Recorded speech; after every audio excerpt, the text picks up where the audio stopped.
Jody, what's up? Welcome to Flight Club. George Watts. Richard, what's up? How you guys doing tonight? I'm going to try to fix something here while we're on the fly.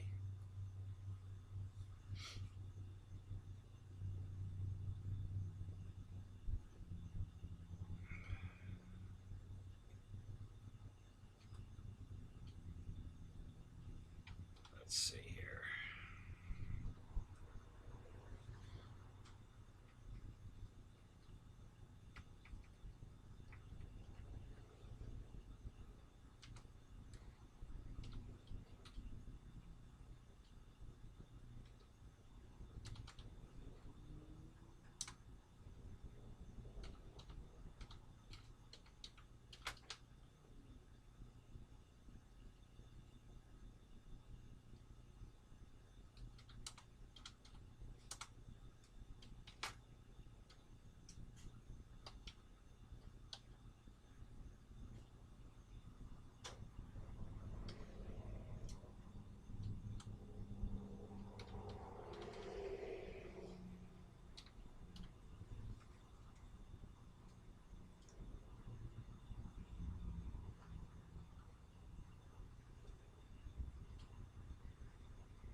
Alright, let me get off of here for a second.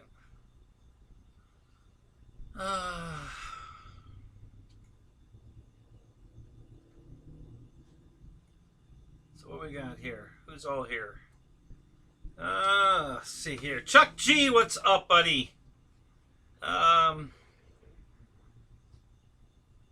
Right, so what's up, man? Yeah, so PayPal changed the way... I'm sorry, not PayPal. YouTube changed it again. So there was a place to turn monetization on and off. They moved it. I can't find it. I'm trying to turn my monetization off tonight. So don't PayPal me. Don't send me any super chat money, and I'll tell you why in a minute. Paul, what's up? JCB, Ping Pong, what's up, buddy? Who else is here? 200 driver, Wild Bill. Yeah, where's the peanut butter?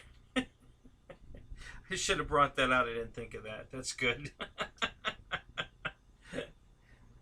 No, I didn't just wake up. No, but fighting with YouTube again.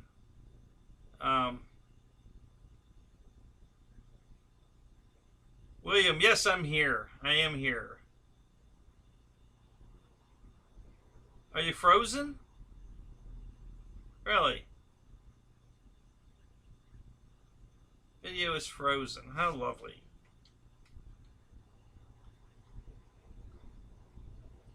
But the scroll's running, right? Hang on, let's try this.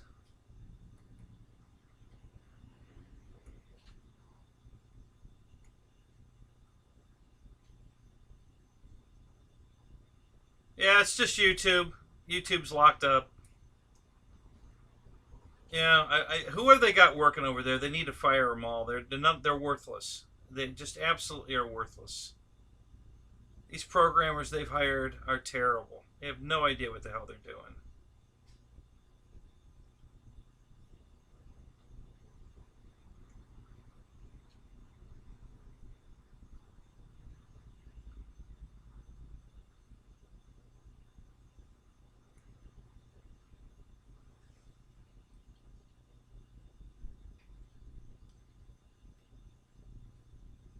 I have no idea why you're getting all that crap on the screen, but that's weird.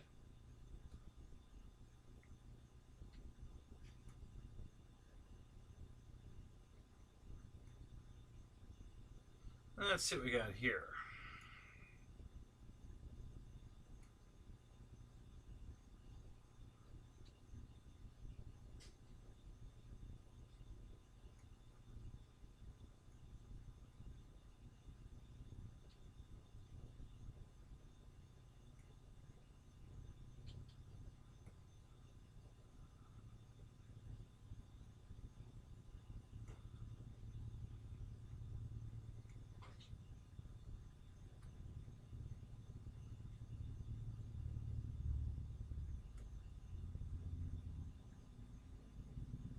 Yeah, still frozen.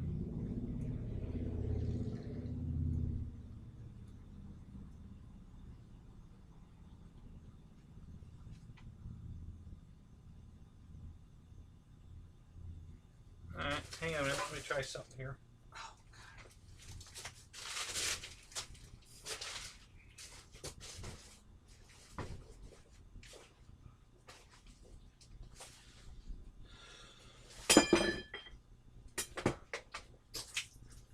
Oh, God.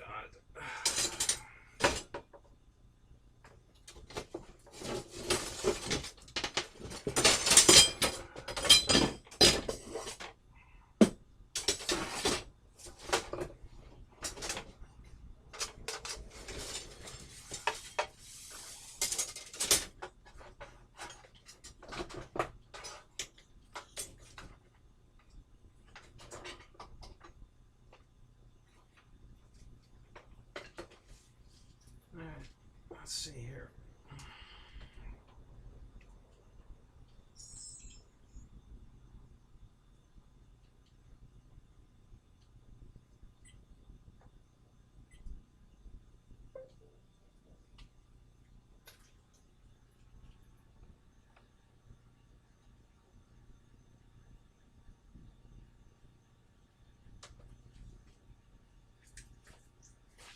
Let's see what we got here.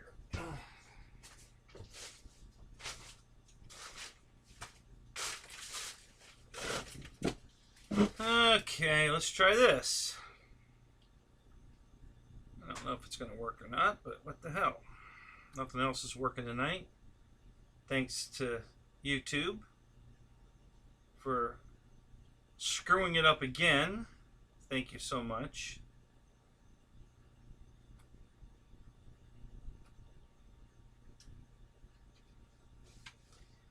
Okay, well, it's something.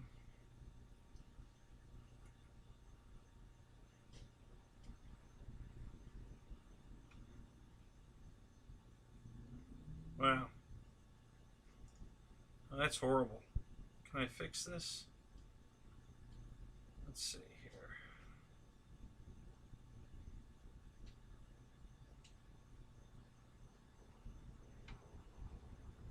I don't know if I can fix this or not.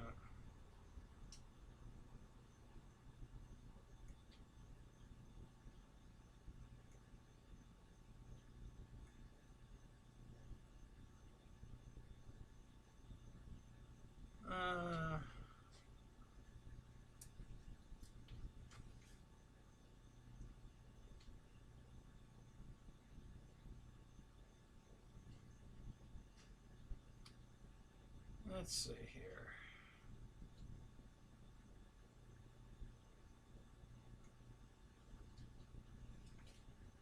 Well, that's not going to work. How about this?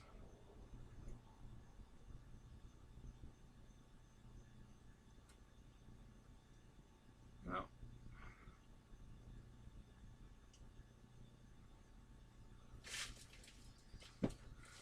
Oh well, for now we'll do this while I'm messing around with this other stuff.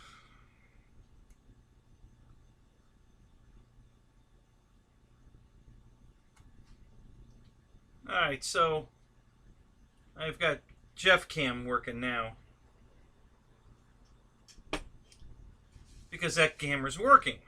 So while that camera, you can see what I'm doing, is horrible, it's at least live. Which is better I can say this other camera that's not working tonight.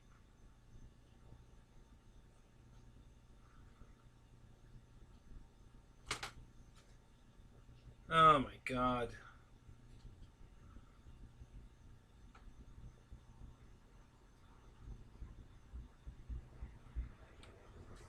Alright, so how's everybody doing tonight? Shadow Ops, what's up? Roach Coach. Jeff in Alabama, what's up?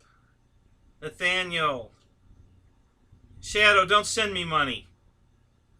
Please, guys, do not send me money tonight. I'm trying to turn that off. It won't let me. They changed it again. They just can't leave anything alone. They got to change it. So according to my settings, it says my monetization is off, but it's not off.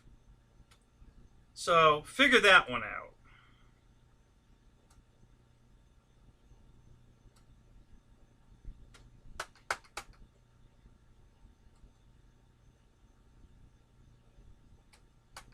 Just leave it to YouTube to screw it all up. That's what they do. That's what they do best. So they've made a complete mess of this. Troy, what's up? How you doing, man? Nathaniel, George Watts. Okay, so am I live now with the crappy camera?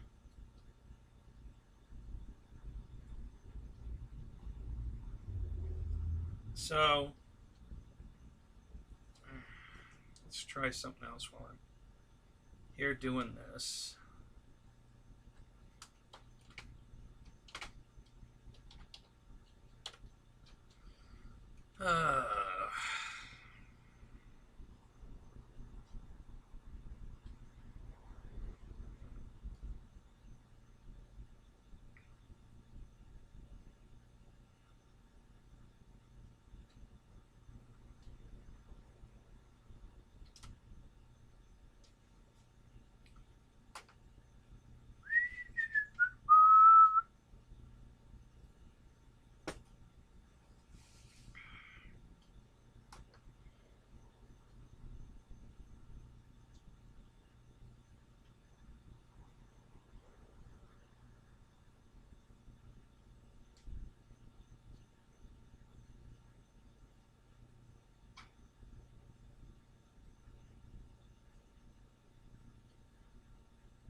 All right, well, I'll start telling you anyway while you're here. How many we got in here right now? Let me take a look while I'm trying to get this other stuff set up. 31 in the room. Okay, so here's the deal, guys. Jeff's custom, and I'm not going to get into details. I'll let him tell you all about that. But he had a death in the family. And then he had a bunch of other things go wrong today. It's been a really bad day for him. So I'm going to put his PayPal account up here in a minute, if I can. So if you guys want to send any money tonight on behalf of Jeff, send it directly to his PayPal. You know, he's I just talked to him on the phone. He's okay. You know, of course he's you know, down in the dumps. He had a lot going on today. A lot. And but a death in the family was part of it, and that's why they're not on tonight. And he did not ask me to do any of this, so I'm trying to do it, you know, on his behalf, because you guys came together when Dave Marshall's son was killed, and you know, so I assume you'll be there for Jeff in his hour of need.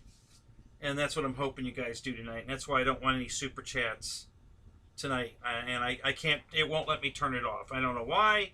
It always let me turn it off before, but it's not going to let me turn it off tonight for some stupid reason. I don't know why. You know, usually it defaults to off, and I have to keep turning it back on. But tonight, it decided it was going to default to on and won't let me turn it off. So that's, you know, and now it's on a separate tab, so you have to go to a different part of the feed when you go live to turn it on and off. And I went there and tried to turn it off, and it won't turn off. So but anyway, so don't send me any super chat money tonight. If you're gonna send some money, send it to Jeff.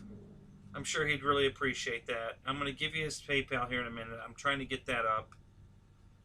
I had it all logged in on my computer in the house, but it's not transferring to this one out here.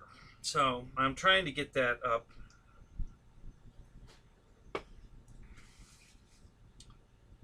And I don't know if I can get it on my phone. Let's try that while we're trying this.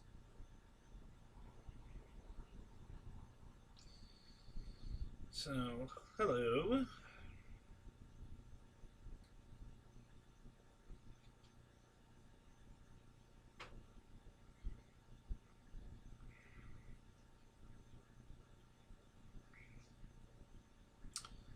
Oh, and now my phone doesn't have a data connection. Boy, this is just really working out good tonight.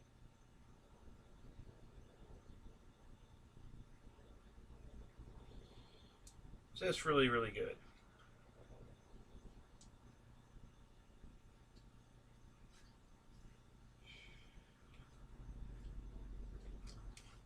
So that won't load. This won't load. I can't fix this. Oh my god. Roach, you lost somebody Sunday? Yeah? Oh, that's terrible, man. I'm sorry. You know, we're getting old now, guys, and, you know, more and more people that we care about are dying off, and it's really starting to suck. You know, we're just getting to that age now where you know, things are going wrong. You know, we're just getting old, and so anyway, yeah, I can see we're live, but it's terrible. I'm still trying to fix my other camera. I don't know why it's not working. It was when I got on, but then it froze up, and now I can't get it to unfreeze.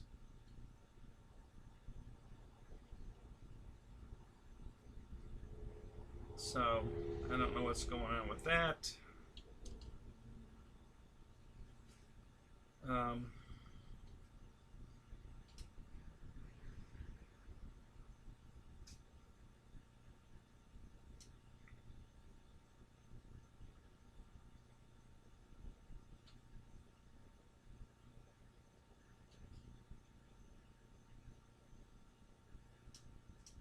So let's try this.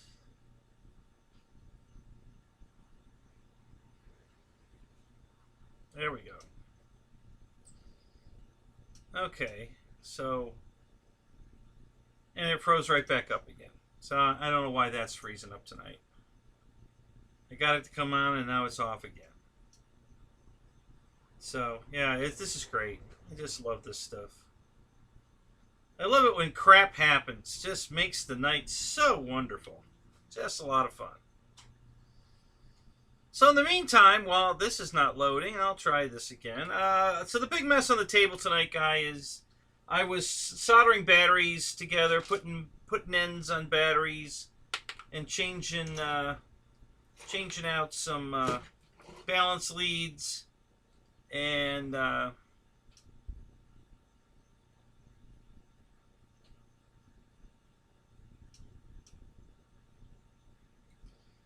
Shadow, because I want you guys, if you're going to donate any money tonight, to donate it to Jeff's Custom. He had a death in the family, and so any guy, if you guys have any money you want to send to Jeff,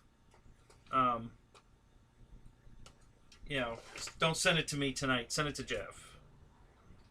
I'm sure he'd really appreciate it. And I'm trying to get you his PayPal address, but I'm not having any success with that either, because nothing wants to work tonight.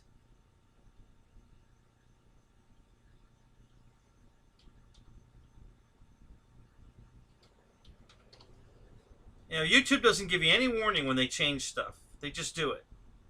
And then you're stuck with, you know, trying to figure it out 10 minutes before your show. And it's just aggravating. It's very aggravating.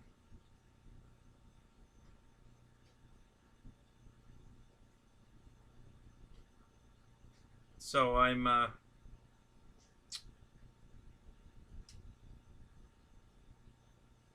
trying to get us online here, but not having any luck with that.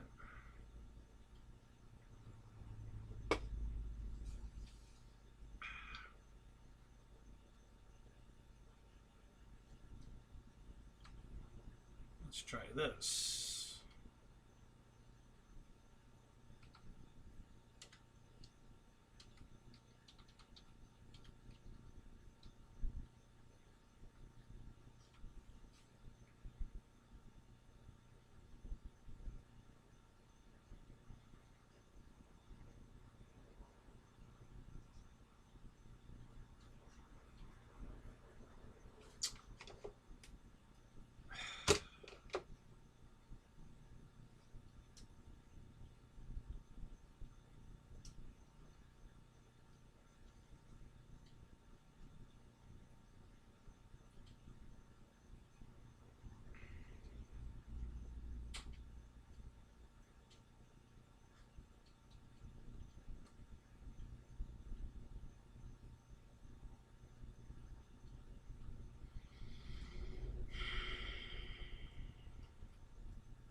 Sorry, guys, I'm not too talkative tonight.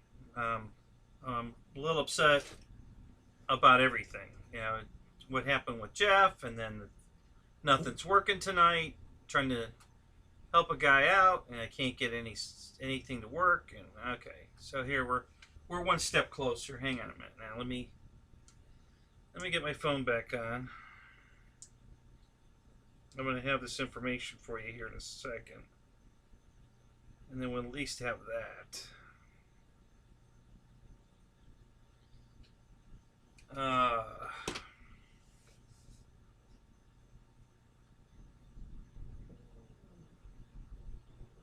don't know if you can hear that. My stomach's grumbling.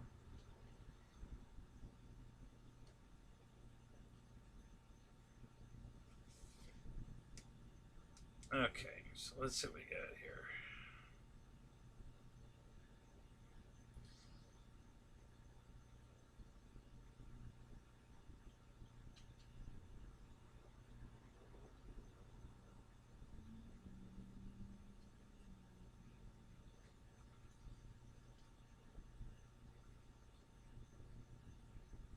Okay.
Okay. Got it. Here we go. Alright, let me fix this.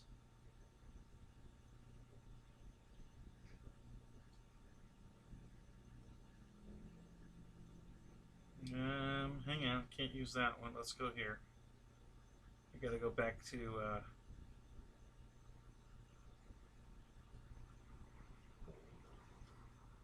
oh, God.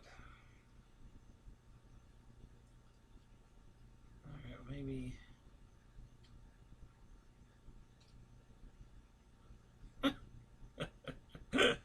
Oh, this is horrible. This is just absolutely horrible. Alright.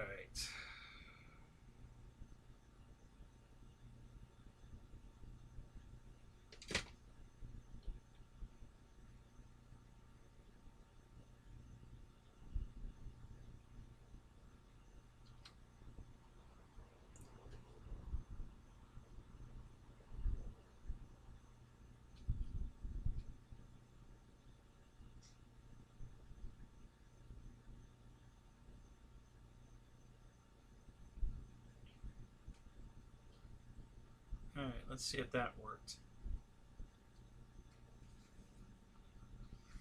Okay, I know I'm still frozen. Don't worry about that. Just read the scroll. Okay, guys?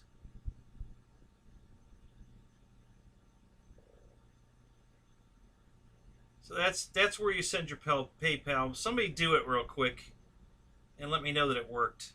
I just want to make sure it's sending the money to the right place while we're in the stream here. So if one of you wanted to send money, please do it real quick and let me know that it worked, just to confirm that we've got it right. And in the meantime, I'll see if I can't get that camera working again.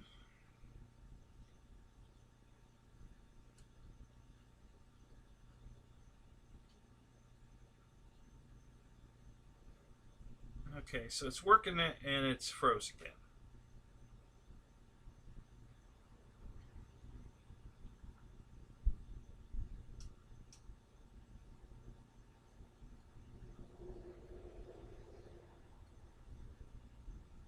All right, let's try this.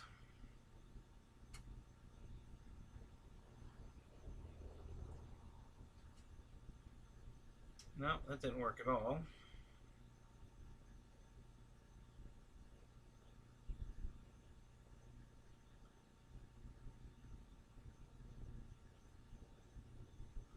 And it froze up immediately again.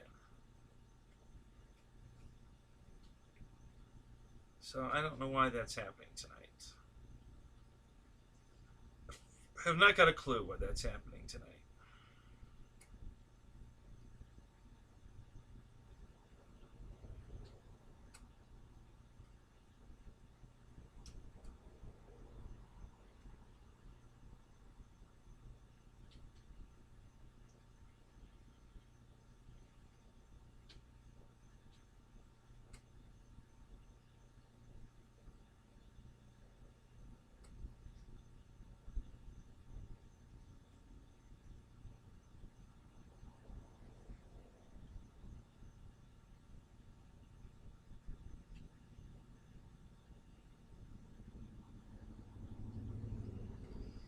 Okay. Well,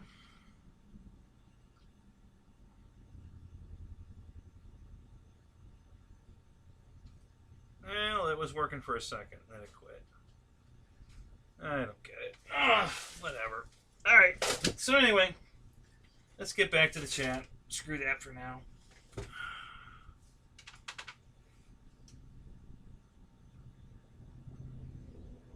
Oh, and now you're going to go full screen again. I didn't ask you to go full screen, so don't do that, but you're going to do it anyway. Okay, so let's get back to the chat.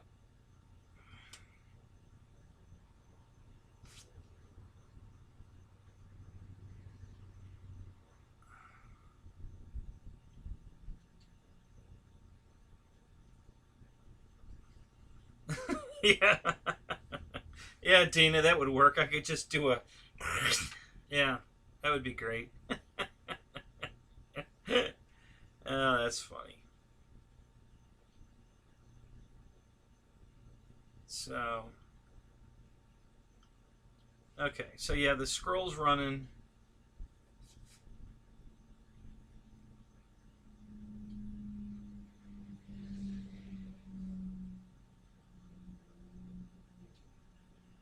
Dave, I could not get a Logitech camera. I wasn't trying to go cheap. Nobody has one.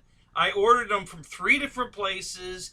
None of them shipped. They don't have them. You can't get one right now. Okay? So I got what I could get. Okay? And the camera's not the problem tonight. It's YouTube. Okay? They screwed it all up again, and nothing's working tonight. I can't turn my super chat off before I started the show. Nothing. So, you know, and I know you're just kidding, and so am I. I'm just a little frustrated. But, yeah, it's the camera's fine. You know, I wanted the Logitech camera, ordered it from 3 different places, and nobody could ship me one. Out of stock, out of state. Right up until, I mean, I finally canceled the order on the last one because I still wanted the camera. Even though I got this one, I was going to get the other one. And they were still out of stock. They're still currently out of stock, so I finally just gave up. You know, I can't get one right now, so I got what I could. And it's been working great up until tonight. Yeah, the picture's good, but it's frozen. The camera won't stay live tonight for some reason. I don't know why. So I'll go back to the live camera in a minute. I want you guys to get the super chat for Jeff's custom. So anybody that's going to send him some money, you know, just let me know that it worked. And I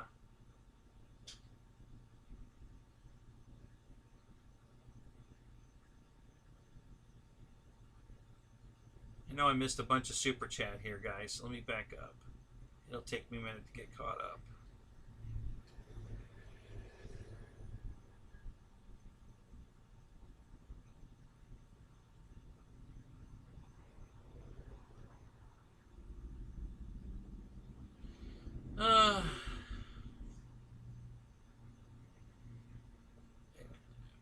What the fuck? I don't like Jeff. No, I like Jeff.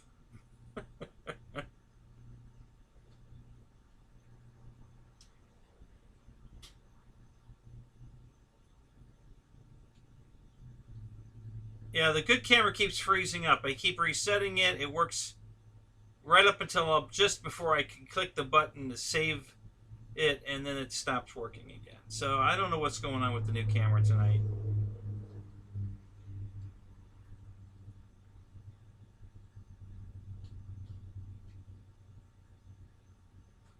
Yeah, it does look like I'm in pink bubble wrap. And I don't know why the color on the camera is so far off like that. It's just horrible.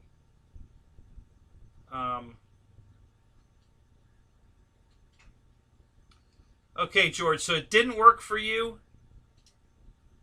on the super chat, or for sending him money through PayPal, that didn't work?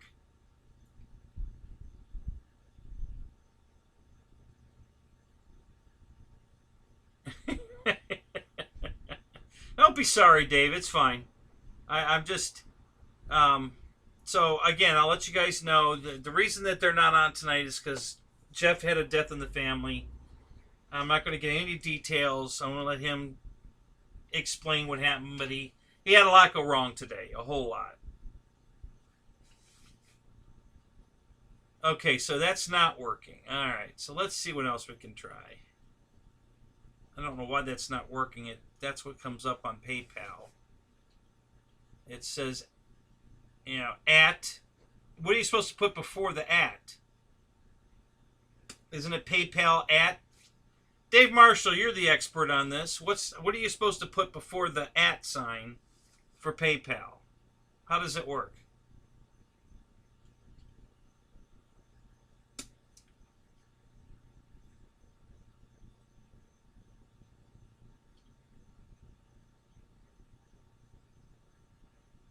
Well, I could put his phone number up, but I don't know that he wants everybody to have his phone number. But it works on his phone number. That's how I got this. This is what it's registered under from his phone number. So,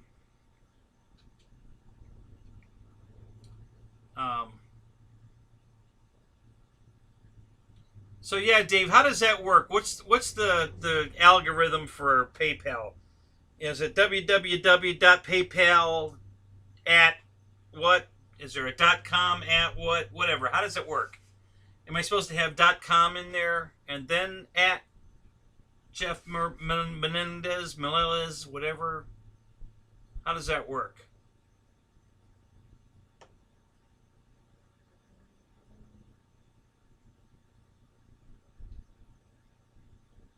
Yeah, one of Jeff's, he had a family member pass away today. He had a bunch of other things go wrong today. It's a really bad day for Jeff. And I don't want to get into any details because I don't know what he wants to share or not. So, but that's why I'm here and he's not. And that's why I don't want any super chat money tonight. I want you to send it to Jeff. So,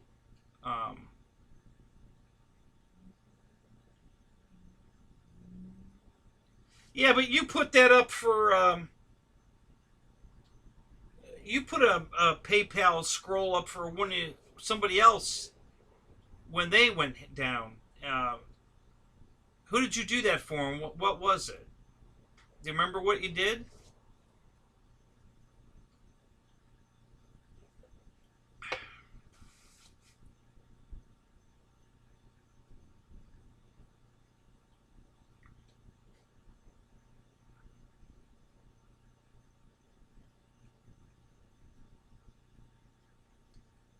So it's PayPal me at Shadow Ops. Okay, well then that's probably PayPal.me slash,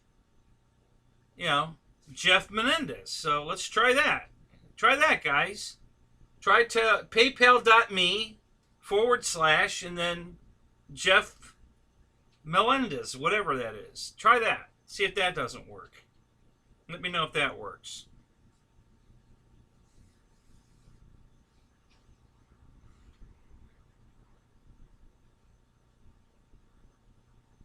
Now, what's in the scroll, guys?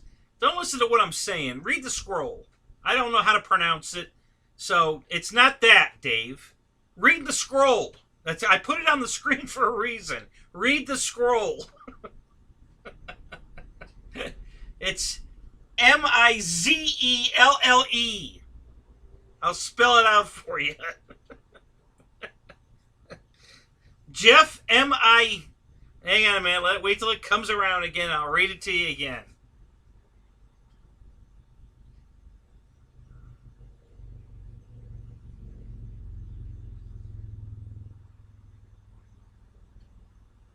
It might. I don't know, Dana. It might. That's a good point. It might.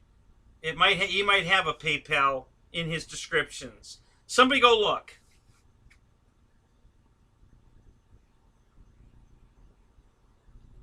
I'm fixing the scroll, Jeff. Give me a minute. So it's Jeff Mizelle. That part's right. I know that part's right. I just copied it off of PayPal.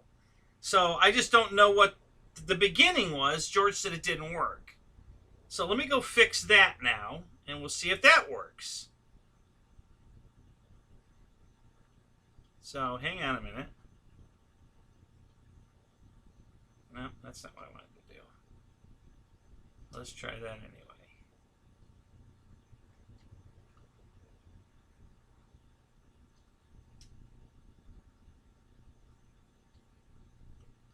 Hey, we got the live camera back.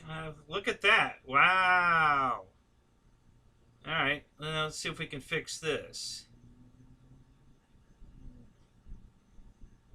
PayPal.me /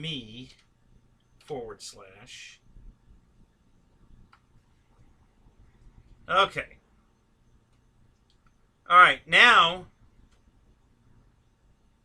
it says PayPal.me in the description. So now somebody try that and see if that works.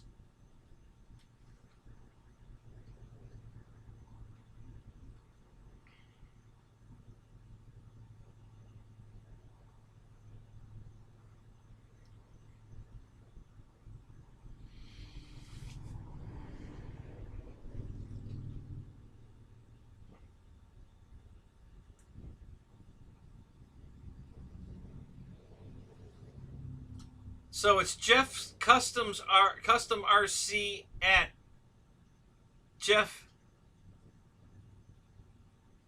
jeffmazzelli.com. That worked?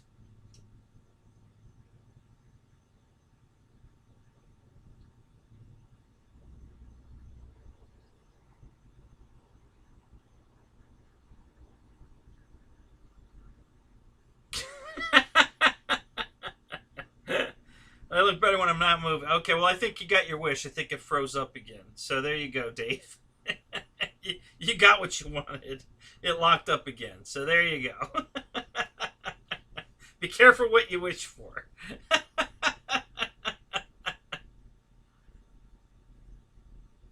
Okay, so that's it. All right, so let me change it again. Hang on. Let me fix it one more time.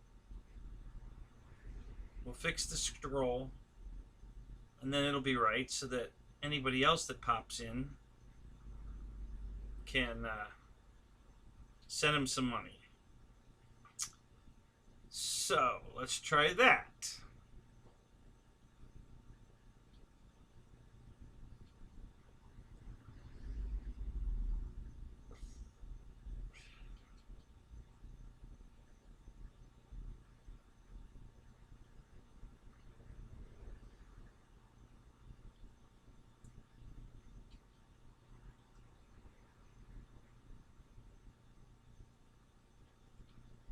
All right, so let's go here.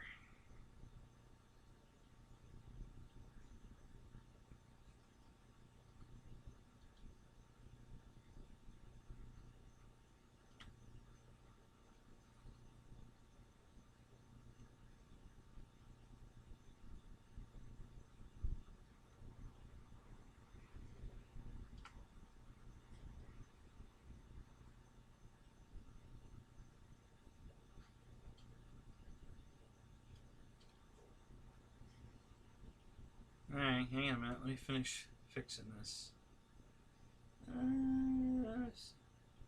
Just custom RC at Jeff. Okay, there's Jeff.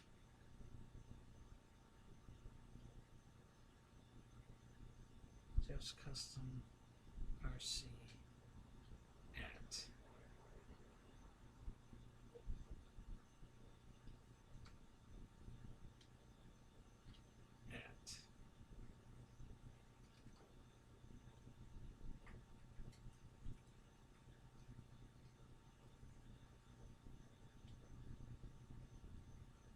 J E F F M I C E L L E.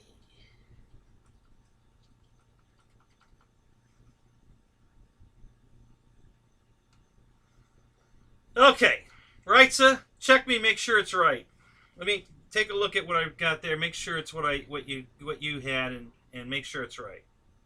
It's in the scroll now, all caps. Should be right.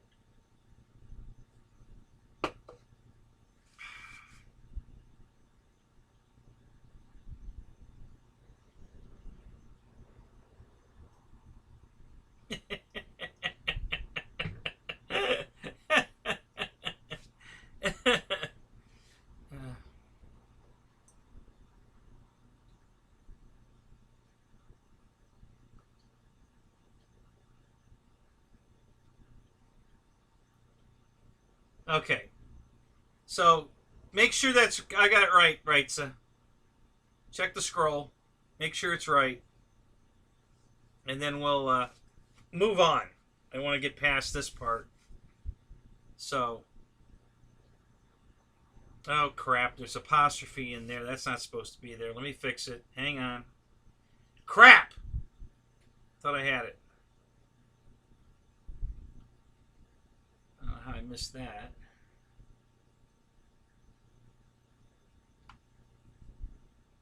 Okay. Now it should be right.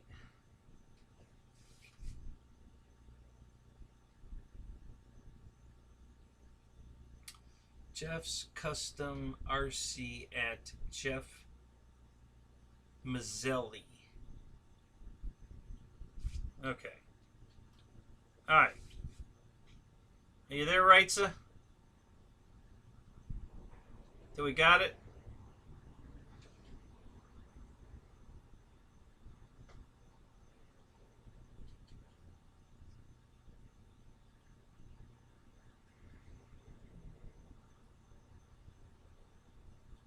Okay.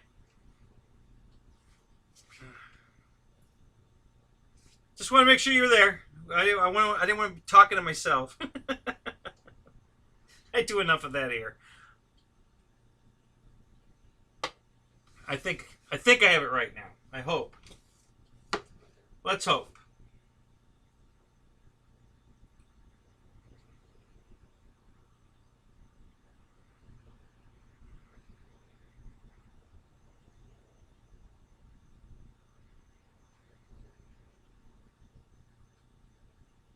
Yeah, I gotta wait 20 minutes for it to show up in the chat. No, I'm not lagging that much tonight, guys. It's pretty, the lag part's not bad. I just don't know why the camera's not working. That's really annoying. I don't know. I guess I could change. Now, let me try that. I don't know if that'll work.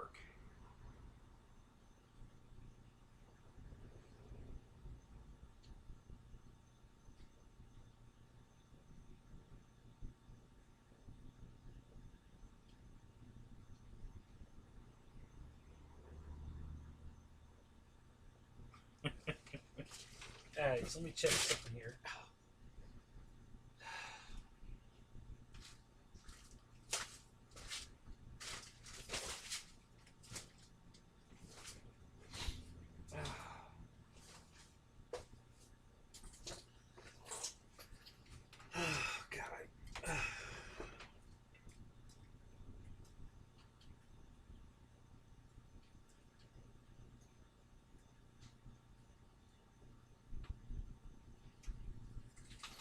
So let's try this.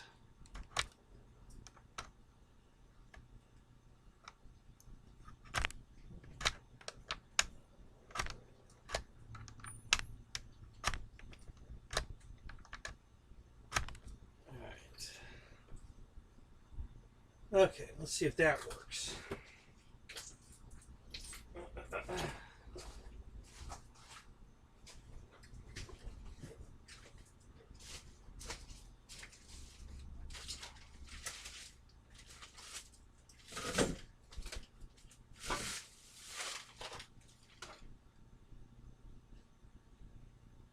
Okay, let's see here.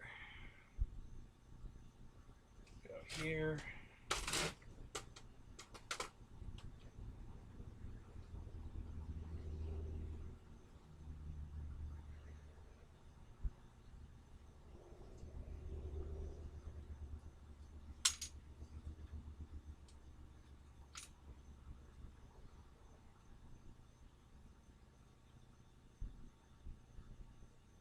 All right, so that's working.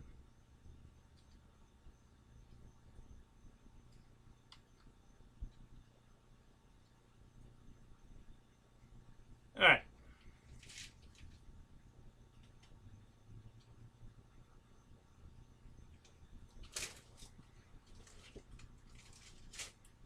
Okay, it's Jeff Custom RC at Jeff. Oh, I'm sorry, .com. I forgot the .com part, huh? Okay. All right, let me fix that. Hang on.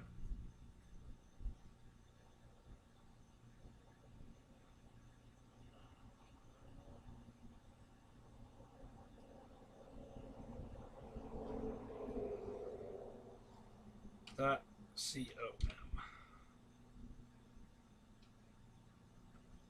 Okay. All right. That should do it. Camera's working. I don't know. All I did was unplug it and plug it in a couple of times, clean the connections. And so now the camera seems to be working. And this is what makes Kenny's show fun. What's GB ragging me about now? Golly.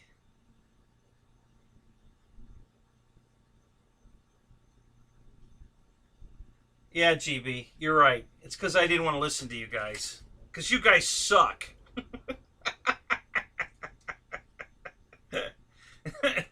Yeah, that's why it's not working. Yeah, because you guys suck. So,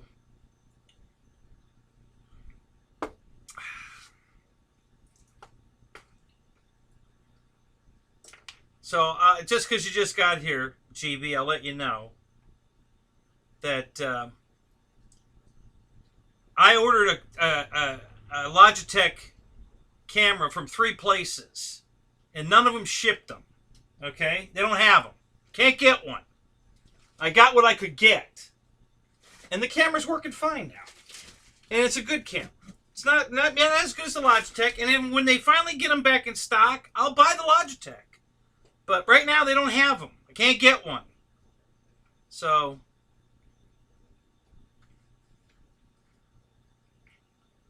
all I did, Dave, was unplug the connection out of the side of the laptop. You know, I unplugged the USB plug, plugged it in a couple of times to clean the connection. That's all I did. There's no extension on it. It's just the 3-foot wire from the camera directly to the laptop. There's no extensions, nothing there. You know, it's all hardwired that way. And all I did was clean the connections, and now it's working. So, you know, I guess the only thing I can come up with maybe is the humidity out here in the garage is causing corrosion to build up on this stuff. And, you know, I just had to clean it off. So, but it seems to be fine now. Why tonight's the night it's decided it didn't want to work, but anyway. But yes, I will get a Logitech camera when they are available. Even though this one works, I'll get one. Just to stop you guys from nagging me.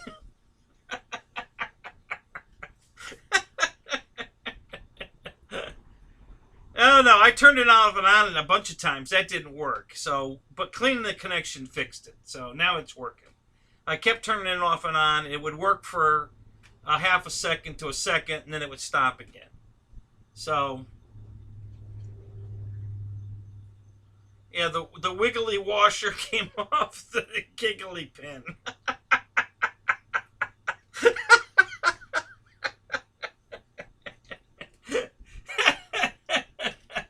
Thanks, Rando. That's pretty good.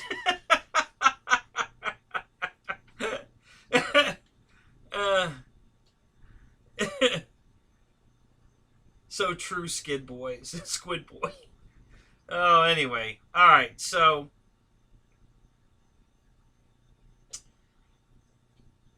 I looked. Yeah, thanks, George. I think we're good now, right? So I got the PayPal is correct now, right, sir? You're checking me one more time. Give me a thumbs up that we're good on the PayPal, and the camera's working, so we're good there. Oh, the midgets were revolting. Yeah, there you go.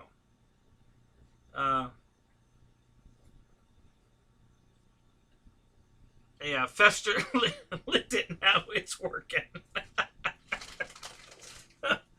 Okay. So, now that we're past that, so my right leg, which is the one that had the burn mark from the lightning strike, is starting to not work. The muscles in the leg are I can't hardly walk on the leg. I don't know what's going on. I don't know if it's from the lightning strike or if it, I pulled it doing something. I don't know, but I'm in a lot of pain on this right leg, guys, and I'm having a lot, and all day it's been getting worse. So now I'm getting to the point where I can't walk on it. I don't know what's going on. There's no bruising or anything, but the muscles just hurt right at the knee. Pretty bad. I listen. The only thing I can tell you guys to do is go on YouTube, type in lightning strikes, and nerve damage, exactly. And this is some of the aftermath stuff that happens when you get hit by lightning. Some of it doesn't happen right away, and it comes later. And nerve damage. There's all kinds. I mean, there's thousands of different things that can happen when you get struck by lightning. And I don't know if this is that or not. Maybe I just slept on it wrong. I don't know. But it hurts really bad. It doesn't hurt when it's just sitting in the chair. But anytime I get, stand up, get on it, try to walk, it's very painful. So I'll update you on that later when I figure out what the hell this is. Yeah, George, how would you get it checked out? I mean, if you go to the doctor and you tell him your leg hurts when you do that, he's going to say, don't do that. Right? I mean, what are they going to do? I mean, are they going to give me an MRI? What can they do? I mean, other than give me pain pills and tell me to go walk it off.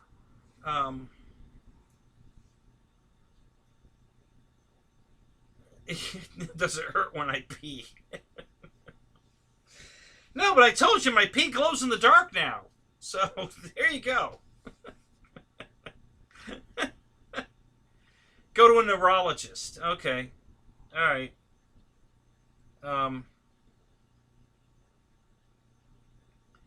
Yeah, so I was able to finally got on the affordable health care. But there's no doctors that take that care anywhere near me.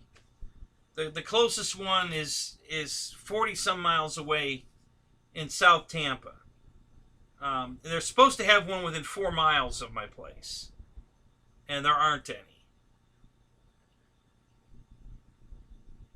Yeah, that's my new superpower, 200. Yep, I can pee.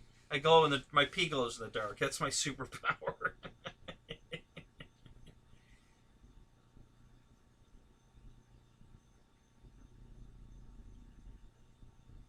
Okay.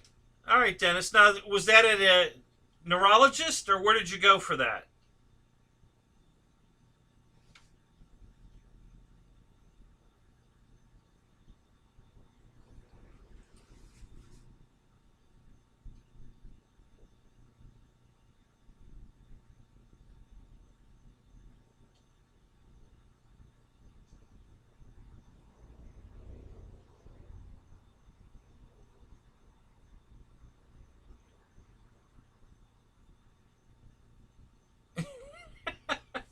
Yeah. Well, I've been charging my batteries at the field, trying to drain me down, but that's not working. The chargers just keep going and going and going. So it doesn't seem like I'm losing any power. Or maybe that's the problem. Maybe I've used up all the power and now my leg's going dead because all the power's gone. I don't know.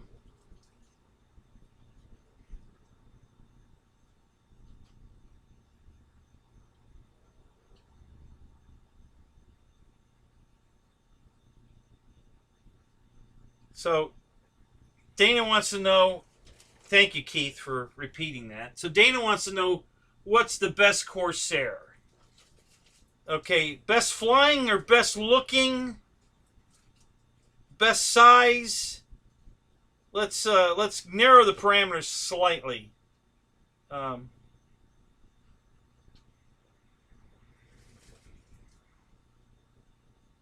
Best price? Yeah, there's a lot of categories here.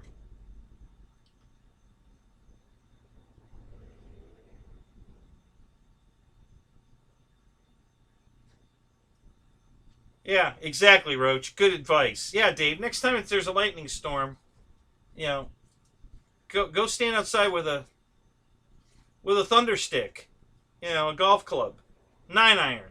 That seems to be the club of choice.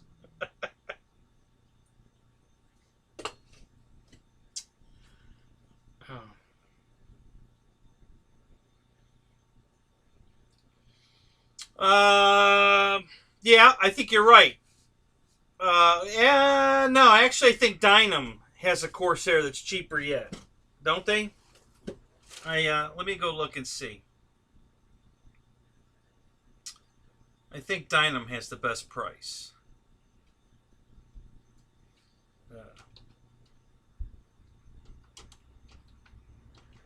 And they just updated theirs. Now it's got flaps.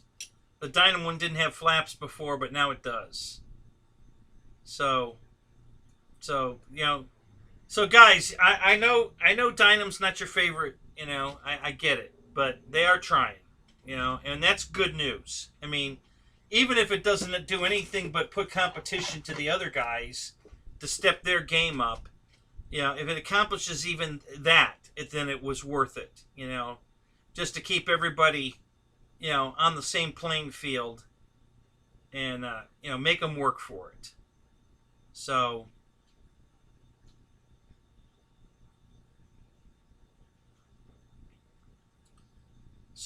like I said, if for no other reason, that would be a good reason. So let me see what I forget what the price of this thing is, but I was just reading today on here that that the new Dynam updated Corsair has flaps now, and $199. So okay, so that's the same price as the Arrows, but it's slightly bigger. This one's 1270 millimeters, and the Arrows is 1100 millimeters. So both have retracts, both have flaps, and they both come with lights. So with all of that said, I would pick the Arrows if that's what you're going for is price, because there's no work to do on the Arrows one. You just take it out of the box and put a couple screws in it, and it go fly it, and I'm sure it'll fly beautifully. So cheapest Dynam, best period, probably between FMS and Flightline.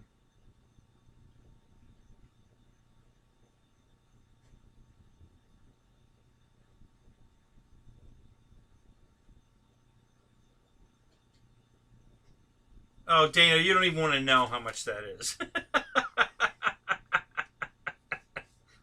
Thousands. You know, thousands. That big jet that Ryan filmed is a turbine, and it's a lot of money.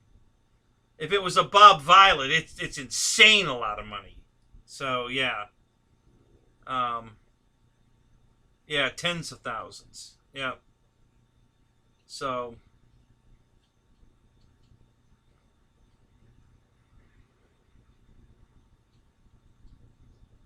for me, the best looking Corsair still is the LX models. That's the best looking one, and it has the folding wings. Now, whether I buy that one, say, over the FMS one that they just came out with or not, I don't know yet.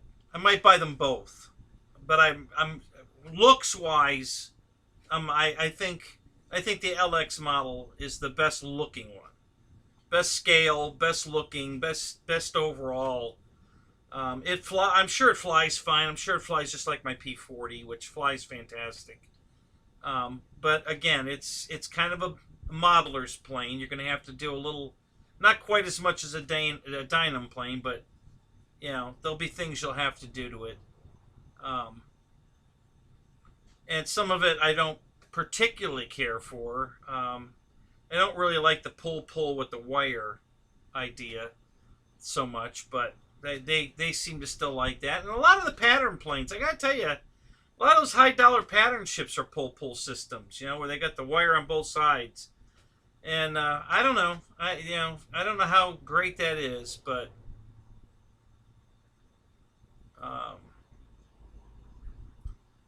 well, Dave, just because I think the LX one's prettier. You know, it's prettier and it's got folding wings.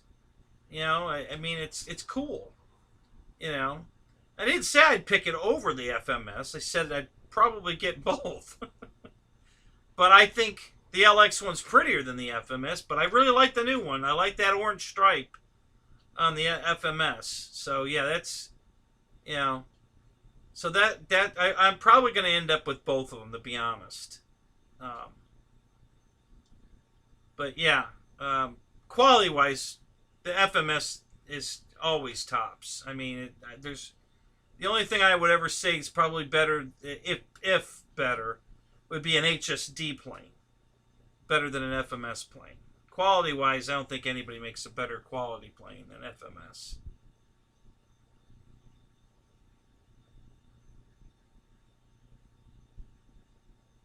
There you go. See, David Martin Grad, $35,000. There you go, Dana. You want to know how much a turbine jet is? There you go. Get your checkbook out and write your check. You too can have one of those in your snappy little hands tomorrow.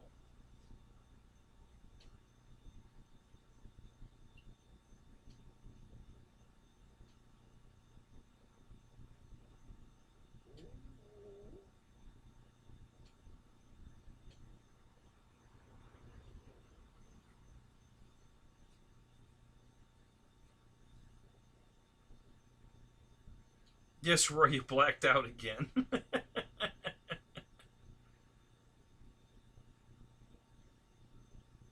Hell yeah, David, put it up. We want to see it.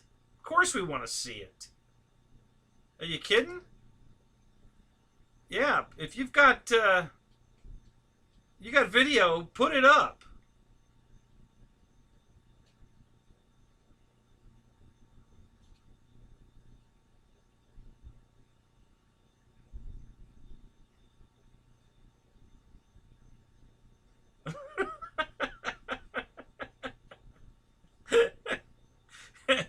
Dave, you'd just like to get your nuts smashed anyway. You know, you'd pay somebody to do that.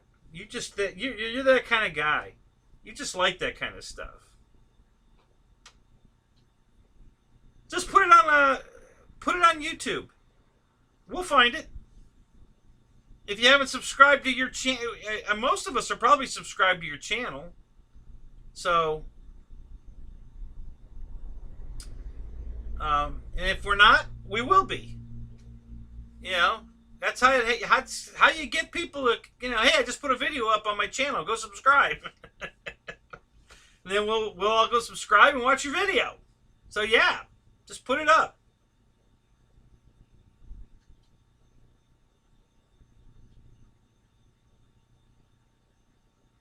Who's got 35?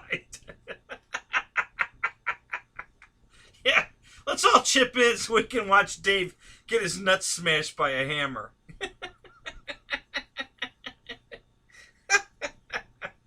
How much would y'all pay to see that? Oh my God.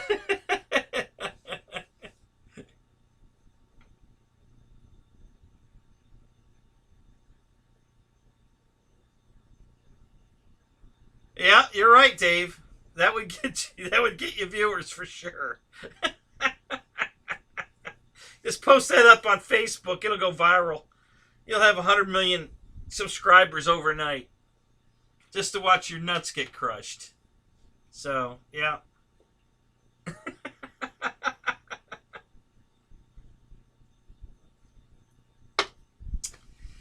So 38 in the room.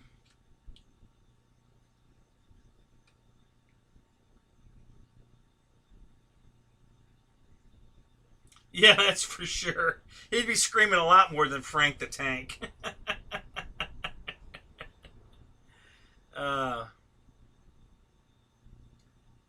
Oh, God, if you had Amy doing it, that would triple the number of hits you'd get. So, yeah. Yeah, you could retire. You could probably retire in that one video, Dave. Honestly. You know?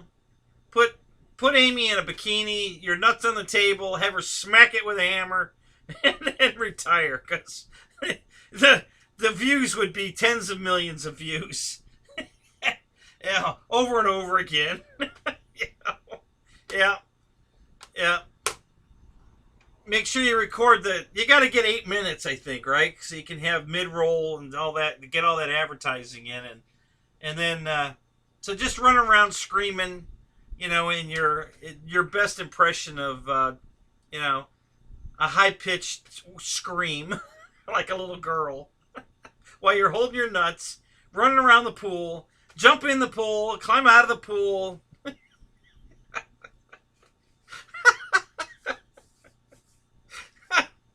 Oh, that would be great.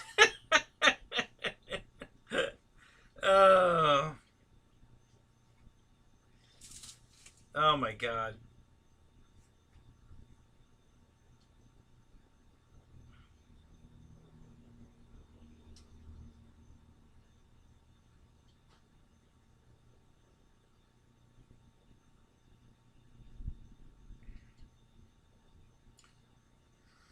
Yeah, so that's that. So now the camera's working fine. I can't believe that just unplugging it, plugging it back in, got the camera working. That's hilarious. That's how I fixed my internet that one night too. Same thing. It was plugged in. It was locked in place. It's got the little catch. I unlocked it, plugged it back in, fixed. So I don't know, but so yeah, that's working. So that's good. So we've got a live camera again. We've got crappy Rafter Cam, Jeff Cam working. We still can't get Rafter Cam working. I don't know why the camera. So now the camera works in Zoom on the laptop, but it won't work in OBS. I haven't figured that one out. But the other night when we had a Zoom session, I kept jumping the camera from Jeff to Rafter Cam to the front cam and around, and all the cameras were working just fine. And now in OBS I can't get the camera that's built into the laptop to work for whatever reason. So that sucks. I can't remember if it was working the other night in that other crappy conference software we were running. And I say crap because it's making me try to do stuff that I can't do with my current setup. It won't let me run it on the television. I have to run it from the, if I've got the TV plugged in, it screws it all up. So I got to unplug the TV and just use the little screen on the laptop. And then I have to wear my headphones and mute the audio. So it doesn't work near as good as the Zoom worked. I didn't have to do anything, and the Zoom worked fine. There was no feedback. I could use the mic on the camera, and everything worked fine. It was beautiful. But this new software makes me change everything around. Yeah, the Discord. Download the app, to my phone? And then stream it from my phone? Is that what you're talking about?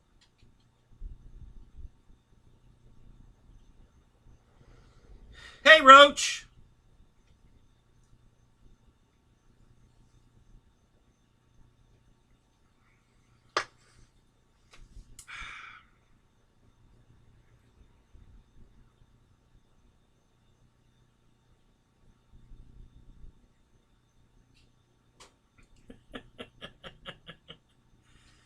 Homemade biscuits and gravy? I'll be right there.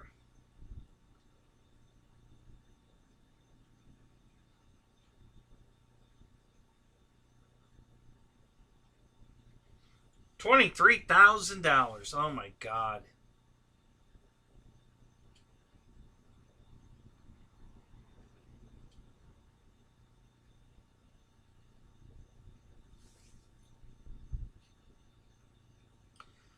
Yeah, Jeff, apparently it was picking it up too well. We were getting feedback, so Dave muted me.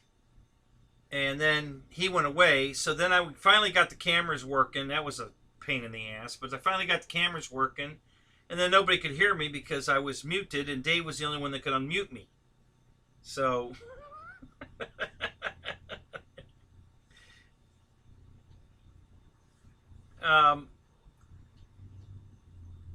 well, not really, Dave. The microphone's way over there. And the speakers were the speakers on the laptop, which is Rafter Cam, way up there. So they weren't that close. And it was, yeah, sorry. Sure you are. So anyway, yeah, listen, I think it'll work. I think, I'll probably just have to put the laptop down here on the table. Not a big deal. It was just a big deal that night because I couldn't make it work fast enough. before you had to go nighty-night, and then I couldn't talk to anybody. I was doing pictograms, and they were all laughing at me while I was trying to, you know, doing this and no, and, you know, it was, it was quite the episode. So,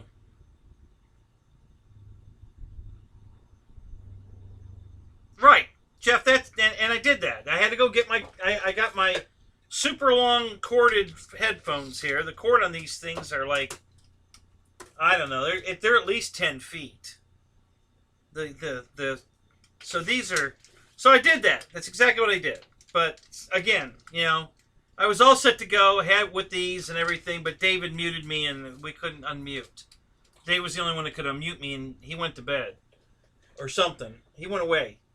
So, and Bravo was trying everything to make it work. He tried like running a separate window and see if he could get me into the other window to come back, and nothing worked. We couldn't get.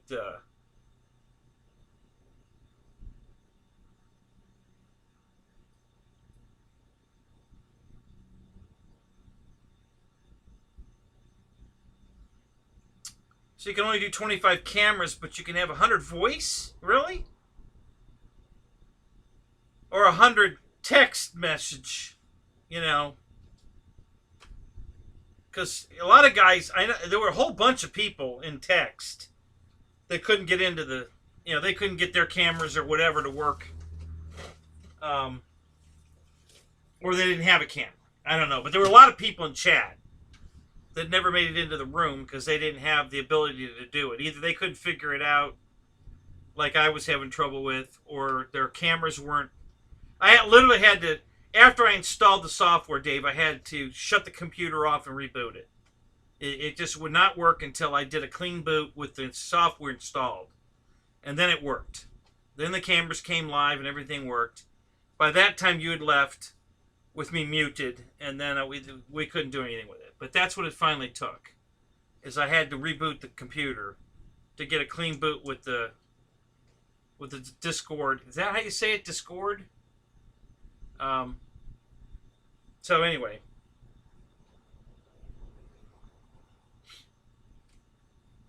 So now it's on there. The other thing it's doing now is it auto loads when I bring the computer up. Which I'm not happy with that either. I didn't want it to do that.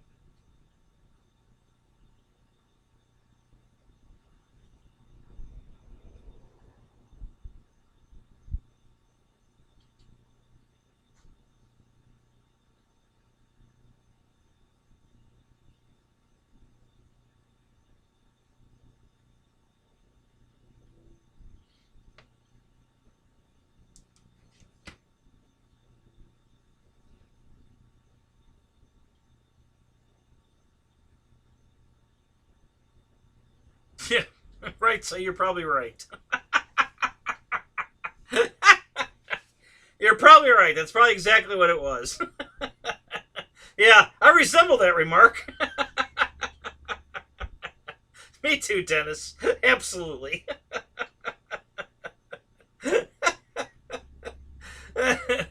Yeah, I absolutely resemble that remark. So, yeah.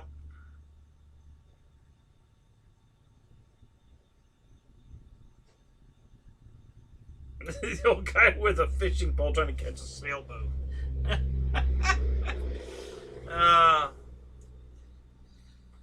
Alright, guys, so I'm not in any hurry to go anywhere, but they usually cut their show off at 10 o'clock. Is there somebody that comes on after 10 o'clock that we need to get out of here for?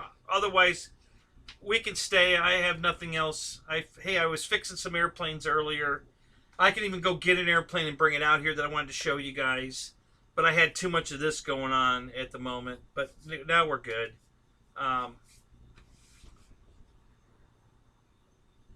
Yeah, exactly, Dennis. Yeah, after 6 months I finally get Zoom figured out, and then Dave changes it. Exactly. Yeah, thanks a lot, Dave. I was just getting to the point where Zoom was kind of like working, you know, and what? We're not doing Zoom anymore? What? Yeah. So anyway.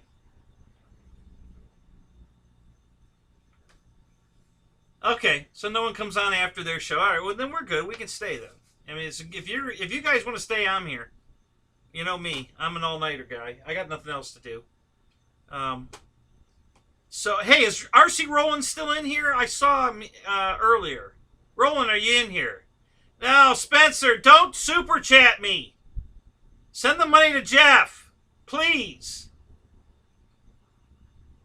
Unless you already sent him money, then I'm okay with it.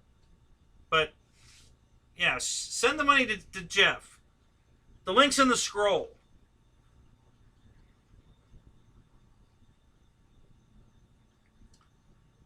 Yeah, so anyway, I was Roland, are you in here?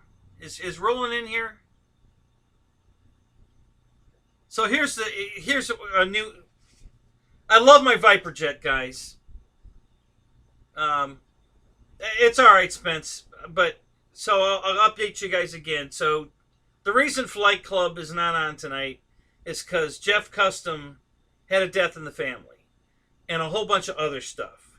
And I'm not going to get into any farther than that. I'm going to let him tell you what he wants to share with you guys.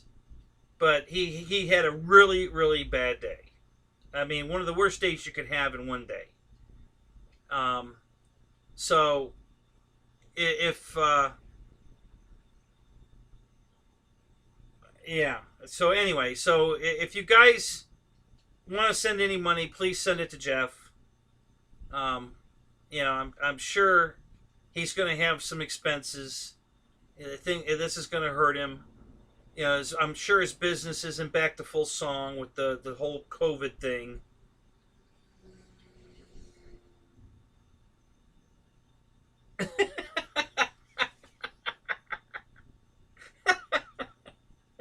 Right.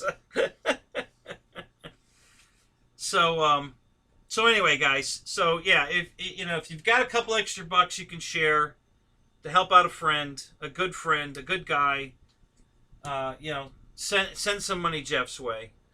The PayPal link is in the scroll at the bottom, so follow the scroll. Hey Joe, what's up?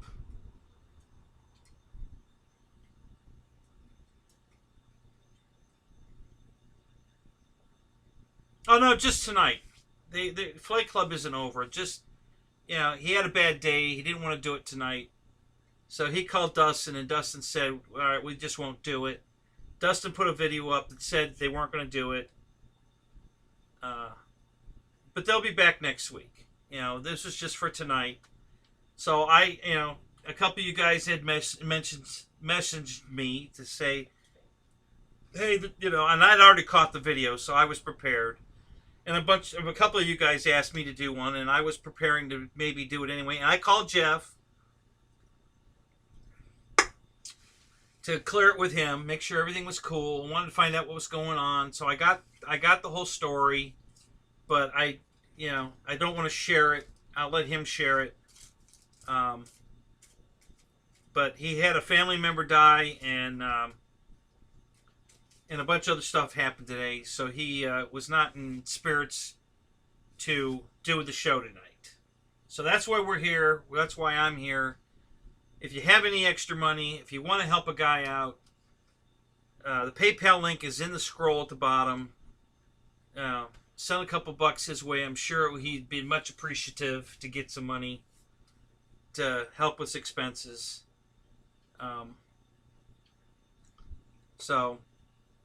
So anyway, let me get back to my jet story. I love my Viper jet, guys. God, I love that thing. Oh my God, that thing flies so good. But it's been a constant, I don't know. It's like poking the bear. It just, there's every flight, something gets loose, something falls off, something, just about every flight. Something happens. I gotta put a ball link back in, and then, you know, put a little contact cement on it, or I gotta. So the last flight Sunday with the plane. It was a beautiful flight. Landed. Everything was great. I'm taxiing back to my lightning tree, and the right landing gear assembly comes out of the wing. You know, the plastic bucket that's, you know, glued into the wing, and then you screw the landing gear to, just fell out. I mean, there was like no glue in there. Because when I went to look at how much glue I was going to need to clean off so that I could re-glue it, there wasn't any. I'm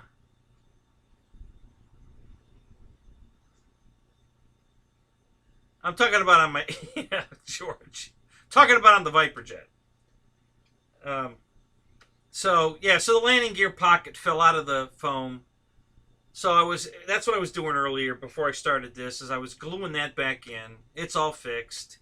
But it just seems like every single flight, I have to tighten a screw and then put a little contact cement on it, or a ball link, or something. And the nose gear, I keep having a problem with the nose gear. It doesn't want to come down every time. Did I check out the pilot? No, the pilot's lost cause. So anyway, but I love the plane. It flies so good. And there's a YouTube video up there of me belly landing it because the gear didn't come down. If you just do Hilton, Taft Hobbies, we'll just do Taft Hobby and Hilton. You know, spelled just like the hotel. I'm sure the video will come up. And it's me and the two other guys. One's flying, I think, an F-22, and the other one's flying an L-39.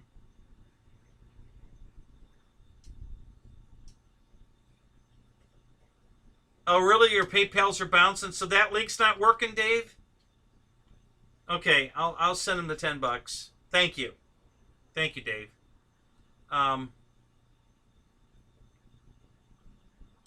So I had to belly land it, and that's not the first time. I've belly landed about 6 or 8 times already. And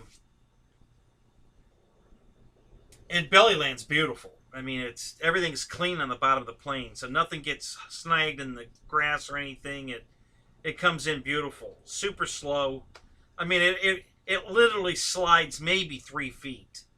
You know, I'm coming in so slow, and it's so stable, so slow that it just sits down and maybe slides 3 feet. It's like nothing. So it's not a big deal, other than it just doesn't look cool. You know, I can't bring it down on the wheels and taxi it back. And then when I do, the gear falls out of the wings. So it's just, you know, eventually I'll have every nut, bolt, screw, and hinge re-glued, and then the plane will be perfect.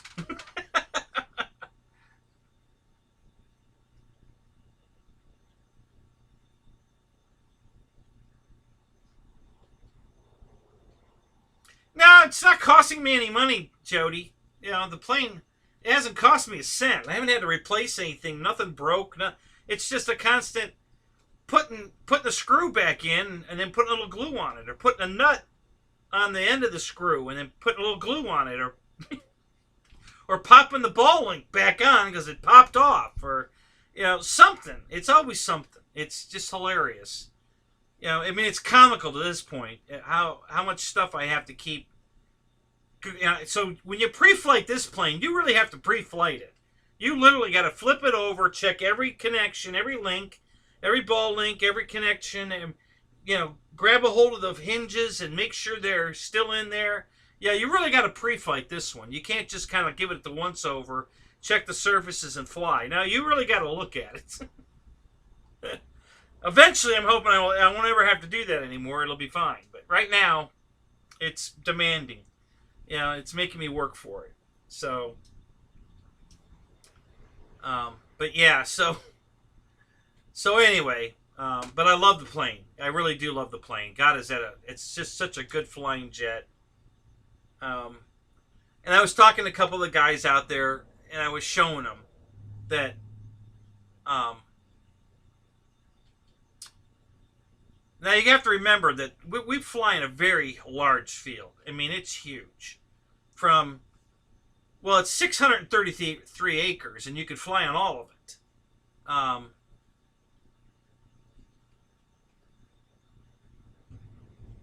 So your T-33 is the same way? Everything falls off of it? Is that what you're trying to say? Or are you talking to somebody else in the chat that I missed? Oh,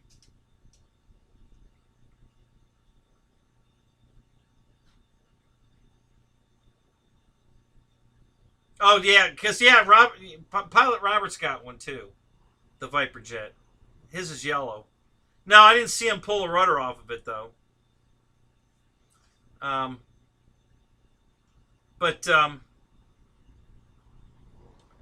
So on the part of the field that we mostly use,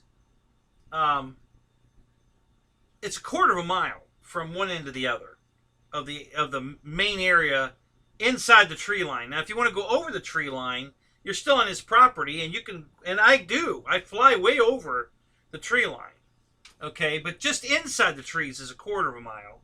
And then outside the trees, you can fly until you can't see the plane. So, oh, it was the PT-17. Okay. So, my Avanti would not fly from visual to visual on hands-off. Okay?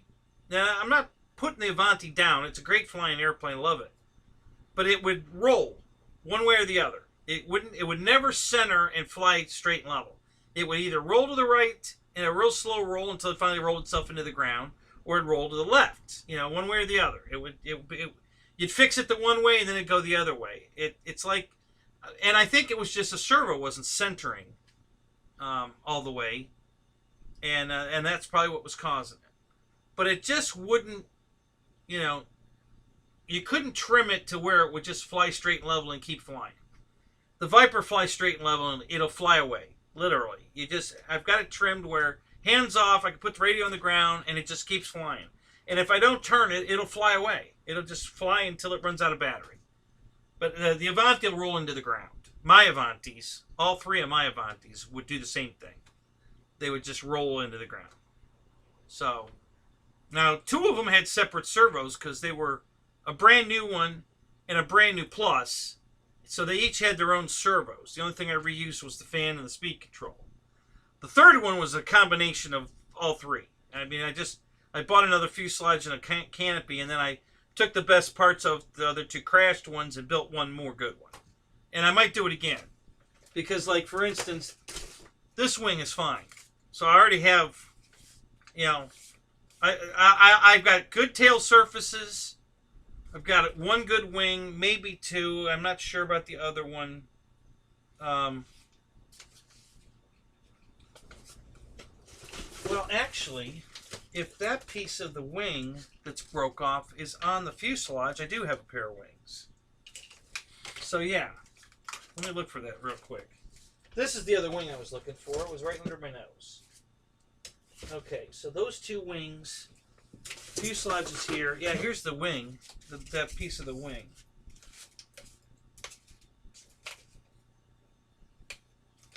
So yeah, that wing might be salvageable.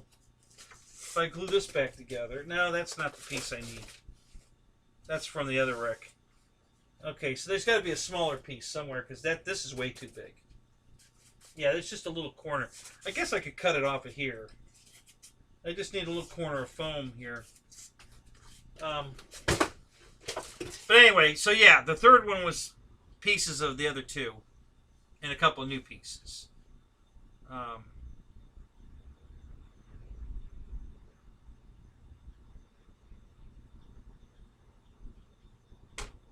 Okay, so you have AS3X in yours. Okay. Oh, you have the AS3X off, you're saying.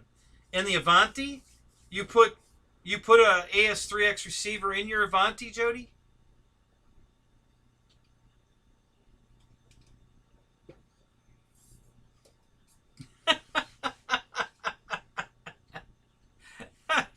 That's great, Ben. Hey, I'll tell you, I'll trade you a MiG-29 for it with 2 batteries.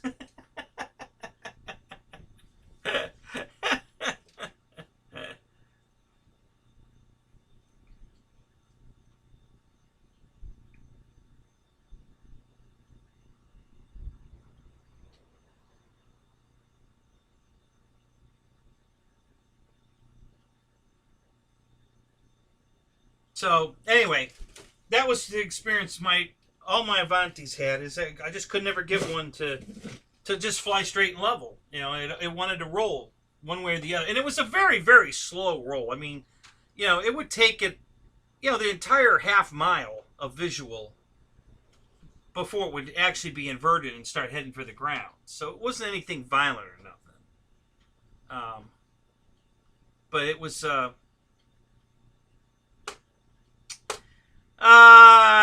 Let me think about it, Ben. I'm going to say probably not, but let me think about it.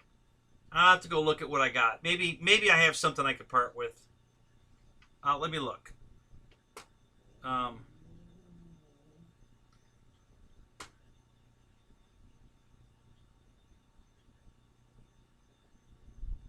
So, anyway, not a big deal. I'm not knocking I loved my Avantis, guys. I really did. That was a great flying airplane. Great flyer. Great landing gear. Just a great plane. I really, really, really liked it. But I got to tell you, I like my Viper better. This thing flies so good. I love everything about this plane. Even the fact that, you know, I don't like the fact that I have to keep tightening shit and re-gluing stuff, but I'll live with it, you know, because I love the plane.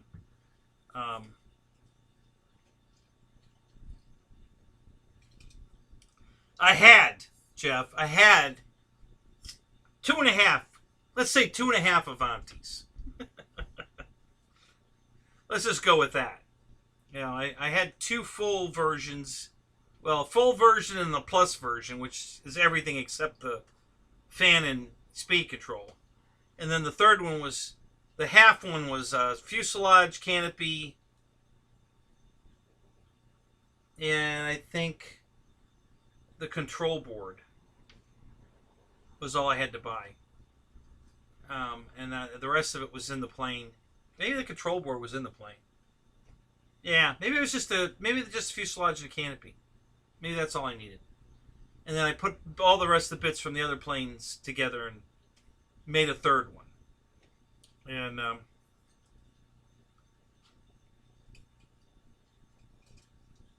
yeah, that's what they say. Third time's the charm, but it wasn't for me.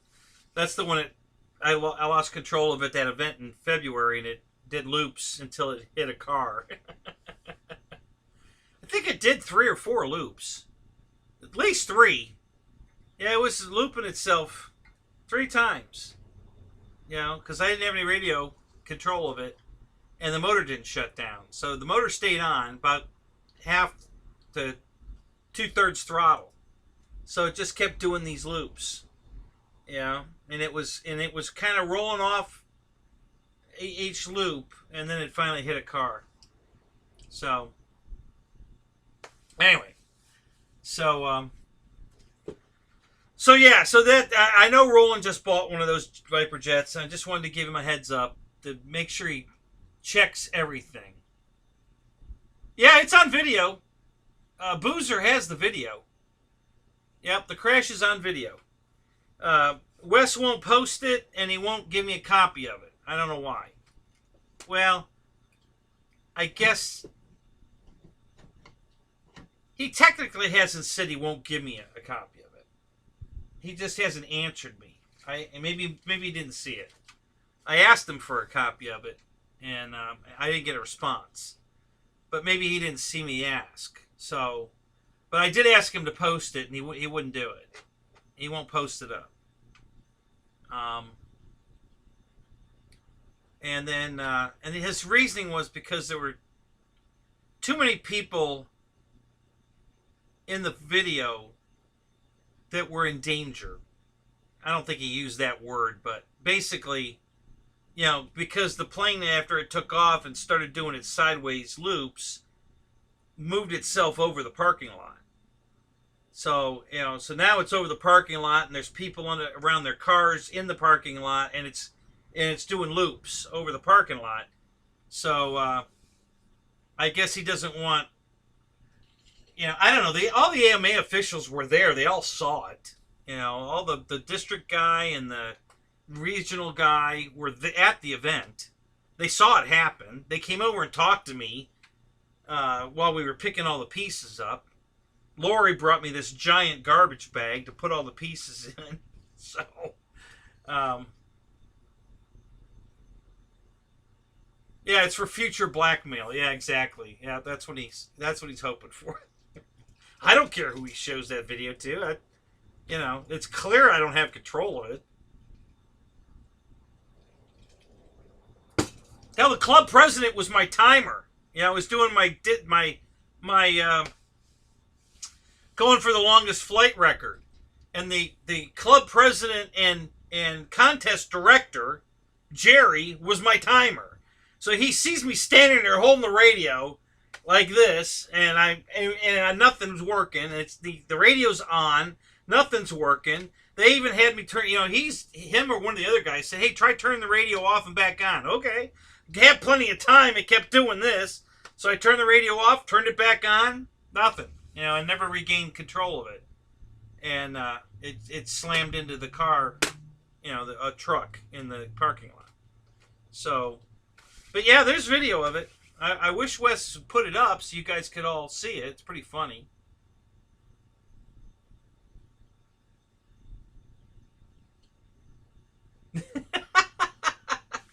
Thanks, Christy. I love you too.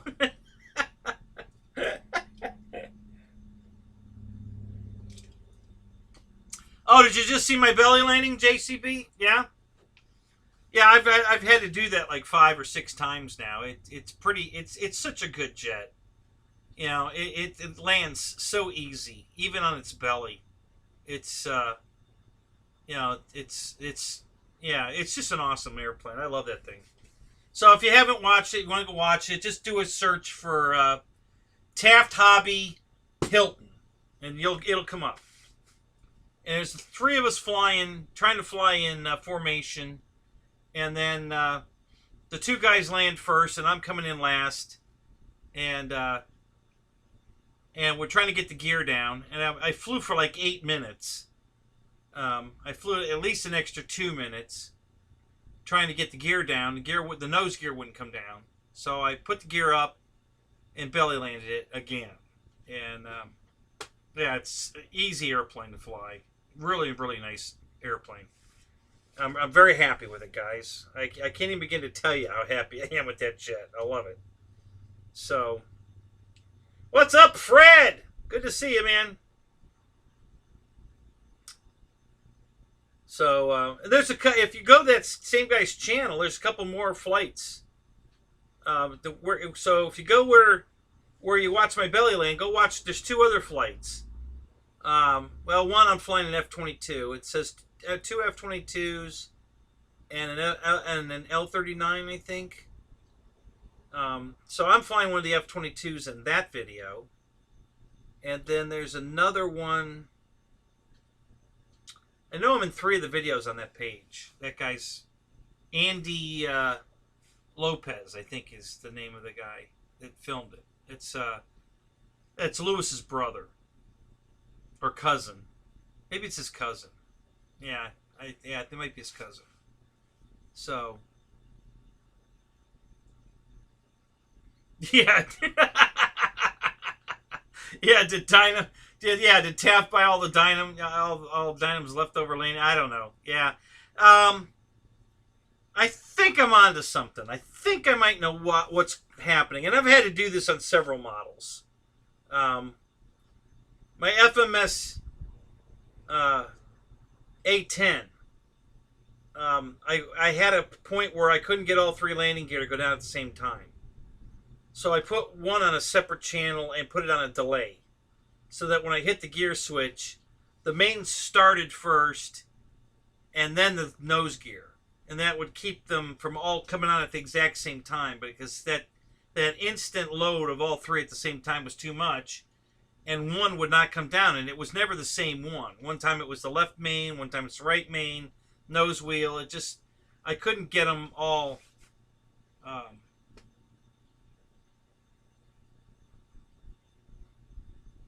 Thank you, Dana. Yeah, I love my P40. It's an LX models. You guys can all say what you want. I get it. Listen, I'm not saying it by any means that LX makes a super quality product. It's definitely a modeler's plane like Dynam. And there's definitely things about the plane I don't like. But overall, it's a beautiful airplane.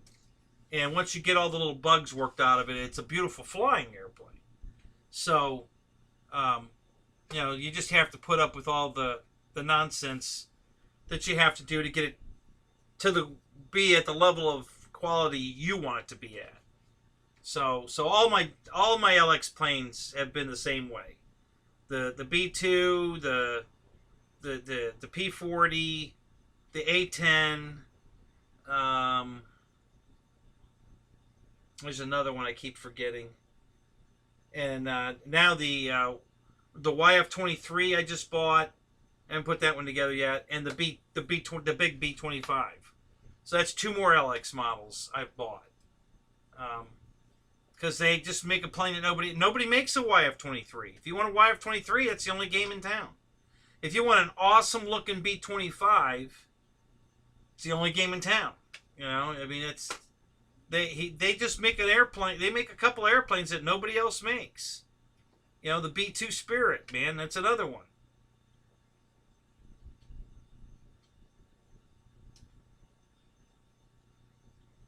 So Fred likes his LX Wildcat. There you go.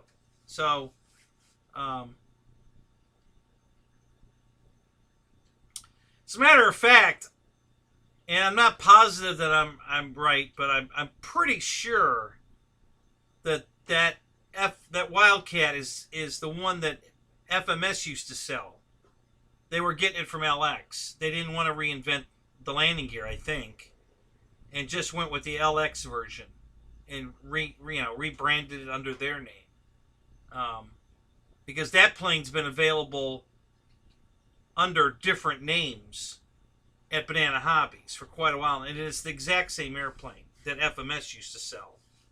So I'm pretty sure that the old Wildcat that FMS no longer carries was the LX Wildcat, and they just rebranded it.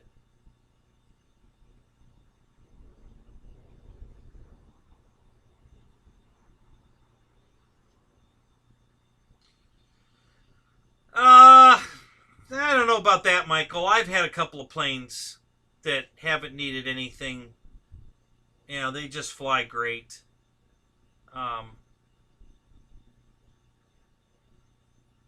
Couple of my FMS 1450, all of them. I really didn't have any issues with those. All of them flew great.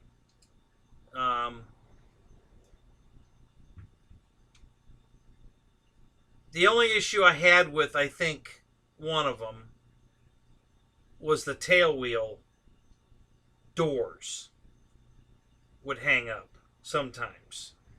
And they tried a couple different designs on the tail wheel doors.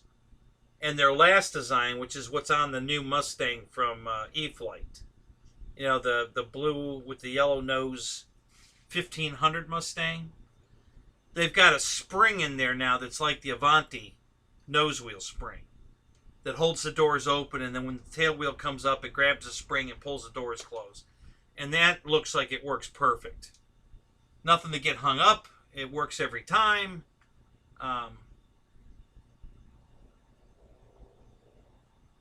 that's true. You're right there. I did have to tweak the prop with zip ties. Well, I didn't have to do that to make it fly. It just flew better. But yeah, you're right. I did tweak that. So, yeah, I guess you're right.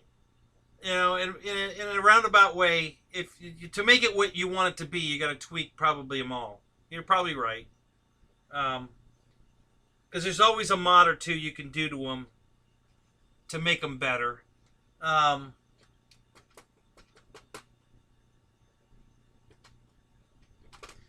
You know, the SR-22 from Flght doesn't need anything right out of the box. That one will fly right, do everything right. If I was going to change anything on it, I would do something a little different with the nose wheel to make it a little stronger. It's not going to collapse or anything, but it's kind of a weird, the way it comes out of the nose, because it jets way out in front and then kind of angles back, and then the wheel pant is on it. So it's got this funky bend in it, which tends to make it, you know, on a non-perfect landing, bend easier, and then you got a straightener. It just looks really dorky. So that would be something but you don't need to change anything on that plane. That thing's spectacular right out of the box.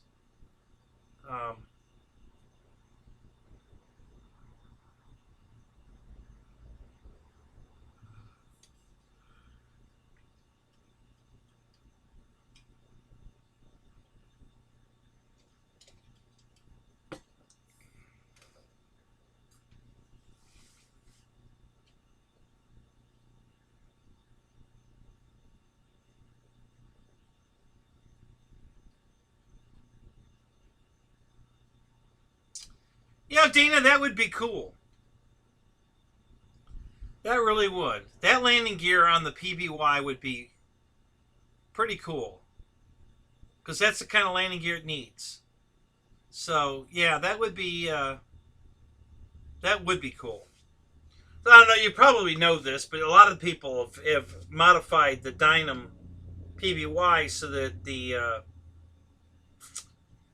water pontoons, you know, the wingtips, you know, they're not foldable from the radio from the factory, but most people have modified it to do it so that they can put the wingtips up, you know, after they're airborne off the water. They can hit a switch and, you know, retract the pontoons. And so that's been an upgrade that pretty much everybody's done.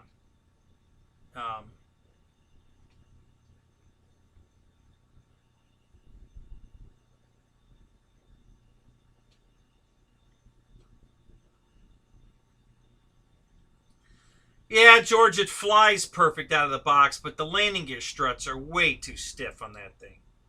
That plane's landing gear is horrible. I mean, it's strong, but there's no spring to it. I mean, it bounces on grass. It just does this. It bounces all over. It tips over the wingtip. The wingtip as it's bouncing around. I mean, it's horrible. You know, so the landing gear needs to be modified on that.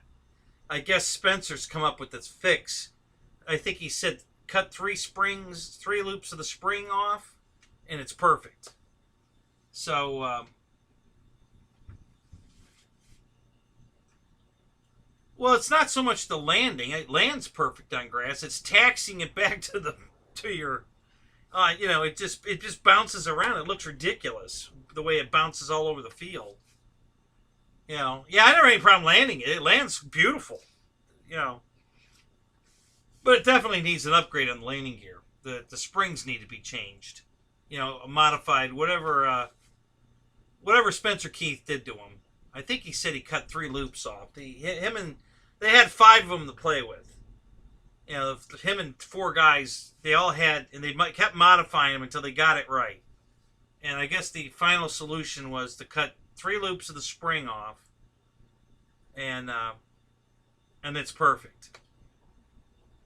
So, I haven't tried that yet, though, but I want to. But yeah, other than that, you're right. The F-22 is awesome.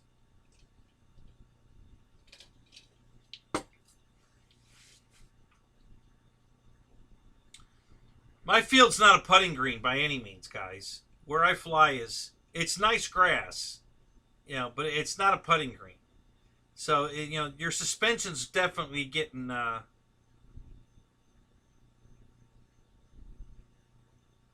3 loops on back 2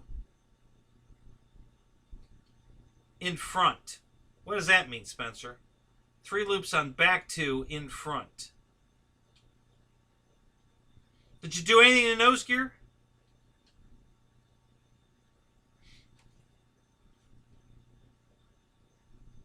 Yeah, I definitely have to try that.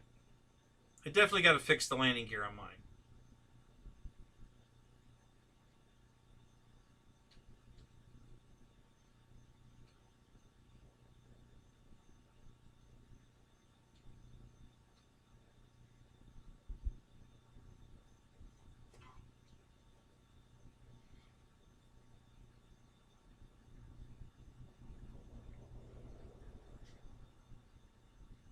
Okay, I got you now. 3 loops in the back and 2 in the front. Got it. Okay, now I got it. 3 loops in the back, 2 on the front. Perfect. Okay. So there you go, George. That's the fix for the F-22 gear. You know, do you have to do it? No. Does it fly great? Yes. No argument. But it, you know, at my field, it bounces around so ridiculous that it'll tip wingtip to wingtip because it's literally just bouncing around like this. I mean, it's hilarious to watch it, and it's just beating the hell out of the airplane. Actually, one of my nose gear, it pulled the glue out of the nose gear. So now my nose gear bucket, just like the Taft Hobby right main pulled out of the wing, my nose gear bucket pulled out of the F-22, just from being beaten around by the grass. So now I gotta pull the landing gear out of that and re-glue that. So when I do that, I'm gonna try the three and 2 loops, to get the landing gear to work better, because I just don't like the way it works.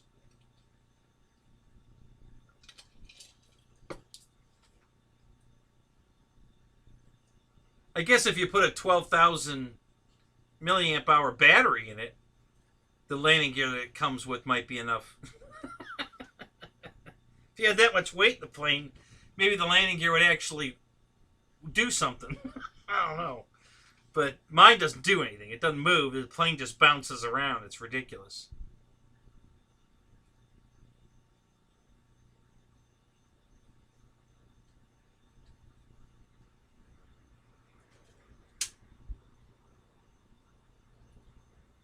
Cool, David. Thank you for uploading that. We'll have to all go check that out. And I'm sure a bunch of people will.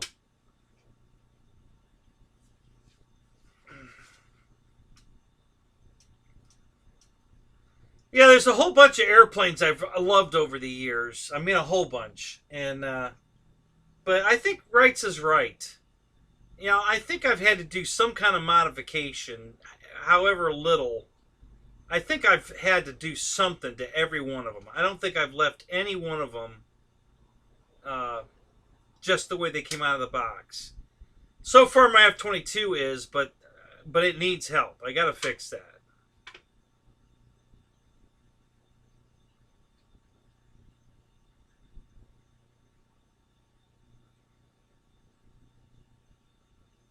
How many turbine jet videos did you take, Ryan? What do we have to look forward to?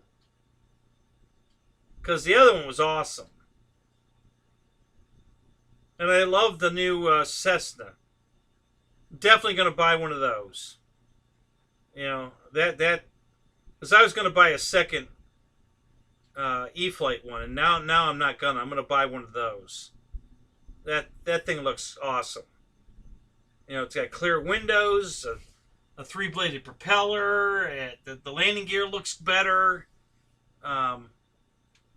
So yeah, I'm definitely buying one of those Cessnas. That thing looks cool.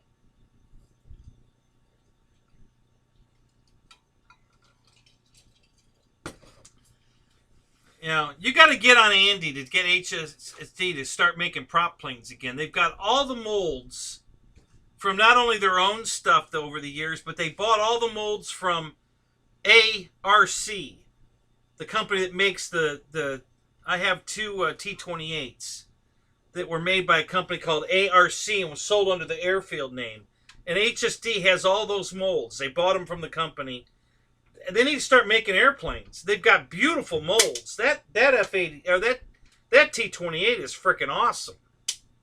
And they got the molds to make them. They need to start making them again.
I don't know, Dana.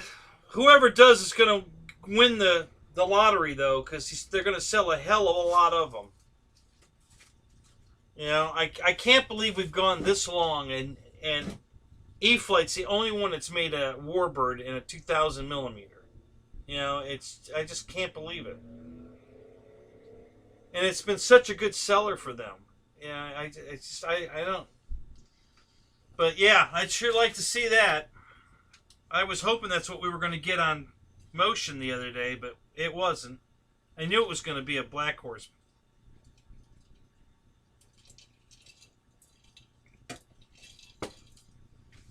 So,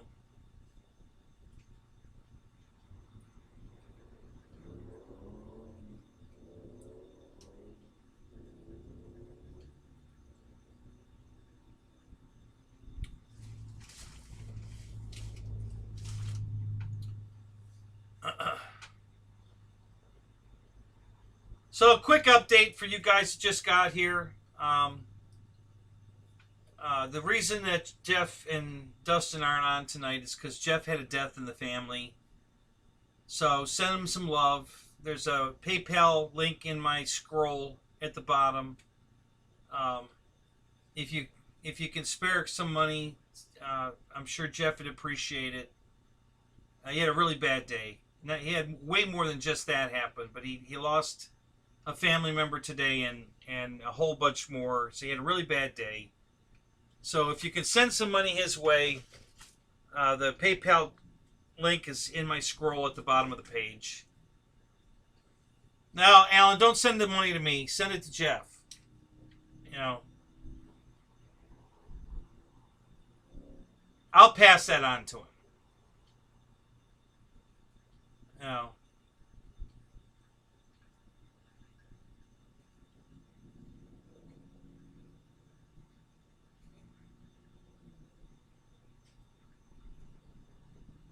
Yeah, guys, don't send me any super chat money tonight. Just if you got some extra money, send it to Jeff.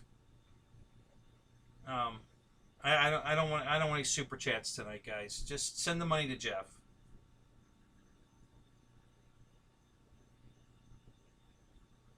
Thank you, Alan. Thank you. I'll pass that $5 on to him.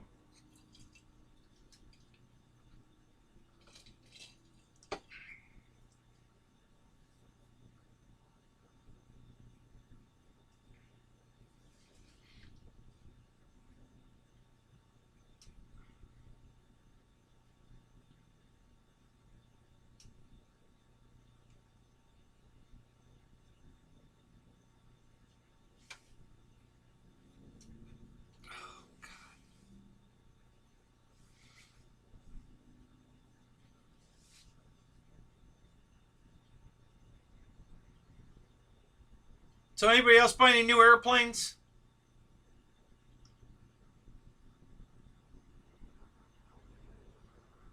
Anybody got anything they want to share?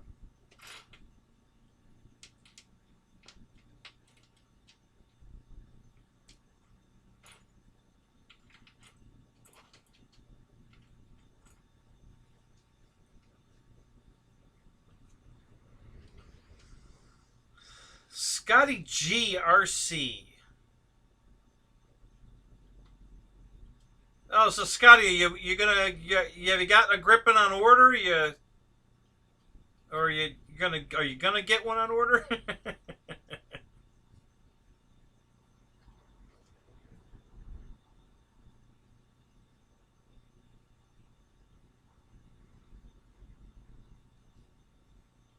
Yeah, I took advantage of Horizon's big parts sale. I bought a bunch of stuff.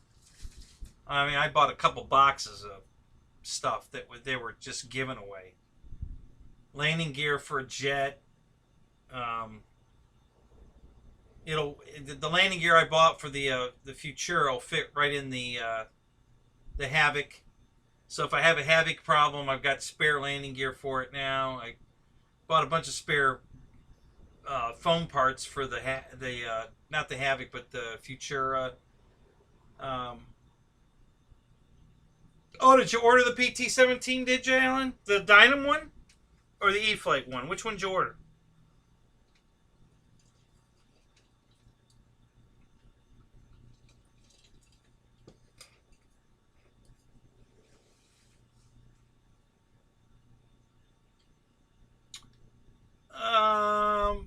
forget how much those stands are. How much are those stands, guys?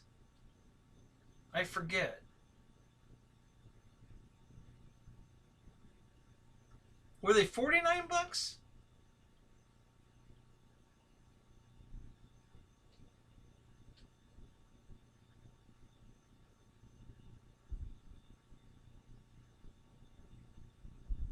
Oh, perfect, Fred. Yeah. Yeah, I didn't know Horizon had paratroopers. I wish I'd have known that. Yeah, I bought some at the dollar store, but they're not as nice as the ones coming out of Horizon. So yeah, yeah, I gotta order some paratrooper guys.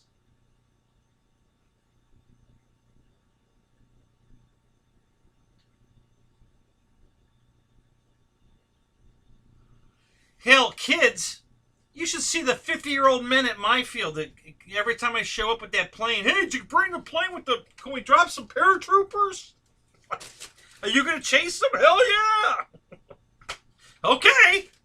So yeah, I got a whole shitload of 50-year-old men that want to chase the parachute around too. So you know, once a kid, always a kid. You just don't grow up, right? So yeah, they love it.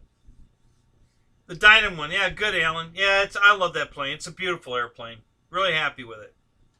I love the fact that Dynam's really improved the quality. This is a pretty nice airplane. It's the nicest one of the bunch that I have, and I've got 4. I think I have 5 Dynam planes, and yeah, that's the nicest one so far. So $59 for the plane stand. Okay, thank you, Jeff. So yeah, 59 bucks. Yeah, it's a pretty nice looking stand. I gotta say it seems like it'd be easy to pack in the car, and it's pretty versatile.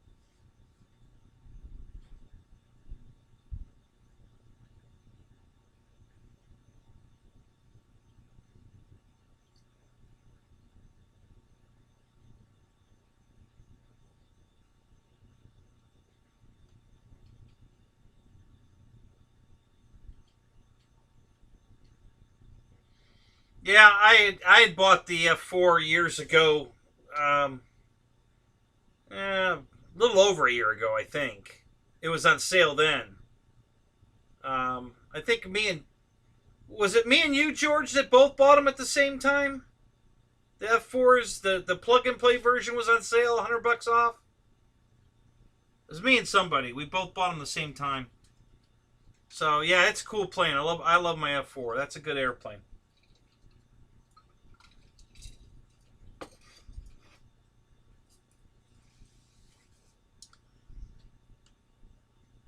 Yeah, I'm going to get one too, Alan. I definitely like the looks of that plane. That's a really nice plane.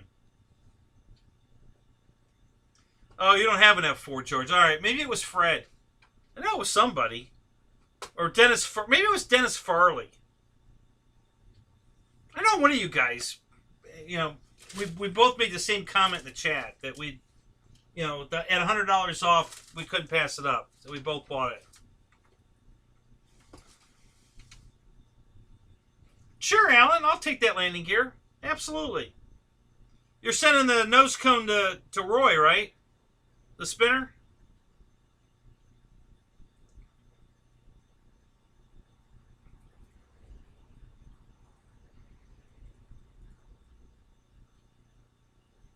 You have a ton of planes to Maiden?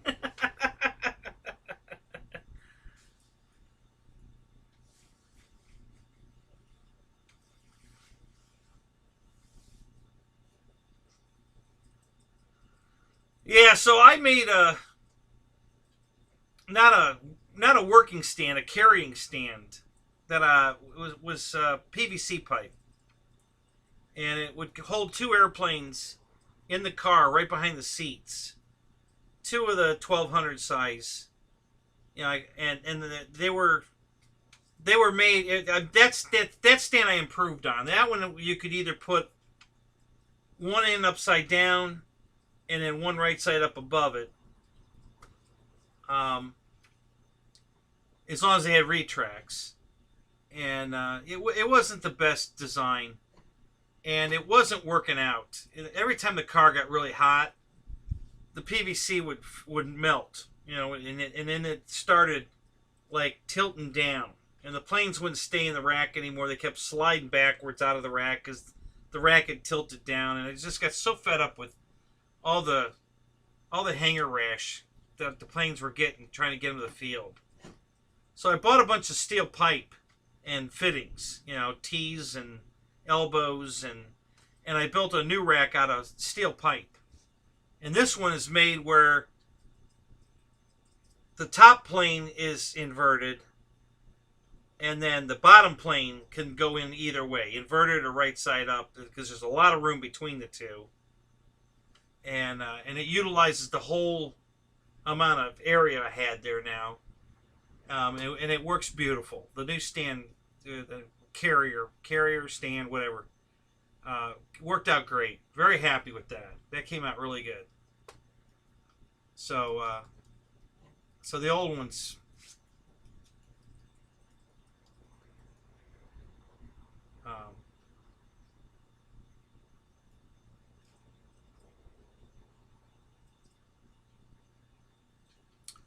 great, Alan. Thank you. Appreciate that. I'm sure Roy does too. Yeah, I still have a brand new one of those P-51s in the box. It's the kit form, and I ordered it because it's the old gunfighter scheme, and I never took it out of the box. It's still in the box. I will one day. I might take the stuff. I've got the guts. I've got a 109 over here. And I think all the guts are still in it. The servos and everything. So I may gut the 109 and take all that stuff and put it in the P-51. Probably change the motor, though. Make it faster. I'll probably put a better motor in it.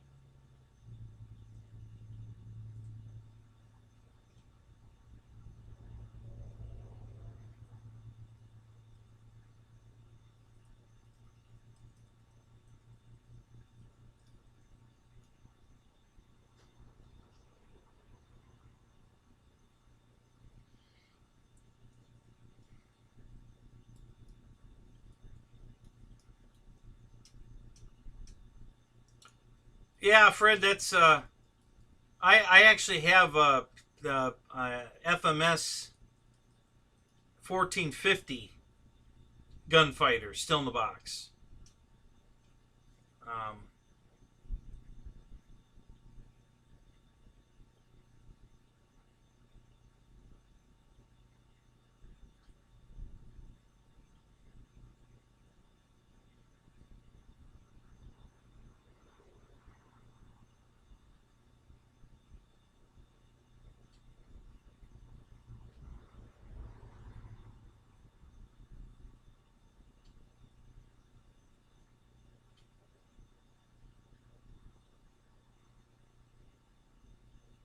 Which stand was that, Ryan?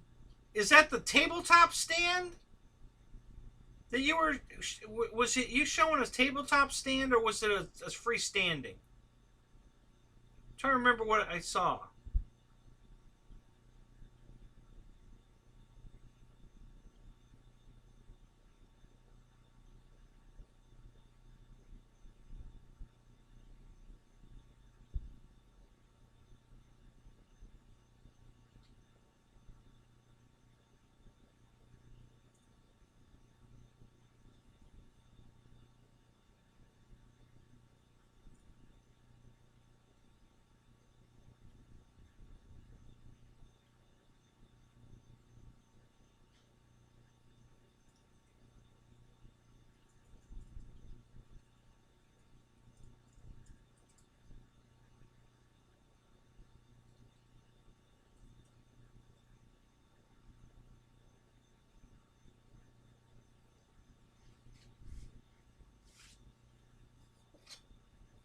You know, Alan, for the longest time, that foam, all foam repair kit, I guess it's what they called it. It's all the foam.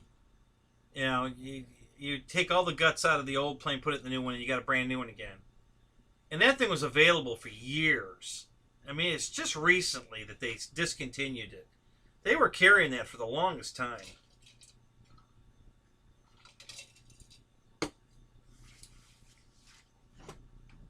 So I saw it and I just grabbed it. It's like, you know, I don't know what. One day I'll put it together. I just wanted it because of the gunfighter paint scheme. That's why I bought the FMS one too. Same thing.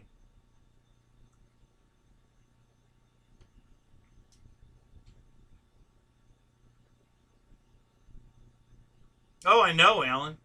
It's a great flyer. You know, it's a super great flyer. There were a bunch of them out of our field at the old field, the old field. And they were modified. They were putting bigger motors in them. The Christ, they were trying to go 150 mile an hour with them. They were nuts. So yeah, that was a real popular airplane out of the field.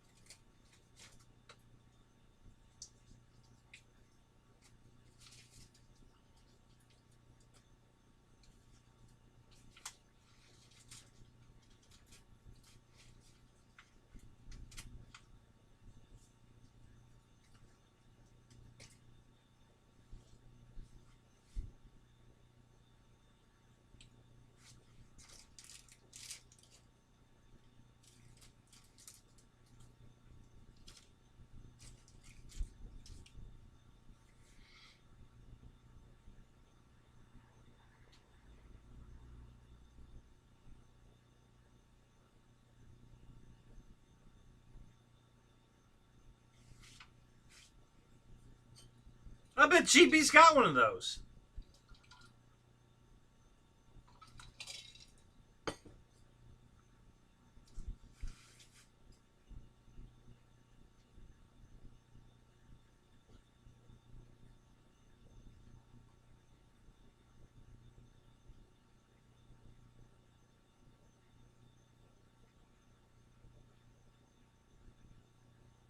Yeah, that was another one that was really popular, was the Wildcat.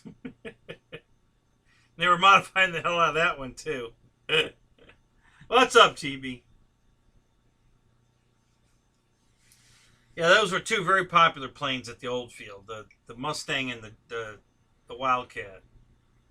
You know, and it was a competition to see who could make one go the fastest.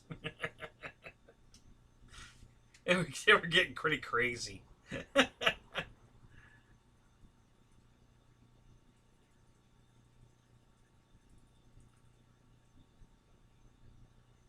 What radio are you flying, Alan?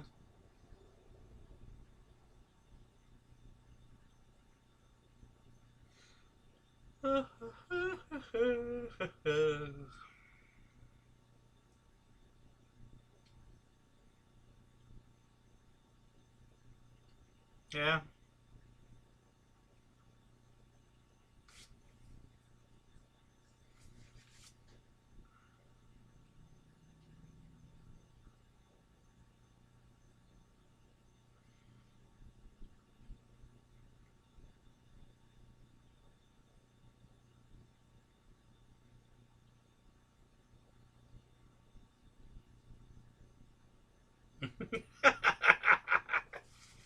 Yeah, friend. Here we go. I think we did this last night on Dave's show, didn't we? We were talking about radios. I didn't start it. I haven't said anything.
I'm here, George.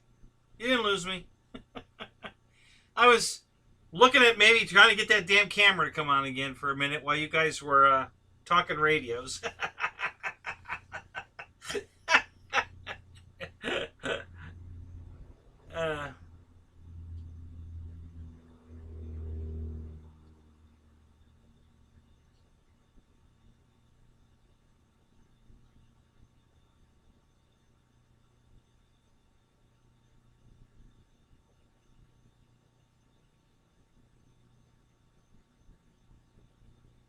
Burnt out on radio talk. Yeah, no, I'm here.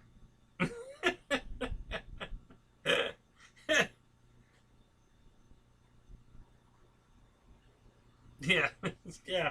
What's your favorite radio, guys? Come on, let's go. What do you think? Oh, that's hilarious.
Jody, is that a line from a movie?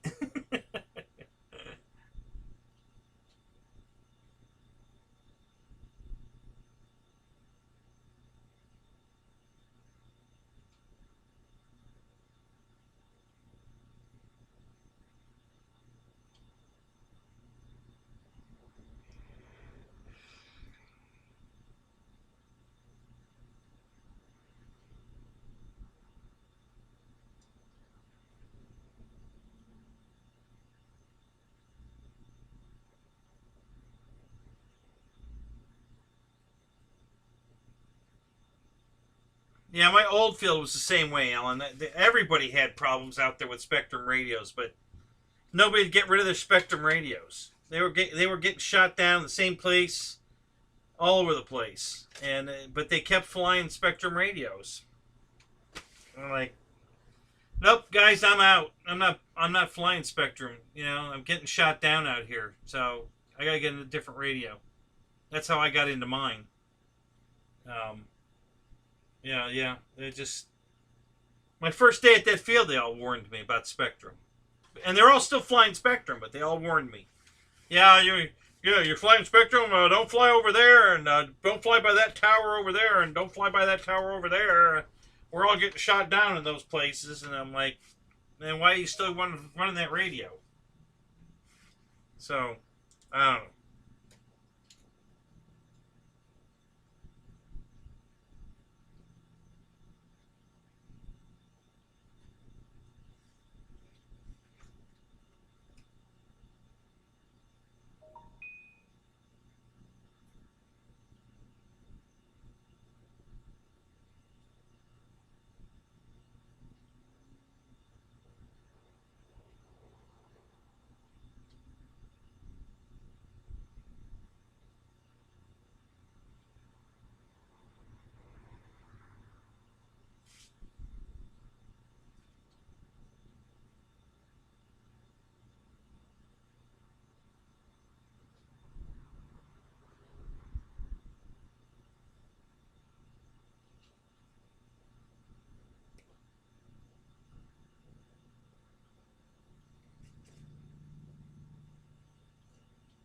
Okay, guys, so I just got a text message from Jeff, and he wants to thank all of you for the kindness.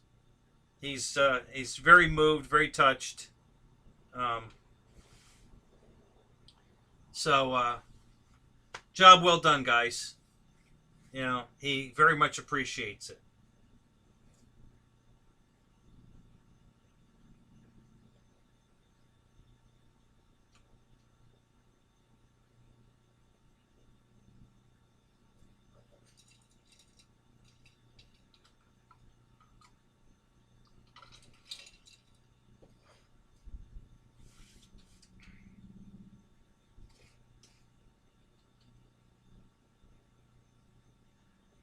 Hey, Roy, welcome. Good to see you, buddy.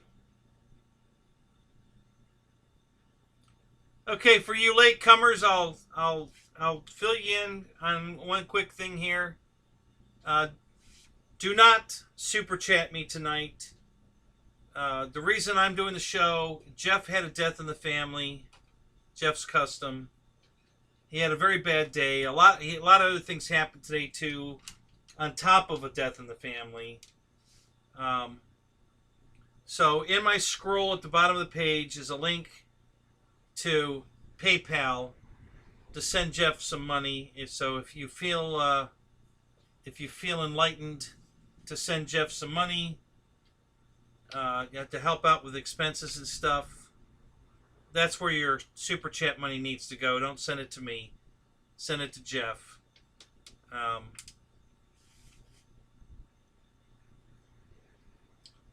Yeah, he had a really, really bad day, but he just texted me that he can't thank me enough, and thank all of you for what you're doing for him. So thank you guys. Yeah, some prayers wouldn't hurt either. So yeah, if you guys are prayers would definitely help.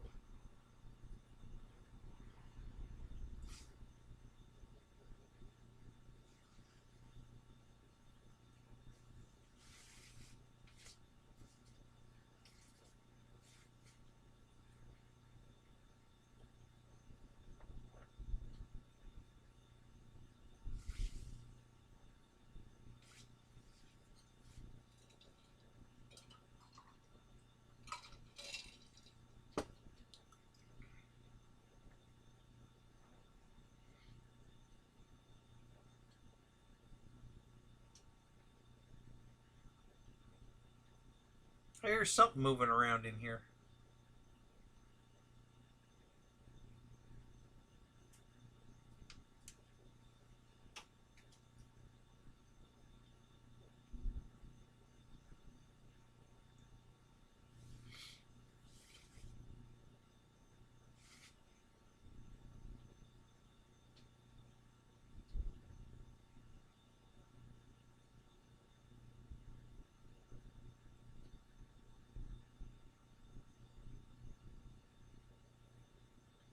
Oh, I've already flown it a bunch. Shay, I must have. I probably have 20 flights on the Viper already. It's awesome. It flies awesome. If you look up a video on Taft Hobby, go on YouTube, but just type in Taft Hobby Hilton, like the hotel Hilton. A video will come up where I had to belly land it. But you can see it fly, you can hear it go by, you can watch me land it on the belly. You know, awesome airplane. There's a couple more videos too. I haven't taken any video yet. I was trying to take some video Sunday, but that didn't work out.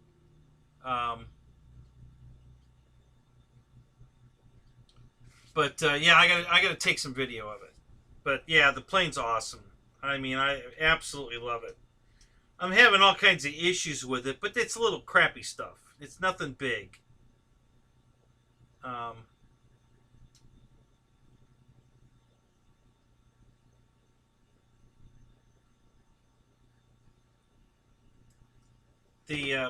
Just little piddly stuff.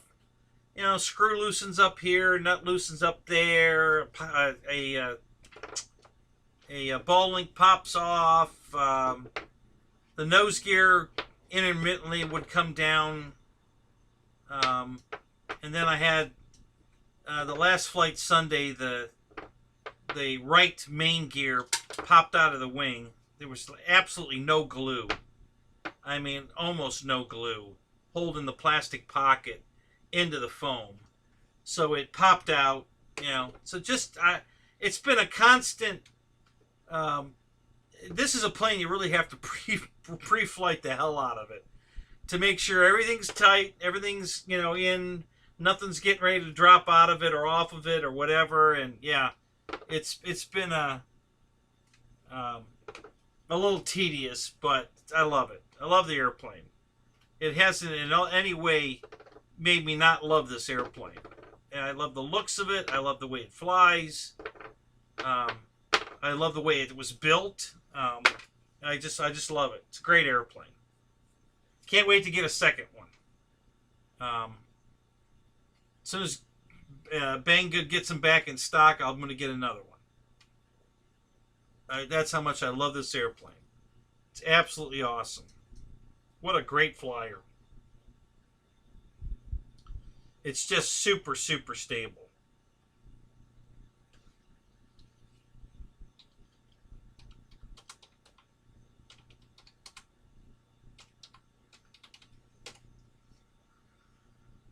It's the most stable jet I've flown yet.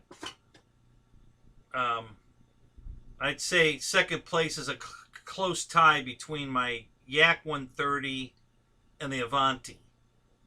But yeah, this thing's just freaking awesome.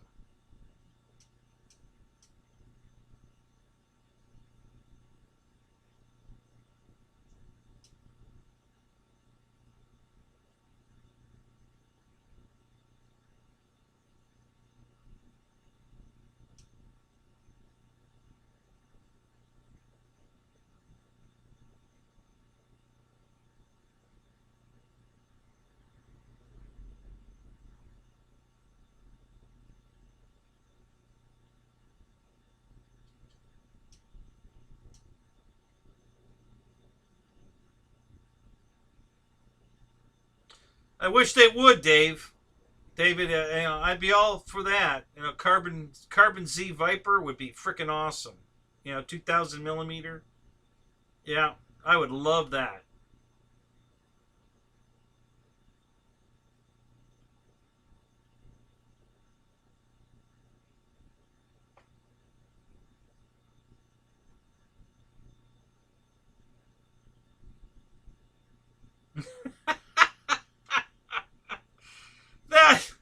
That was not a very nice thing to say, Dana. You know, come on.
Yeah, so far the Yumis are okay. I mean, they're awful cheap, and they seem to be okay.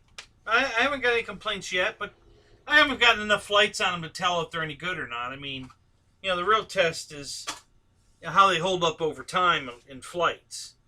But yeah, right out of the box so far, no issues at all. I just ordered a couple of these Z batteries, ZEEE, because a couple of guys have been flying those out at the field and really like them, and they're priced really, really good. They're cheap. So yeah, I've got 2 of those coming. I just ordered those. They're 100C packs, 5200 milliamp 6S 100C, and they were like $70, less than $70. Hang on a minute, they were 67 bucks a piece. Came with the EC5 connector already on them, and they throw an XD90 in the box. So if you need to change the plug out, they threw the plug in with it. So I'm looking forward to getting those and trying those out. But yeah, so far the Yumis and the Florians are still good. Florian, however you pronounce that. But now I got a few packs now. They're getting kind of not jet ready anymore. No problem flying a prop plane. They fly the prop plane fine. The other 2 guys, when they get their batteries get too tired to fly, they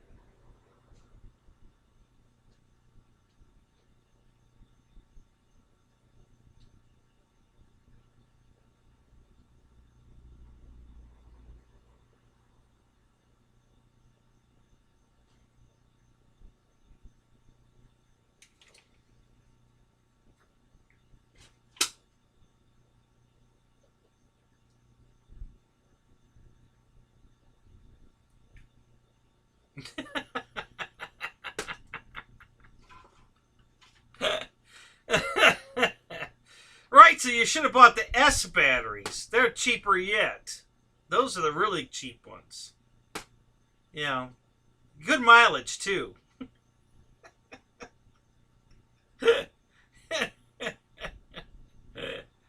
Oh my god, you guys are hilarious.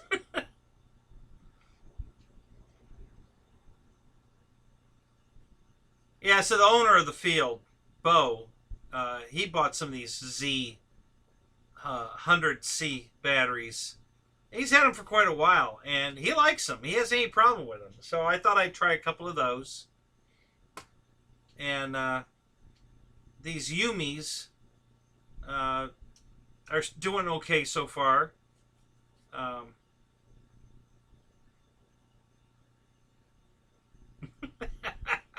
Christy.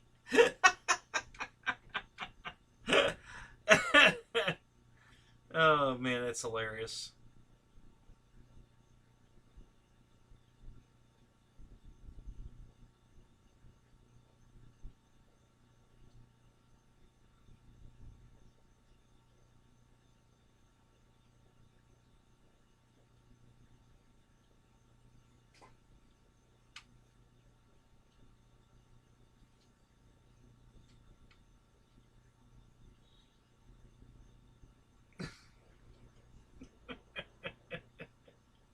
Oh my god.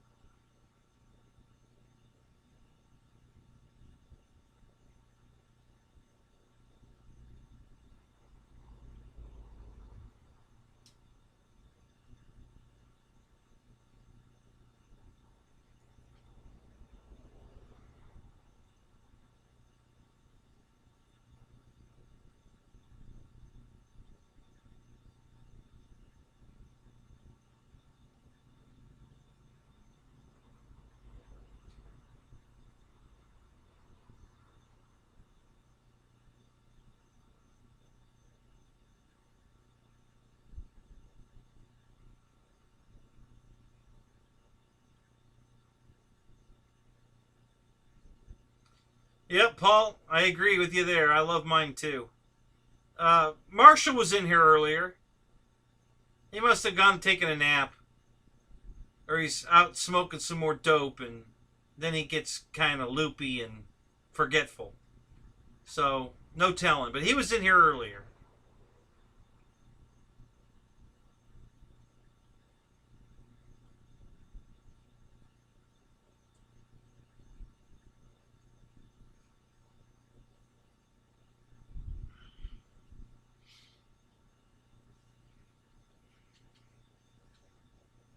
Yeah, that's a freaking awesome airplane. I love my T-28. And ever since I reworked the landing gear in it, man, I've been flying it every week. Just flying the doors off that thing.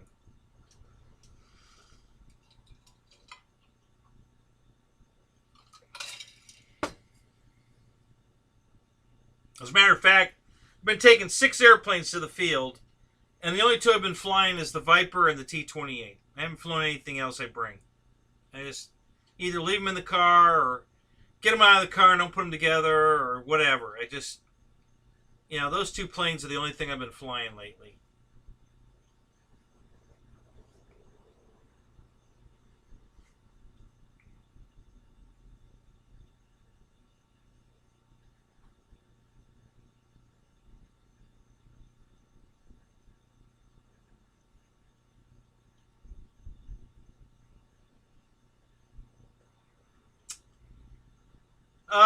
Yes, I do have a P-51 video, Claudio. Yep, go check it out. It's on my channel. I do have an Arrows P-51 and Bearcat unboxing, build, and I think there's some flight footage too. But I definitely did an unboxing on that one and a build video on that one. Did the 2 together because the Bearcat and the 51 both built, unboxed and built, almost identical. So yeah, go check them out. I did a whole bunch of videos on those. Can't remember what I did for flight videos. I know I have some Bearcat video. I think there's one Mustang video. If I'm not mistaken, I'm pretty sure I have one Mustang video, flight video out there. So yeah, go check them out. They're definitely there. Just do a search.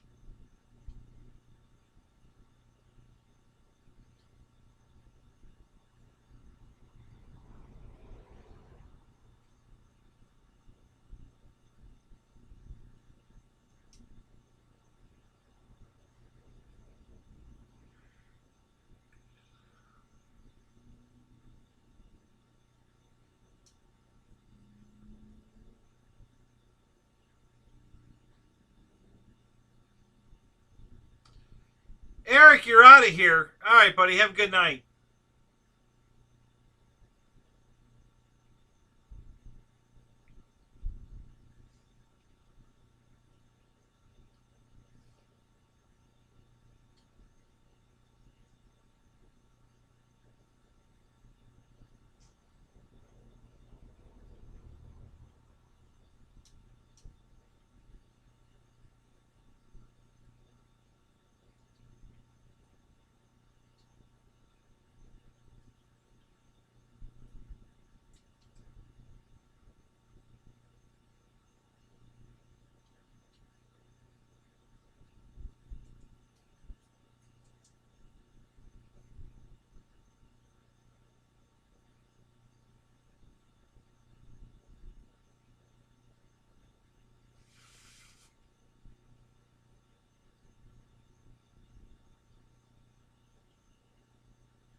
guys will laugh when you see my mistake. That might make it so I need to buy a V12. What mistake would that be, GB? Jackson RC, what is up? Good to see you, buddy.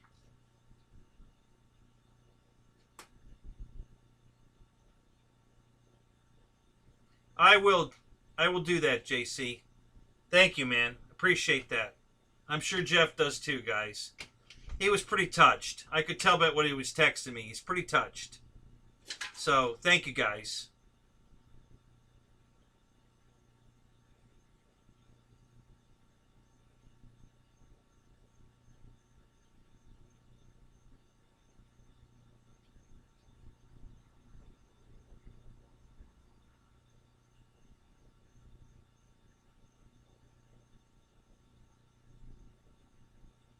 Yeah, it's hard to say no to a new airplane. You know, that's a tough one. Hey, that's news. I forgot to tell you that. I finally broke down and bought the parts I needed to fix my old Crow free wing Mustang. Yeah, that one crashed few years ago, and I've been debating on what to do with it, and I finally decided that instead of paying the $309 to buy a new one, I paid $104 to buy the parts I need to fix the one I have. So yeah, so that'll be back together soon. Those parts will probably be here Friday.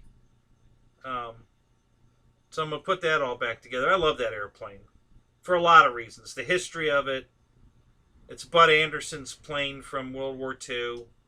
And it's an awesome airplane. It's got these really cool landing lights. And it's just an awesome airplane. Flies good. Mine has the sound system in it.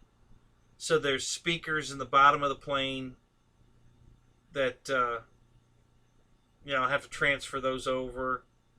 But, yeah, it's...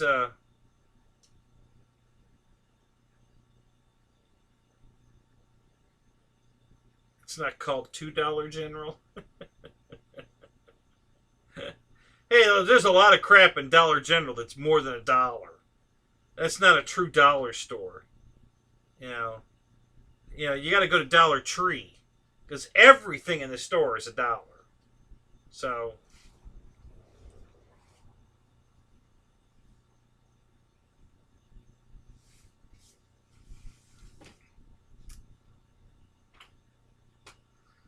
yeah, I've been trying to get back. I bought one at Dollar General, and then they were out of them, and they've been out of them forever. So I guess I need to go over there tomorrow and see if they've got them back in stock.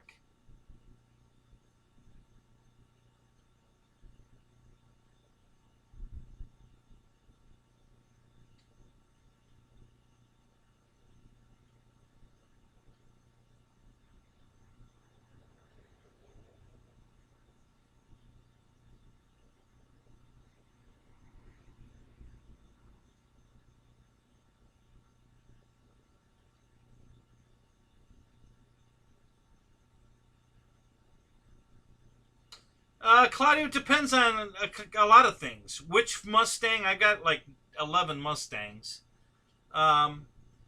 Each one has their own little characteristics. Depends on how big a plane, how much wind. If you're fighting a big headwind, usually half flaps is plenty. But if it's dead calm, then yeah, sometimes full flaps. It just depends. My FMS planes don't have, if full flaps are not a lot of flaps, so I always use full flaps on those. But I think like on the Aeros Mustang, half flaps is a lot of flap. The full flaps is too much. So they're all different. It just depends on which Mustang you're talking about. And again, conditions. How much weight you got. You got a big battery in the plane that penetrates well. You got a big heavy headwind. All these factors change the way, half flaps, full flaps.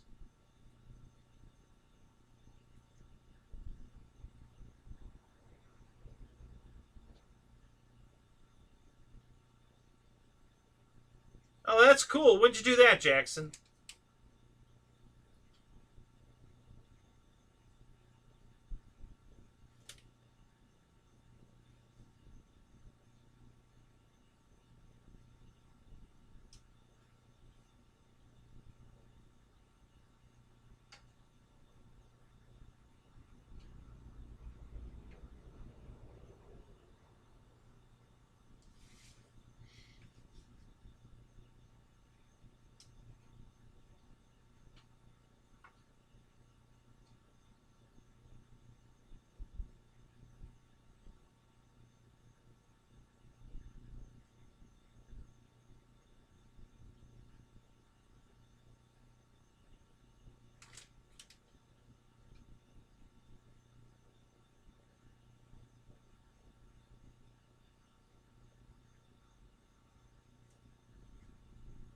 Yeah, the 11 Hobby is the same as the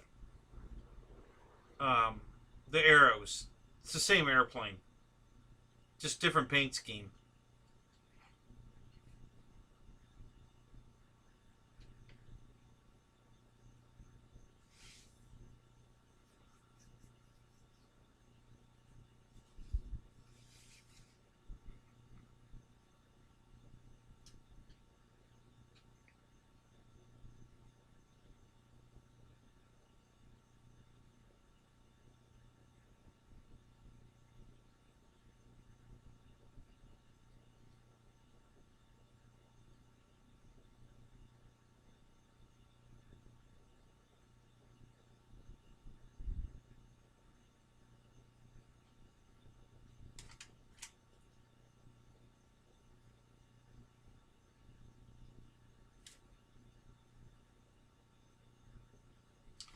Yes, Farmer Man, it's Tuesday. Good, you passed the test. Good job. We've been all sitting here waiting all night for you to show up to see if you'd pass the test. You passed the test. Good job. Okay, so oh, and what happened was Jeff's RC had a really bad day. He had a death in the family and a bunch of other stuff.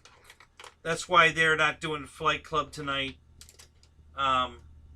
So I'm filling in. Nobody asked me to do this. I just did it. And there's a link in the scroll at the bottom of my page here to go to PayPal if you feel like donating some money to Jeff for his burial expenses and stuff. Feel free to do that. No obligation here whatsoever, but if you feel inclined, do not super chat me any money tonight, guys. If you've got any money you wanna pass on, I know Jeff would really appreciate it. As a matter of fact, I just got a text message from him a few minutes ago that he's very touched by all the support from you guys, and so he really appreciates it. And I could tell by the way he texted me that he's pretty choked up about it. So.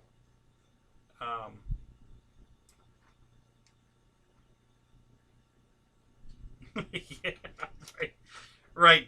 So, hey, I resemble that remark. Remember?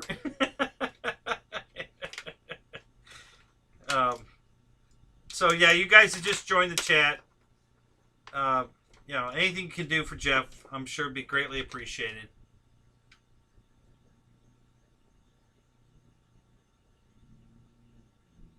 This is.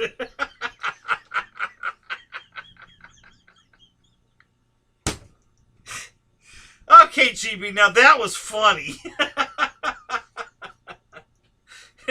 Is this an Etch-a-Sketch? Chris, are you even old enough to know what an Etch-a-Sketch is? Holy crap.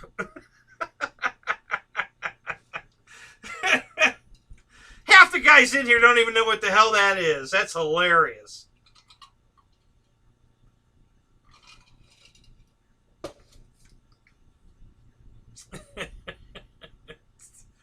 This isn't, and it's red, so yeah, there's that. That's funny. That was funny.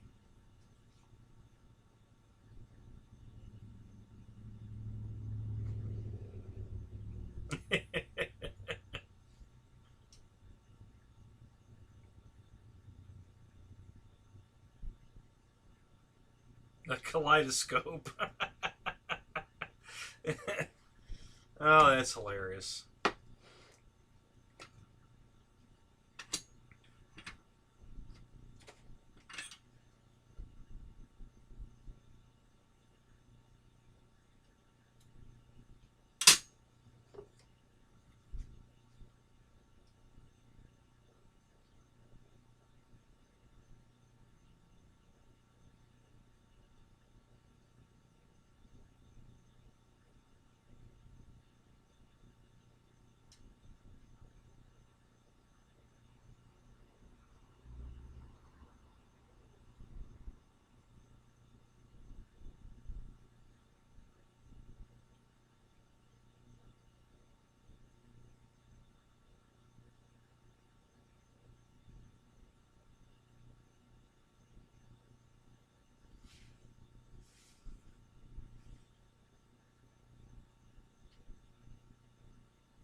All right, Owen. Hey, yeah, that sounded like a pretty busy day for you. Holy crap. You know, so yeah, I'm sure you've earned your sleep tonight, man. So you go take care.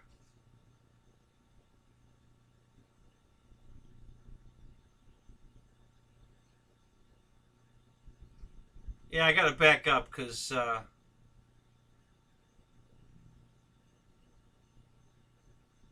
crap, he already left. I missed a question. I don't know what it was.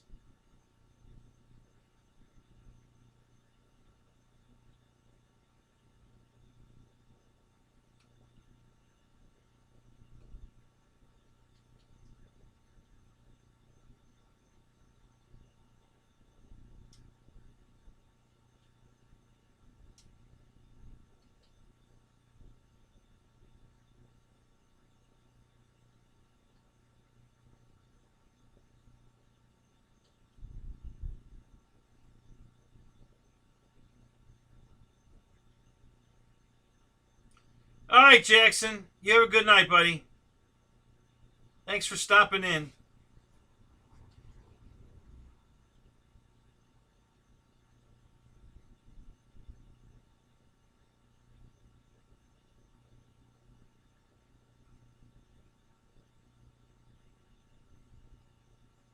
Yeah, we'll see you then, Farmer Man.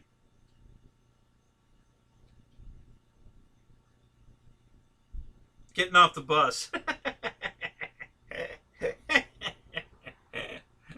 uh,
so all you Tuesday nighters aren't used to being up this late. There's still 23 of you in here. That's fantastic. I didn't know how well this would go tonight. This is great.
Yeah, you'll be all set for open mic night.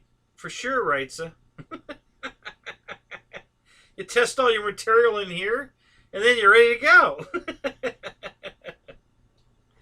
Hey, Alan, you have a good night, man. We'll talk to you later. No problem, Alan. Thanks, man. Appreciate that. The plane's not going anywhere, so whenever the gear gets here is fine. Yeah. And thank you.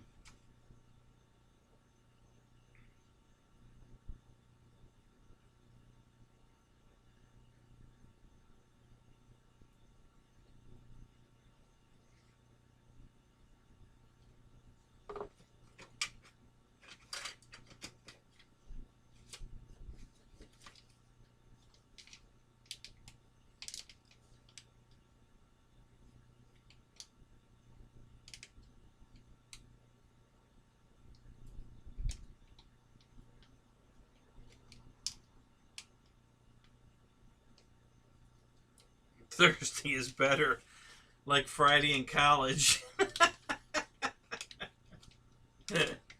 Oh my God.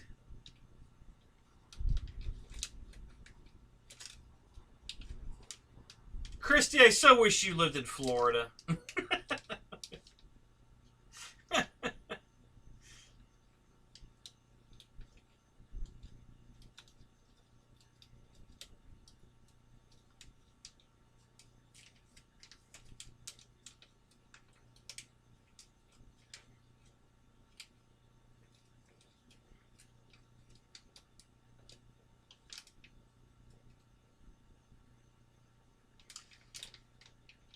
What's my next airplane? Well, that's a good question. So, might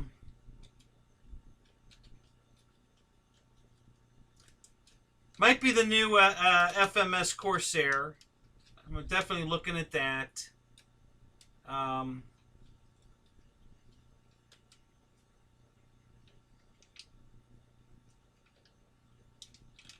I'm also looking at the. I still want the Air Tractor, and now HSD just came out with that new Cessna, and I love that thing. Have you guys seen that? Did you watch the video that Ryan put up? That thing is beautiful. So yeah, I'm pretty interested in that one too.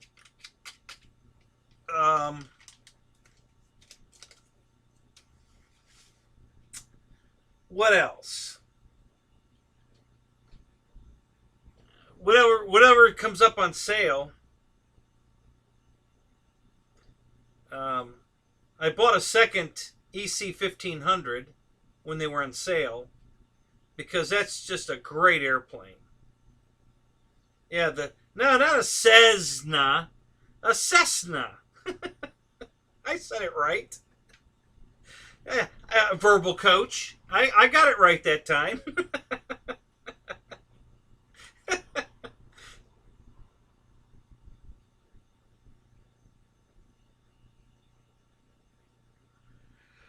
Yeah, yeah, really looking at that. And it's on sale pre-order. So that's cool too. So I'm probably going to pull the trigger on that thing pretty soon. I really like it. Right, I know. Yeah, it's actually right. Yeah, November 30th, December 1st. Yeah, yeah. It's only on sale till then. So, but this is still October. So, yeah, I've got a couple of weeks. But yeah, I really like it. I was gonna buy a second. Yeah, if the E-Flite Carbon Z went on sale, I was gonna buy a second one because I really love that airplane. You know, it's just fun to fly. It looks great in the air. It lands beautiful. It's just a great airplane. And this one looks like the carbon copy of it. I'm sure they're probably coming out of the same mold. More than likely, HSD is making the plane for E-Flite anyway, because theirs looks exactly the same. I mean, but better. I mean, when I say exact, the wing, you know, the wings look exactly the same. They both have the cuff on the end. I think the HSD one's got better lighting in it now, which that's a biggie for me. I love the lights. And the HSD one looks like it's got a way better nose gear on it than the E-Flite one, which is a big problem in that plane. So yeah, instead of getting an E-Flite one on sale, I'm going to get the HSD one on sale. Right, it's just a good bird. I really, really love flying that thing. And I'm sure this one will fly just as good as the E-Flite one, if not better. It's got clear windows. It's got people inside. I think it said it had 4 people in it. So there's 2 pilots and 2 people in the back seat. So yeah, it just looks really good. Really, really excited about you know, that. After I saw the video, I was really excited.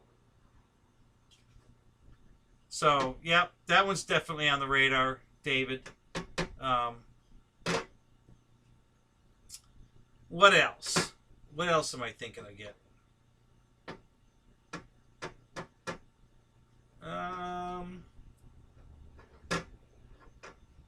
Those are pretty much my top picks right now. There's probably 1 or 2 more out there that I'm not thinking of at the moment.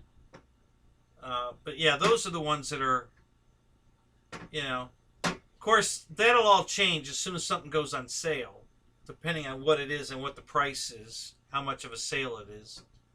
Because I always go for that. So anything that's at regular price is on the back burner to anything that's on sale. So like right now, with all the planes I just listed, the only one of those that's on sale right now is the Cessna. So that's going to be top of the list. That's the first one I'll buy. And that'll give the other ones a chance to go on sale, just in case they decide they want to do a Black Friday thing. So I would say right now,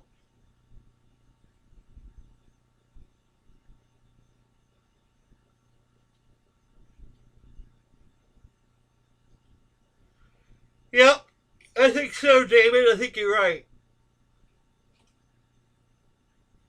Yep, on sale and free shipping. Available through Pilot Ryan Media. Let's go to his Pilot Ryan Media page and click the link to HSD and HSD USA and pick up yours today.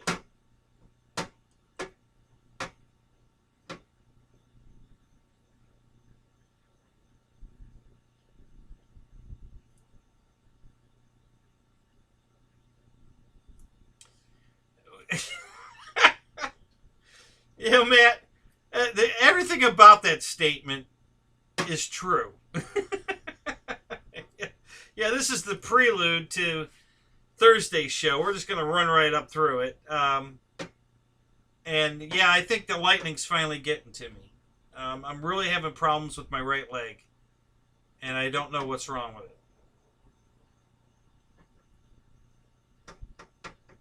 Well, you don't do affiliates with Andy, but you're still promoting his product. Hell, you did his videos for him.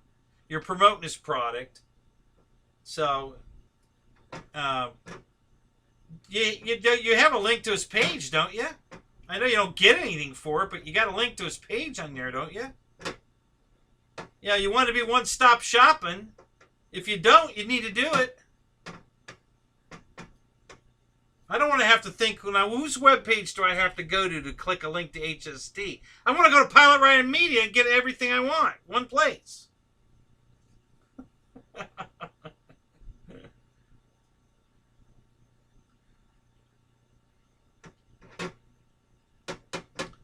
So, yeah, man, getting back to... Yeah, my right leg is really bothering me, and I don't know why. I don't know what's going on with it. I'm losing... Like... I'm having trouble walking on it. And it's getting worse. All day today, it's been just getting worse. It started yesterday, and all day today, it's been getting worse and worse. It's been harder to get up out of the chair, walk around, and I took some ibuprofen thinking that would help. It didn't help.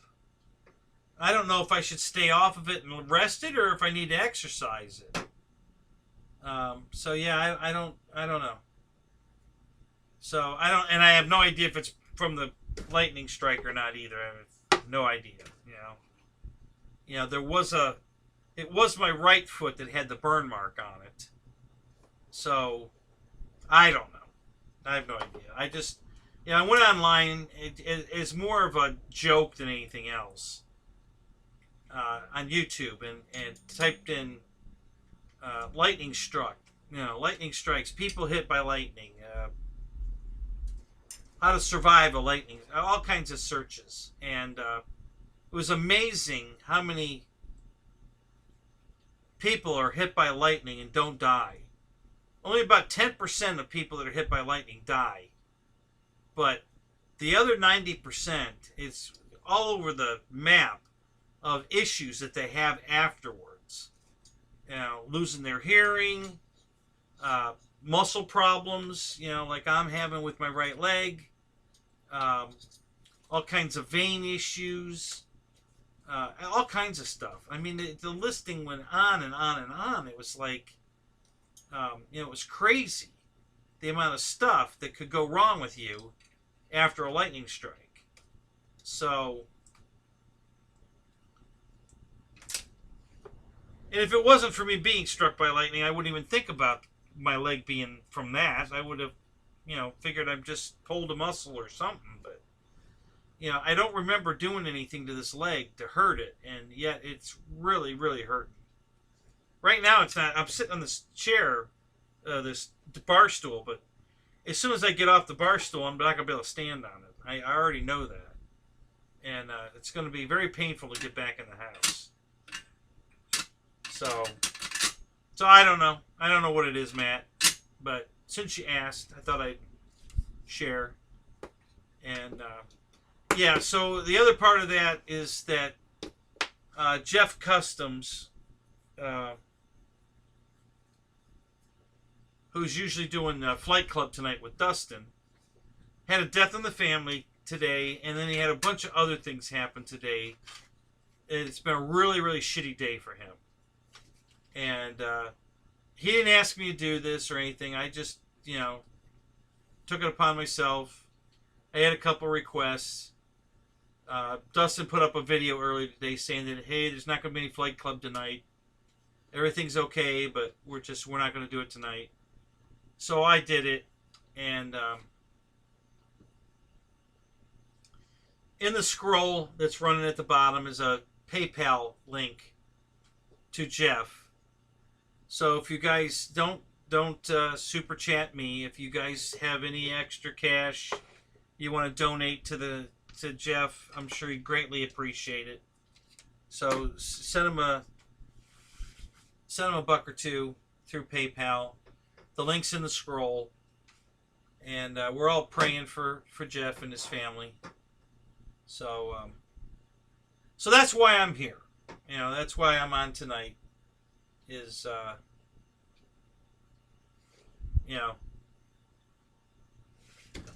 we all have issues like this in life, and it's just nice to know that there's people in your corner that got your back. And so I don't know, Brian. I've never had gout before, but it could be. I don't know. You know, I hope not. You know, heard horrible things about that. But yeah, I don't know. I don't know what it is. I don't, you know. You know, so a couple of guys have given me some information tonight about there's some neurology, nerve ending tests. You know, the test to see if I've got nerve damage or whatever, and so I'm going to have to look into some of that stuff, I guess. If this is worse tomorrow, then I'm going to have to do something. I don't know what I'm going to do, but I have to do something.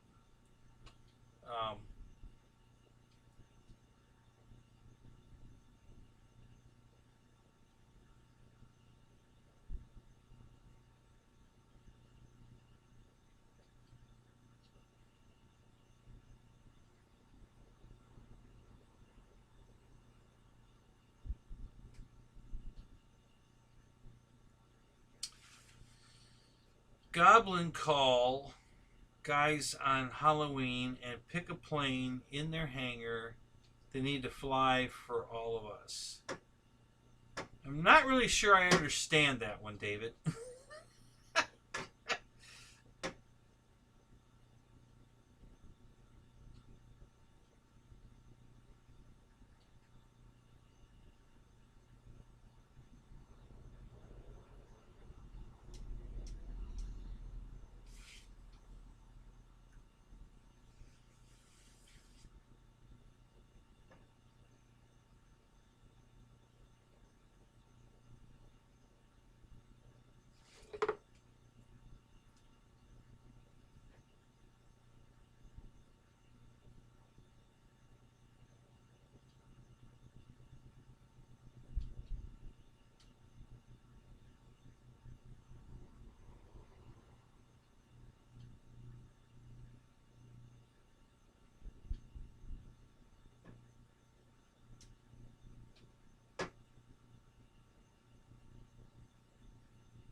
Oh, is that what that F-16 Wild Bill was an HSD F-16? I saw that video. I didn't know what. Nice looking F-16. I just didn't know what it was. I was curious. It looked good. I liked it. Oh, I didn't catch that. I didn't see where it said it was a HSD. Yeah, it's all Chinese or whatever that is, and then you know a number like a 14 or 1400 or whatever, and yeah, it's easy to miss any kind of message that's in that thing if you're not looking. And apparently I wasn't. So.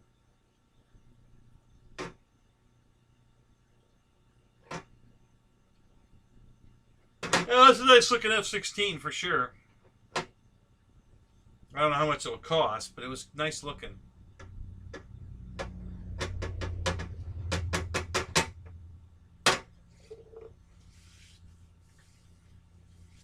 going to stand up, see if I can stand on this leg. And why just the right leg? That's the part that's got me. Wow. God damn.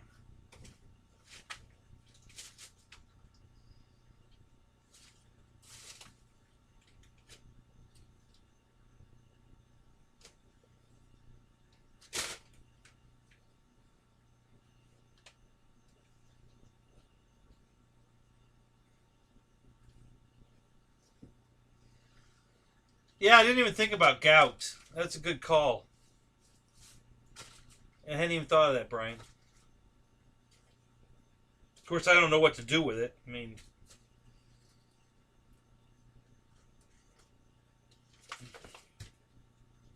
wow.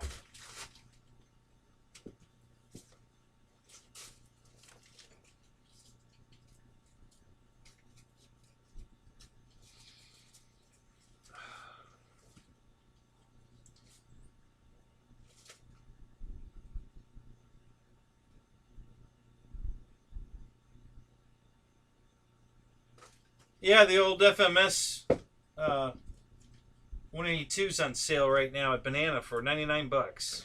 That's a screaming good deal. You know, if you want a 1400 size 182 for 100 bucks, that's a really good deal.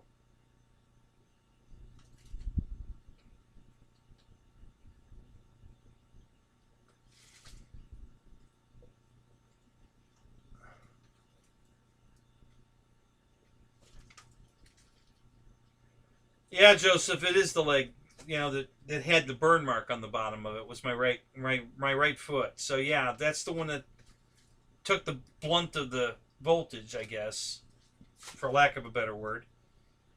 So yeah, you know, so maybe who knows? You know, I don't know.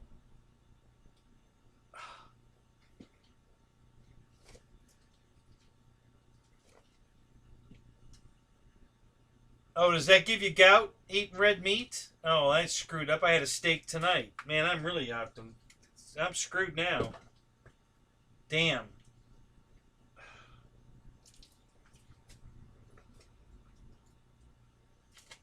What do you know about this, Brian? You got any advice there? I mean, seriously, is red meat bad for gout? Is that a myth? Is that real? What are you talking about?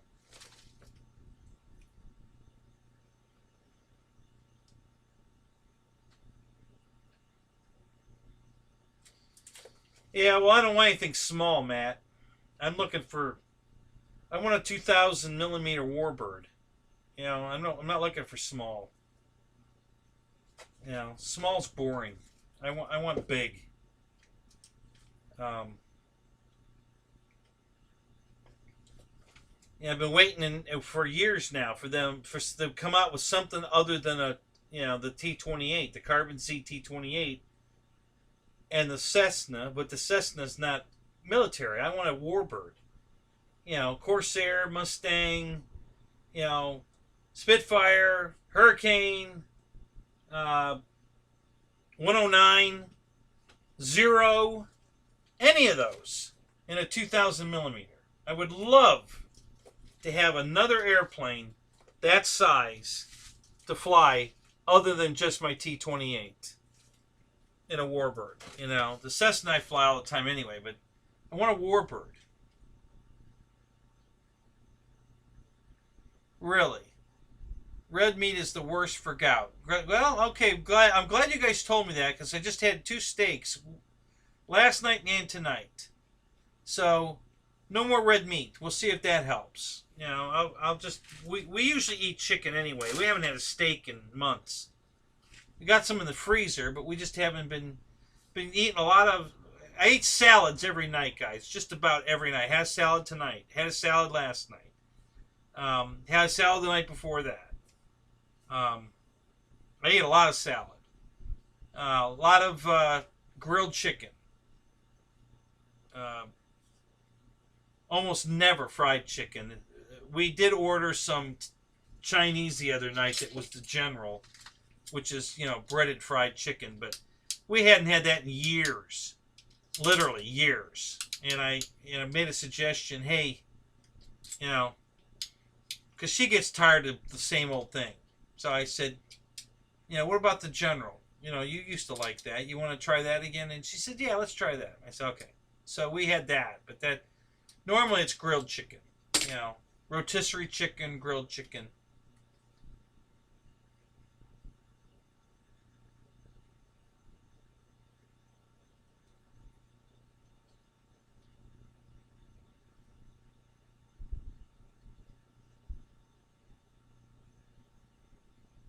Yeah, this is in my knee joint. It's right below the knee is where the pain is. Um, I mean, it's hurting like a mother. And I don't know what the hell I did to it.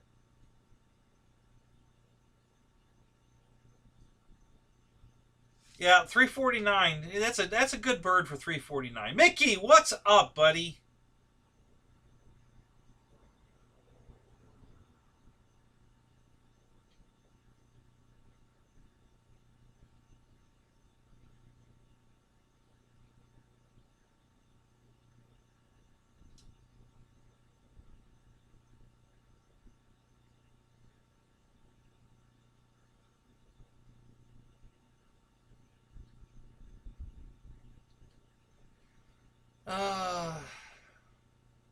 Yeah, I know. But I guess I'm just gonna finally call this nurse from the I think it's called Better the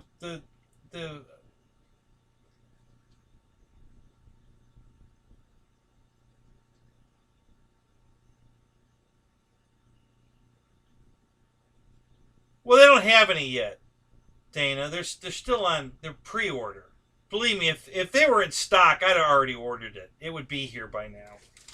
I have time because the sale's on till the 30th of November, and they don't have them yet. It's pre-order. So, believe me, if yeah, I almost thought about calling Andy and see if I could sweet talk them out of their demo plane. Because that's how bad I wanted it.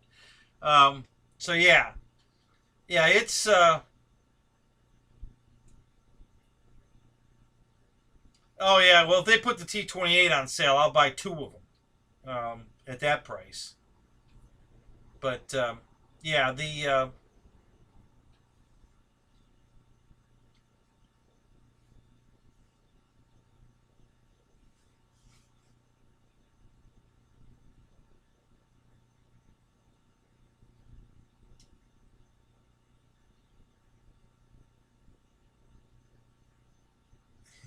yeah. Sorry about that, Mick. So I'll tell you again, just so you understand why I'm here. The Jeff and Dustin did the show tonight, Flight Club, and Jeff had a death in the family today, and then he had a bunch of other stuff happen that would make it was a really really bad day, and he just wasn't ready to. He didn't want to go live. He just didn't want to be in the chat tonight. So,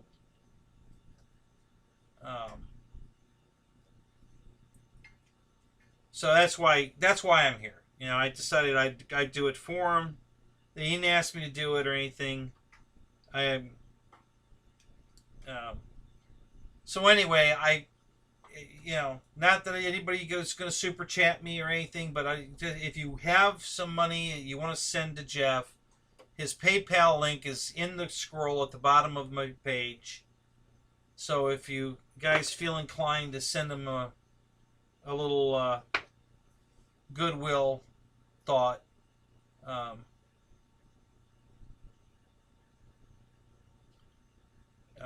that's where you can send the money to give Jeff a little love.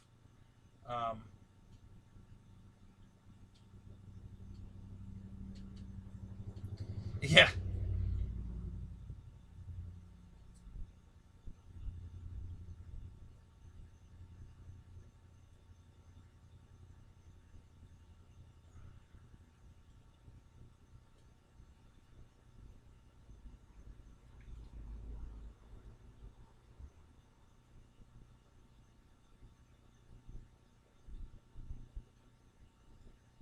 Yeah, Vic. So how are you painting them? I'd like to know that one. I need to paint the MiG-29 cones on mine, the little one, the arrows one. I painted them gray so they wouldn't melt in the sun. The black ones all melted on all the guys that were at Jet Jam. They said they had them out in the sun and everybody's tail cones melted. So I didn't want that to happen to mine, so I painted them gray. In the anticipating that I would paint them, I'd airbrush them, to look like, heat-treated metal. Maybe some bluing, little orangey, like rusty, kind of, I was planning on airbrushing them to look like they'd been heat cycled a few times.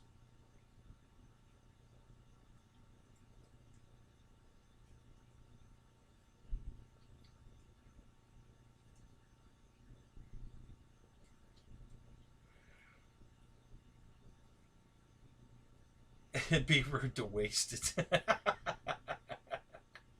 Absolutely, Mickey. I don't drink, but I absolutely don't waste food or drink. So, yeah, if it's open, you have to drink it. That's the rule.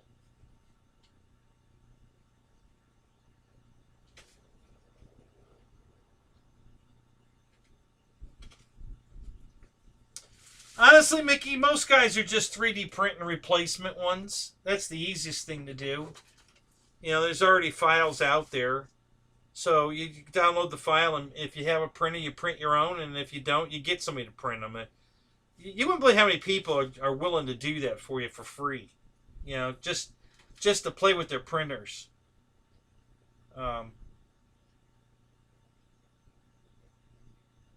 Yeah, so I just masked mine off and painted it primer, primer gray, and I was in a hurry to go fly it, and I didn't want to take it out with black cones because I knew they'd melt. So I just did a real quick tape job and sprayed them gray, and they don't look bad gray, honestly. They look fine. But I planned on, if I was going to keep the jet, which I'm probably not,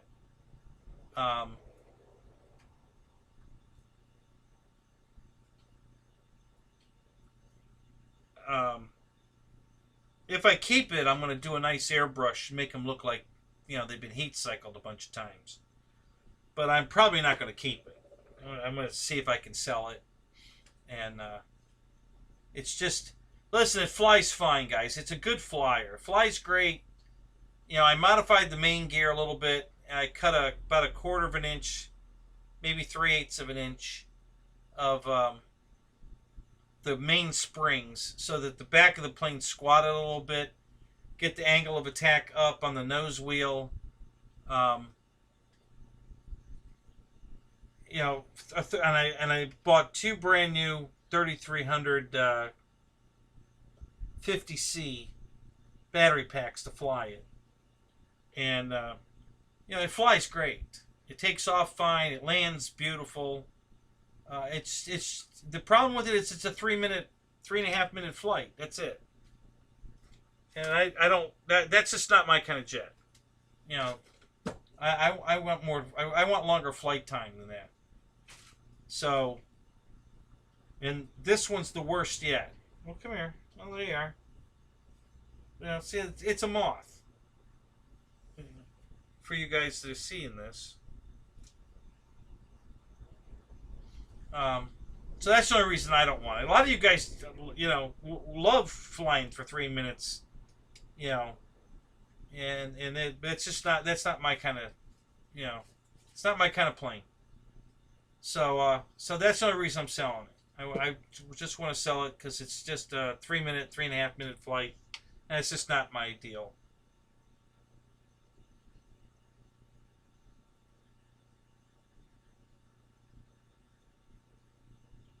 Okay, so I'm actually finishing up the video right now, right? So, I have some good video for you. I absolutely love the jet. Okay, I love it. It's awesome off the grass, and I mean awesome. That thing takes off, grass or pavement. I've flown it off both.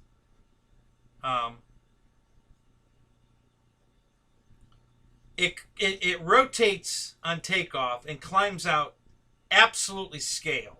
It looks exactly like the real thing.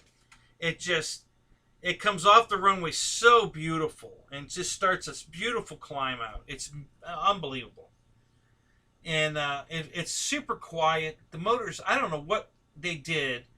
My Viper's the same way too. The new Viper's super quiet. The engines, there's no whine. There's a very quiet whoosh sound. It's amazing. It flies beautiful. It's a lot of work. It's not hard work, but it's a lot of work to take it to the field if you have to take it apart. And I have to take it apart. So you're talking about both wings have to come off, and there's 5 wires, 5 sets of wires. It's way more than 5 wires. But there's 5 plugs. Okay, we'll use the word plug. On each wing. So that's 10 plugs you have to unplug and plug back in to take it apart and put it back together. And then I have to take the tail off as well, which is 4 more screws. So you have 4 screws on the wings, 4 screws on the vertical, 10 plugs to unplug, plug in. It's just you waste too much time, you know, taking it apart, putting it together. You're talking a good hour of time. You know, maybe 30, 40 minutes putting it together and 20 minutes taking it apart. So yeah, it's just kind of, you know, when I get my trailer fixed, or not fixed, there's nothing wrong with the trailer, it's loaded. When I get it empty, when the garage is built and the trailer, I can empty the trailer out, then I'm going to have racks in there again to put the planes on, and I have to make some new racks because they weren't designed for anything that big. And then I'll be able to take it to the flying field in one piece and fly it. And but I love the airplane. It flies beautiful. It's just very majestic in the air.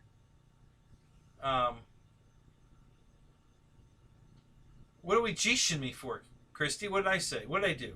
Where'd I go? What happened? What did I miss?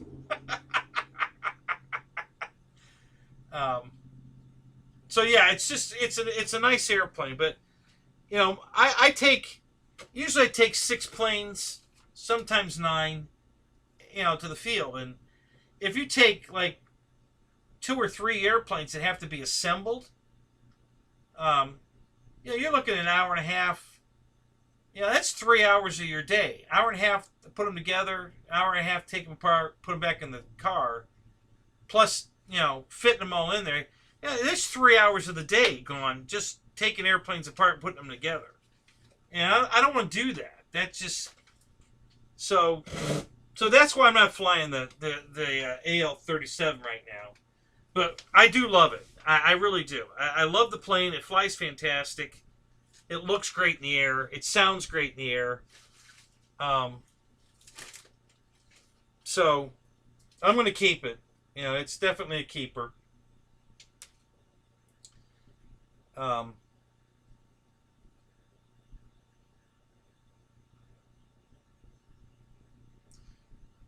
Well, GB, okay, so here's what you got to do to put it together. You know, you take it out of the car, and I put the fuselage in the rack upside down.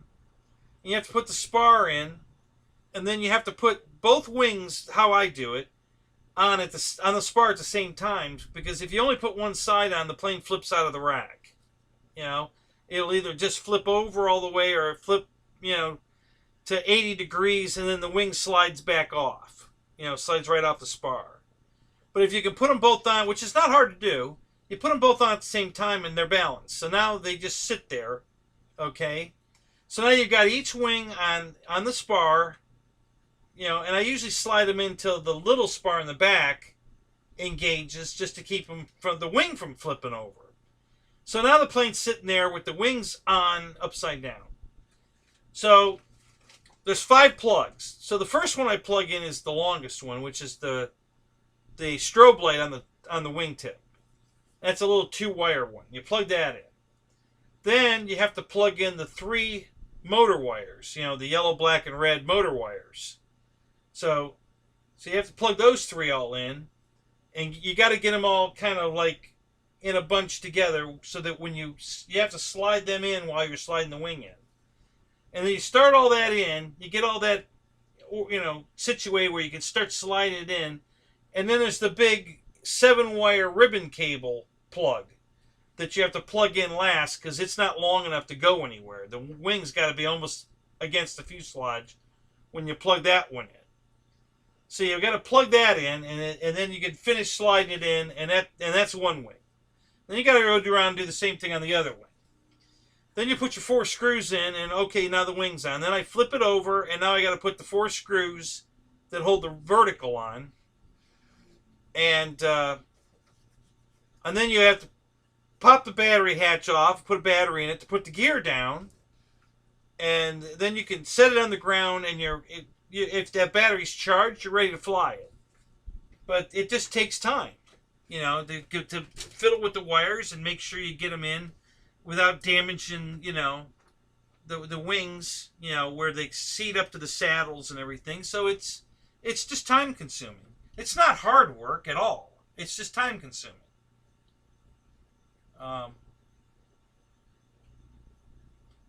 Yeah, well, the T33 is a one piece wing. You know, how many screws hold that on? 2 or 4? I forget. Hang on, I have it right here. You know, broken, but it's right here.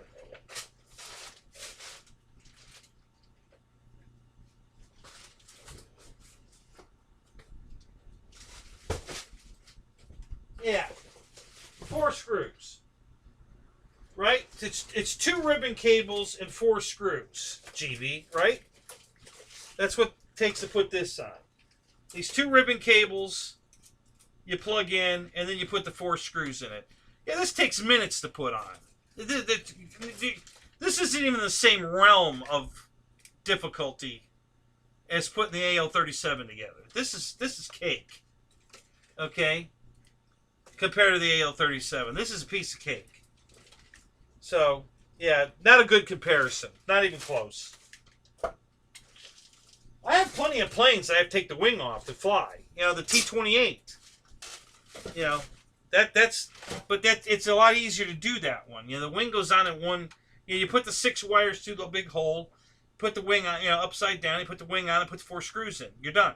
Then you just flip it over and plug in the 6 plugs, and it's ready to fly. It's not near as complicated as putting the AL37 wings on, which is, you know, kind of a circus routine that you would do a show for. You know, it's a big difference.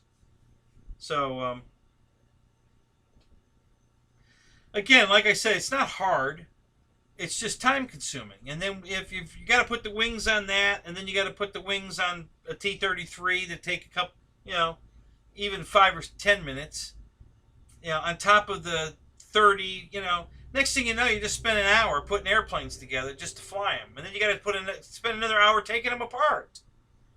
So, yeah, if you go to the field with more than one plane to put together, it becomes a real nuisance. You know, if you only have one that you have to put together and everything else is together, well, then it's not that big a deal. So, you know, and that's what I try to do now. I try to only go to the field with 1, maybe 2 airplanes that I have to put together. Everything else I put in the car is ready to go. But lately it's always been, you know, I always forget that the EC 1500's in the front seat. And that has to be put together. But that one's pretty easy. You know, that was just 4 screws. You put the spar in, slide the wings on, they plug, everything plugs in. You just plug them in and then put the 4 screws in, and they're finger-tight thumb screws. You don't even need tools. You just stick them down in and screw them with your fingers. So that's a real easy build. But again, it's another plane to build. So you got that one, and then you got the T-33, and then you got the A-37. You know, next thing you know, you've spent more time building airplanes than flying airplanes. So that's all I'm saying. It's not that big a deal. But it's time consuming. So that's why I don't take the AL37 out right now. But as soon as my trailer's emptied, it'll definitely be going to the field a lot. And I also am still thinking on a paint scheme. I got to paint it before I fly it, and I don't know what color I want to paint it yet. So I've been still looking at paint schemes for the AL37. So if you guys have any favorite schemes, go ahead, shout them out. I'm all ears. Right now, only because of visibility, no other reason. I don't have any kind of love for DHL any more than FedEx or UPS. I just think that bright yellow with the red stripe and the big red DHL lettering is very visible in the air. So it'll make the plane very visible while I'm flying it, for not only me to see it, but people that are spectating to see it. So I'm kind of leaning at that one right now, but there are others for sure. And I haven't ruled out FedEx or UPS or anything else for that matter. I can say there are no schemes that I have ruled out. Okay, they're still all on the possibility list. I just don't know which one I want to do yet. You know, so I'm still debating.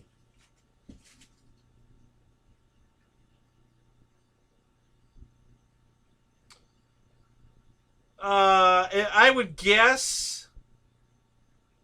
I know that the floats for the E-Flite one were $79. I got mine free. They were when I bought my 182 or my 150. I mean, the oh, that's true too. I didn't think of that. This is a 182, and the Cessna from E-Flite is a 150. I forgot about that.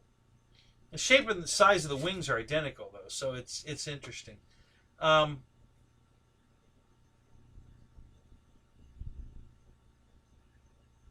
thought of that, David. You know, and it was the 80s TW scheme I was looking at. The one that had the globes on the tail with the TWA in the globes, you know, the gold globes. Yeah, I looked at that scheme. You know, it was a good choice. That's one I was actually debating. There's a whole bunch of them. And I haven't made up my mind yet. I found another one that I like because of the color. It's lime green. It's a bright lime green.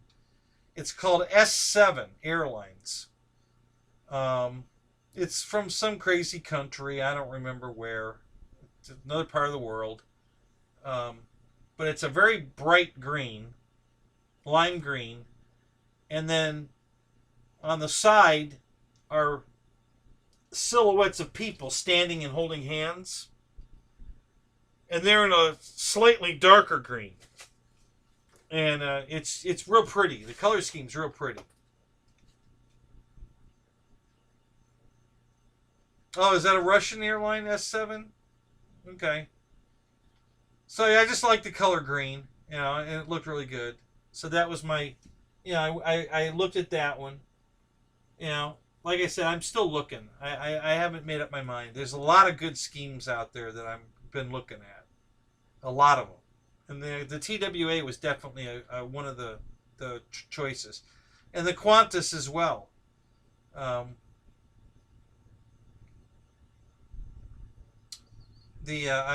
like the Qantas airline scheme. You know, I like the big kangaroo on the tail. So yeah, I was definitely looking at that one too.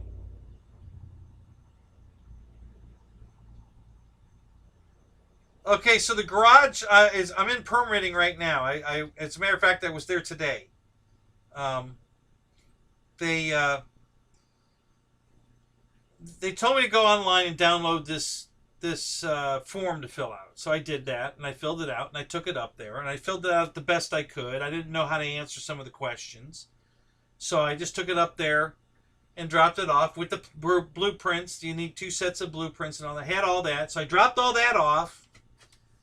And they call me that day and tell me that I need to come back and fill out the rest of the paperwork. That I didn't finish filling it out. And I told them, I said, okay, well, I need help filling it out because, you know, I don't know how to answer some of the questions. Well, that's okay. The girl downstairs can help you. Well, I asked her for help the first time I was there, and, you know, I didn't get any. So, in the meantime, they had all of the information they needed. What they needed filled out was stupid. It was just stupid. Who's the contractor? Well, obviously, it's either the company that's building the damn thing. You know, it's a pre-build, so they're the manufacturer, they're the builder, they're the ones that are going to install it. So either they are or I am. Either way, you have both of our information as who's the contractor. So do I really need to make a special trip all the way down there to answer that question? Or can I, when I come to pick up the plans, can we actually fill that little, you know, last little, you know, info in as I'm paying you my fee, and then I can just go home with my plans and start working? No, they made me go back up there just to answer 2 stupid questions that I missed that I didn't know how to answer. And now it's back in permitting. So I'm just waiting for them to give me the permits, and you know, we're off to the races. You know, I'm going to schedule it to be put up. So that's where we are. And you know, so the county building's just pissing me off right now. There was no reason for that. Yeah, KLM was another one I thought of, David. Now I like that blue's pretty cool. It's bright. It'd be easy to see in the air. Bangkok Airlines. What does that look like? What color is that one?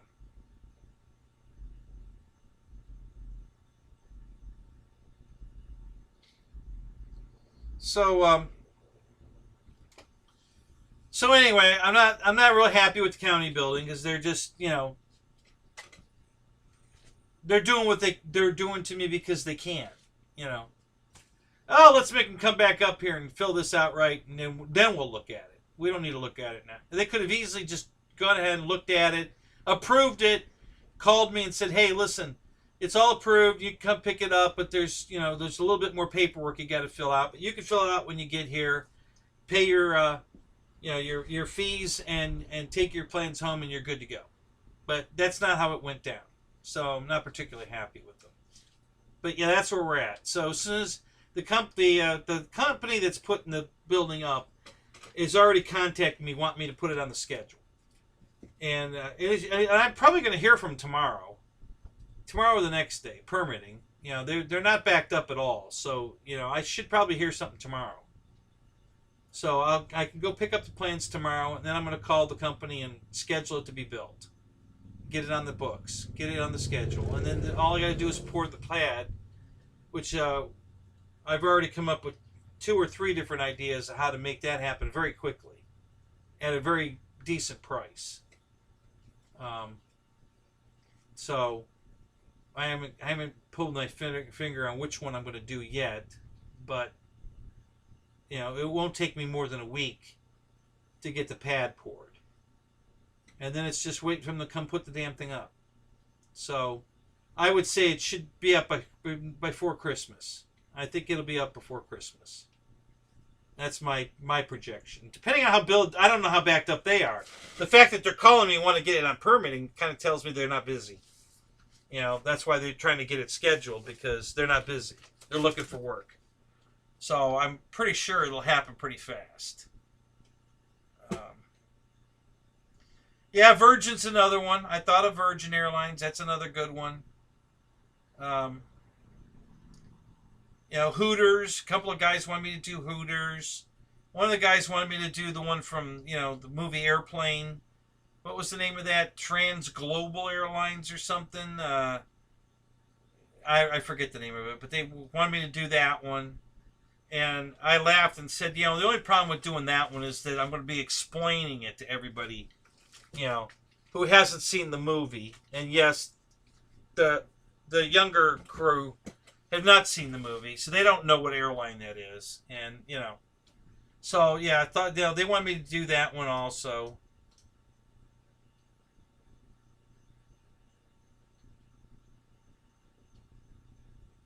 They'd hear from your football at GB?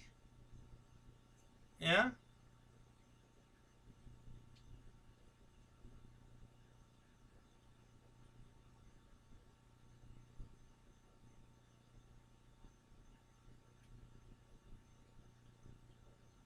I think I know which one. I think you spelled it wrong, Michael, but I thought of that one too. I like that one.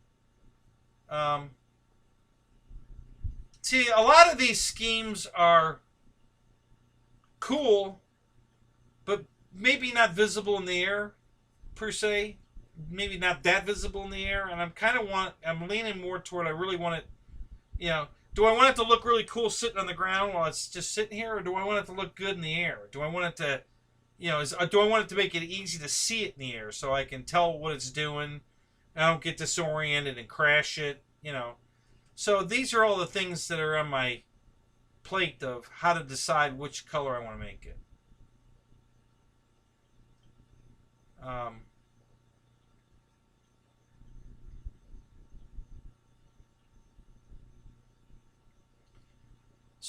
But yeah, this is what's been going. Like I said, I got, everything's on the back burner right now, guys. I'm not painting or building anything right now, per se. I've got to get the garage done first.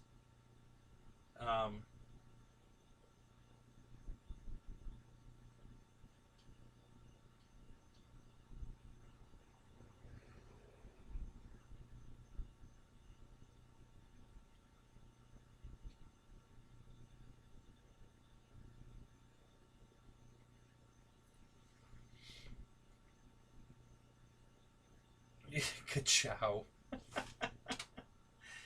Yeah, Mickey, I thought of doing something original also. I also thought about a South Park. You know, they killed Kenny. You know, believe me, there's been a million different schemes have run through my head. You know, Hangar 51, I thought about doing a Hangar 51 scheme, make up my own paint scheme and have Hangar 51 on it. You know, a lot of different choices, a lot of different stuff. I did want to make sure that it was original, you know, that I wasn't going to go to, you know, because I imagine one day there'll be an AL-37 fly-in someplace. And I didn't want to show up there with a scheme that somebody else has, you know. So I'm kind of leaning away from the average, you know, Southwest or American Airlines kind of scheme. Thought of doing an Eastern Airlines, you know, that'd be a blast from the past, you know, do an old Eastern Airlines scheme. Yeah, there's just 100 different, yeah, Shag Jet, there you go. Yeah, so, you know, so anyway, those are my thoughts on it. You know, I have a lot of good ideas. I haven't decided, you know, which one's going to be the main idea. I'm still debating, but yeah, like I said, right now, the garage is the main thing on my mind. So I'm not. Hey Nate, what's up, man? It's not the big mind thing right now. I got other biggies to do. Yeah, Kenya is another one. That's a good one. So anyway, we'll see what happens. You know, I got lots of time. At least a few months, you know, before the garage is done, and then we'll get on the airliner.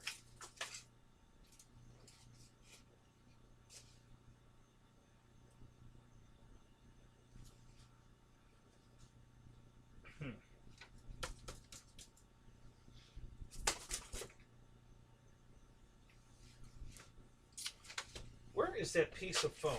Damn it.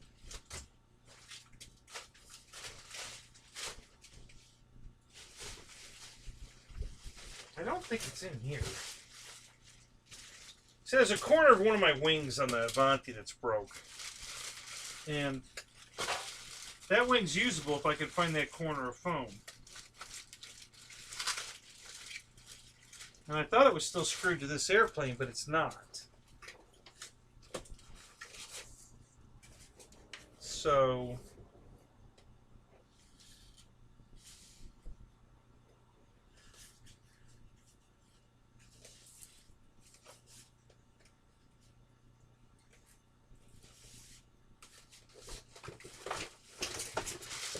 let me go check the other fuselage.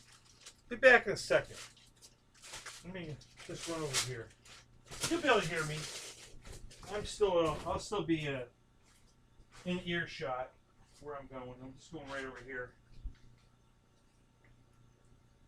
There's let's see, there's another release. Oh, I know what that's to. Okay. I know what that's to. Okay. Yeah, there's another Avanti fuselage over here. I want to see if there's a wing attached to it. Or a piece of a wing. Not a whole wing, just a piece of it.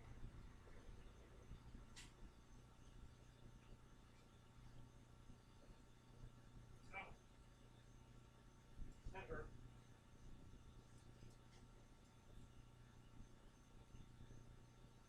Nope. Yeah, this fuselage is damn near usable. It's just the nose that's broke on this one. Of course, the nose is broken on the other one too, but this one's really all here. Pretty much.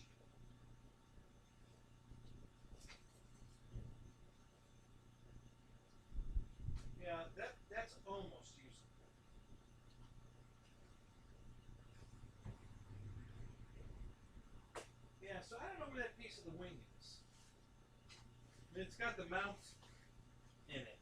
So I need that piece of the wing to mount the damn airplane. Mount it on the airplane. So without it, I can't do it. So yeah, I don't know what.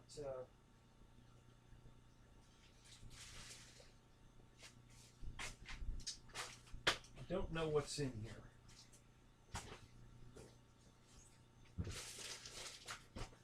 Now there might be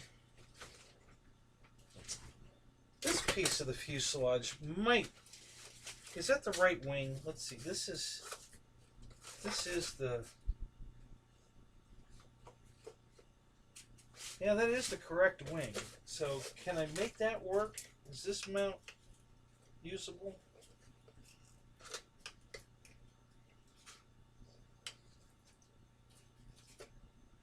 I might be able to make that work.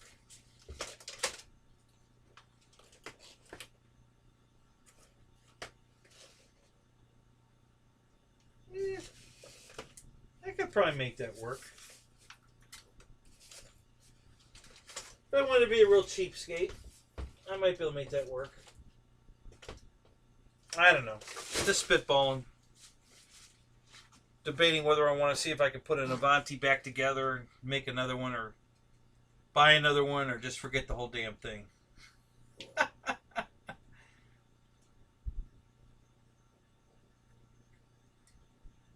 Yeah, look at the guy's truck. Now that's this one. Yeah, I know where that plane is. That was this one. This is the one that hit the truck.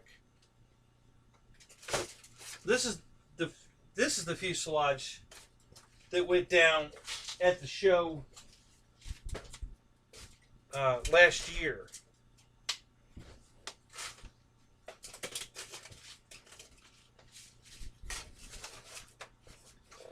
The Boozers just went to a show down in South Florida, not too south, on this coast. And that was the field I was at when this one crashed, this Avanti.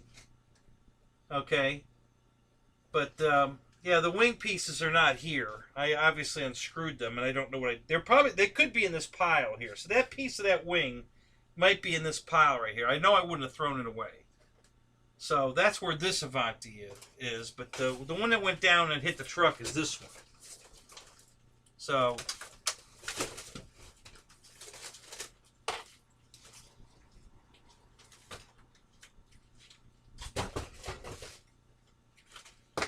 yeah, so I'm not sure where. And then there's one more fuselage somewhere, and I don't know where that one is. That one I might have thrown away. I don't know, it could be somewhere here. So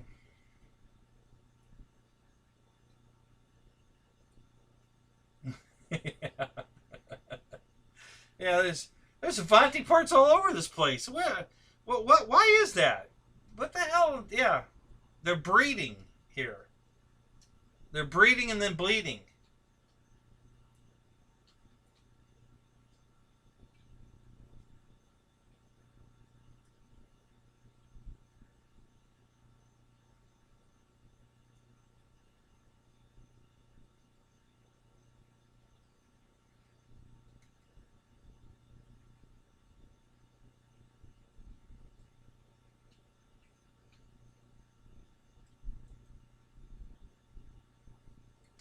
Well, Dana, like I said, the ones for the E-Flite one are $79. I'm assuming they're going to be close to that. And I'm pretty sure that the floats for the 182, the 150 will fit on the 182. I'd bet money that those floats will go right on it. That would be my guess.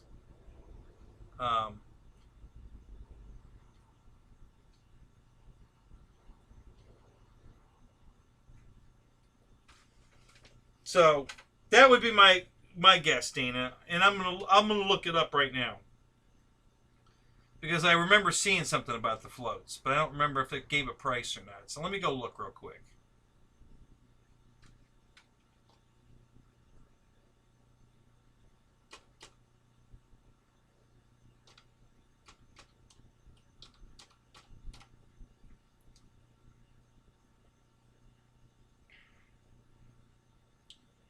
I definitely saw something about the floats. I just can't remember if there was a price on them or not. So let me go look.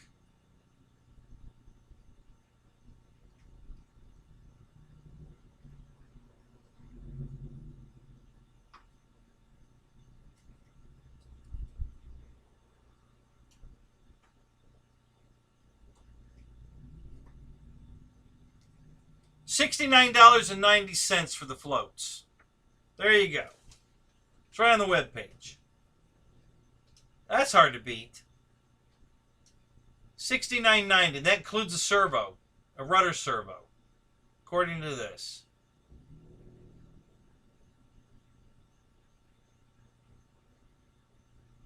Hang on a second. I want to make sure it's... They actually have a picture of the floats. Let me get back to that little...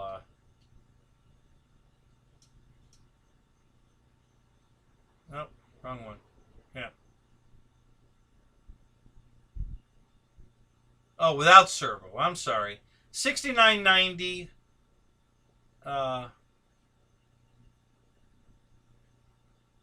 Without servo for the floats.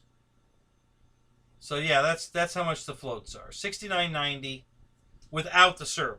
So you have to add your own servo for the rudder. So that's not too bad. That's pretty reasonable, don't you think?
No.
Come on, guys. I just told you the price. That's it? Nobody said anything after I said that? There's Air Marshal.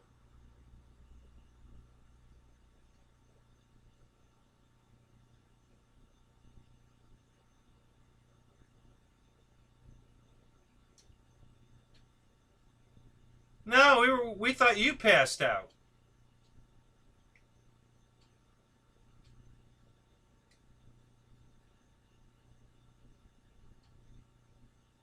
Yeah, we got Mickey all confused. He was so excited that I was on, he thought, hey, it's Friday. No, it's not Friday.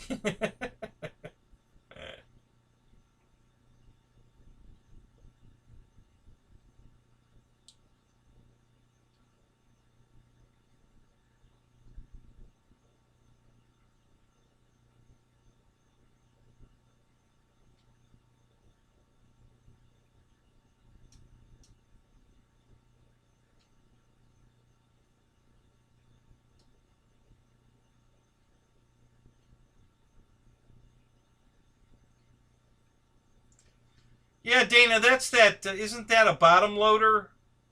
The battery goes in the bottom right there between the seats, if I remember right. It's a pretty airplane. I like the scheme on that one. I almost got a used one, very recently.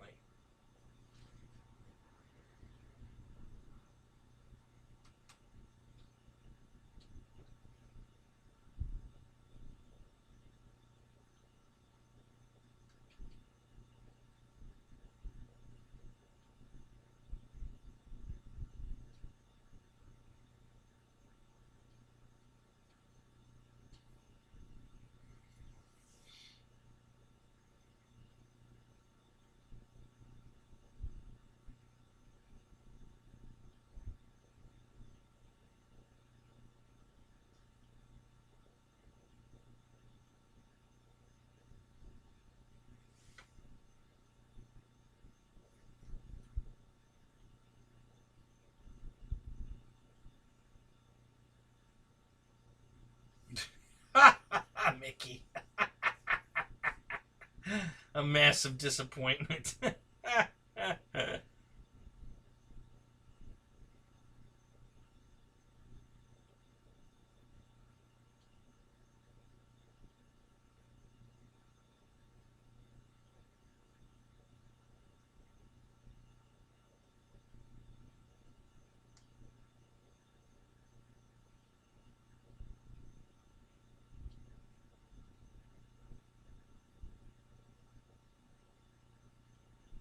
You know, Dave, I already did a build video on the Pete C-17.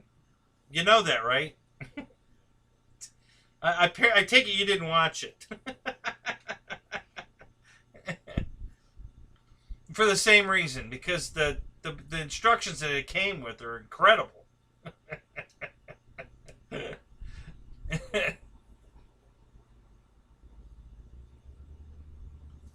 I mean, your UMX dog could put the plane together with those instructions.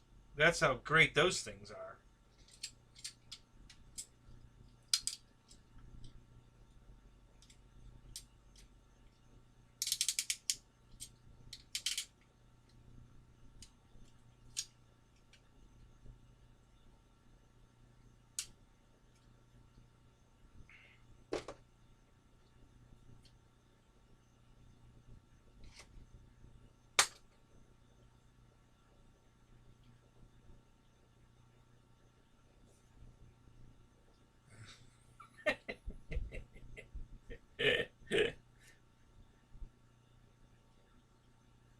Yeah, Air Marshal, I think I'm going to do a whole series on Spectrum receivers and programming them.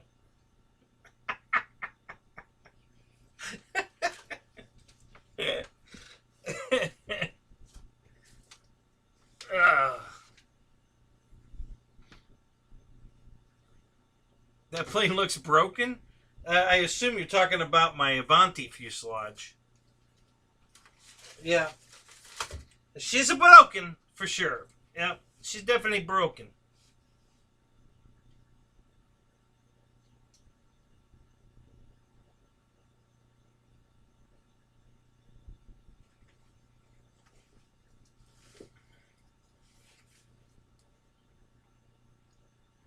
Any of you guys watch Star Trek Discovery?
How about Lucifer? Any of you guys watching Lucifer?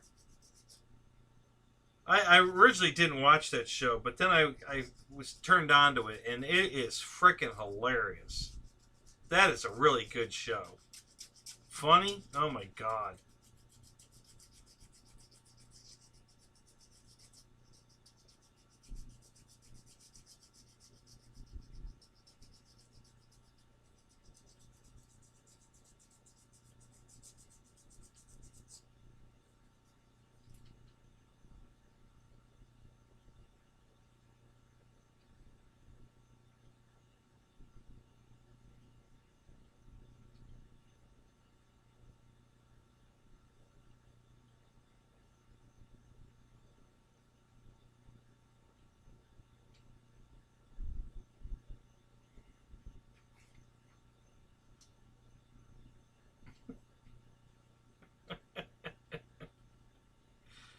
Oh, GB, you are such a sick, sick man.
Yeah, Christy, you didn't miss much.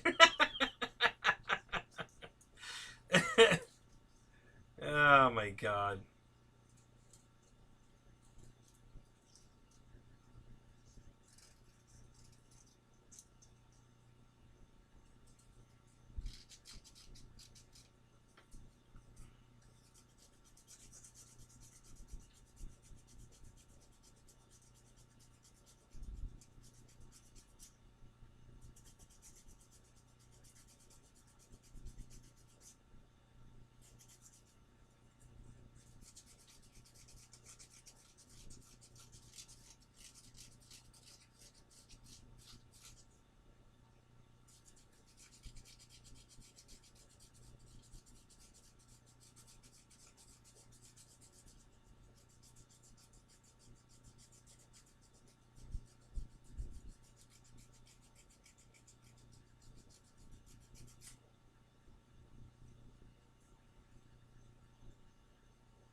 So Dave, did you repaint the MiG after the repairs?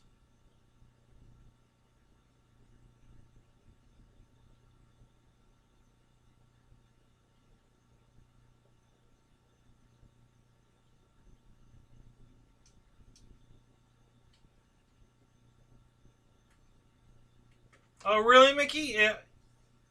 It's going to be strong enough to fly the plane and all that? Well, share. Let's hear it. I'm really interested in this one.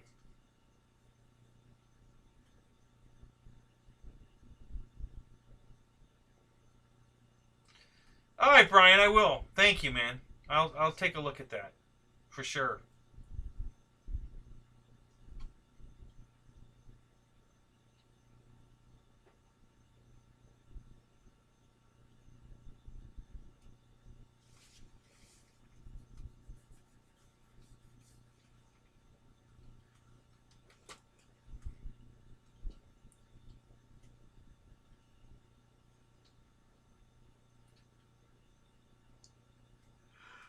Ha, ha, ha.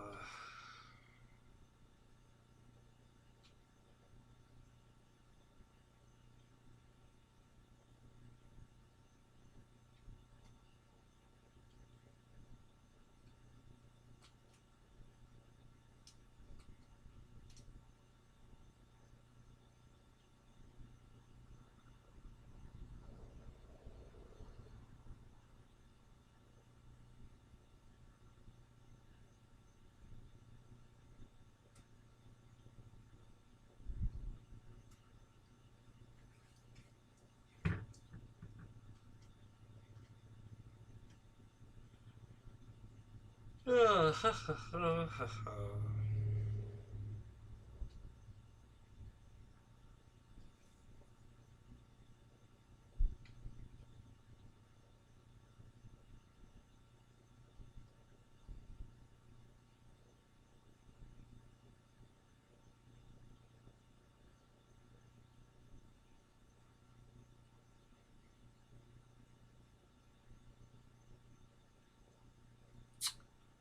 Well, let's see here.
Sorry, guys, just Googling around, checking some stuff out.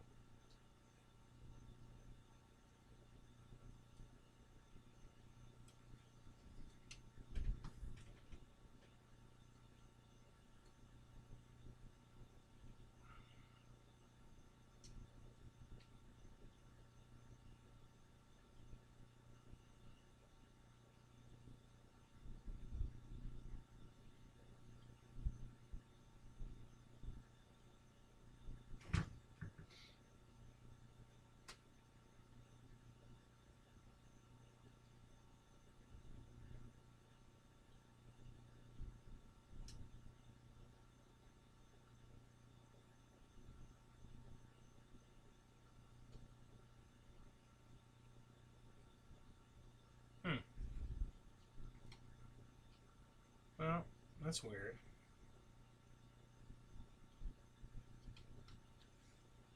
Oops.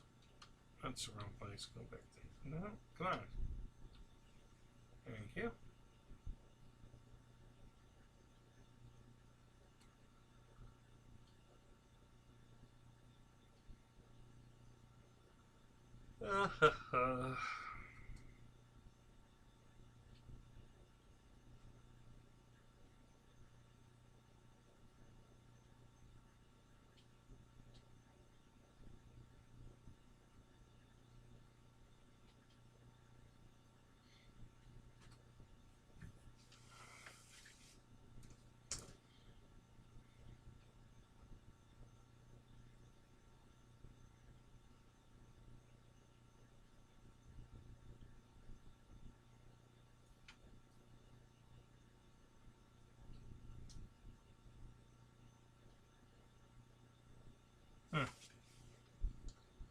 Oh, and my chap got away from me here.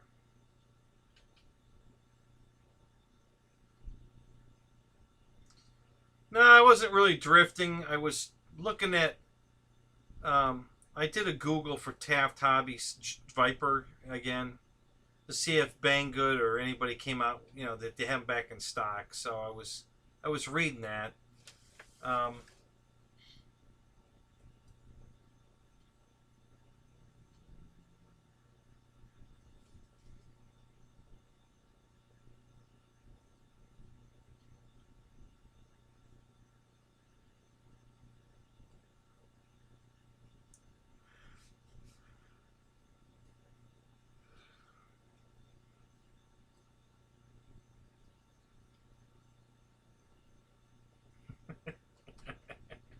Yeah, God forbid you miss what I'm saying. There's some really, important shit there. Yeah, you don't want to miss that.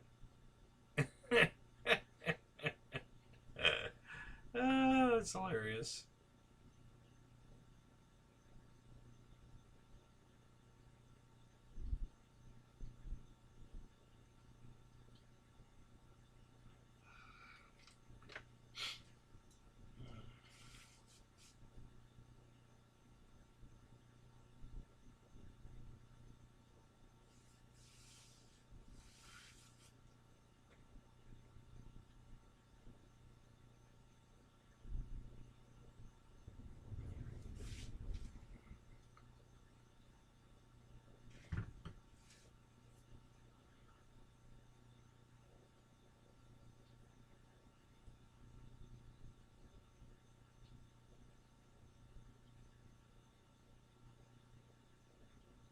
I loaded my diaper?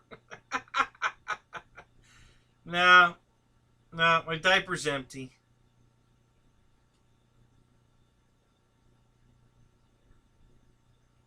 Haven't had the good pleasure of loading that up yet.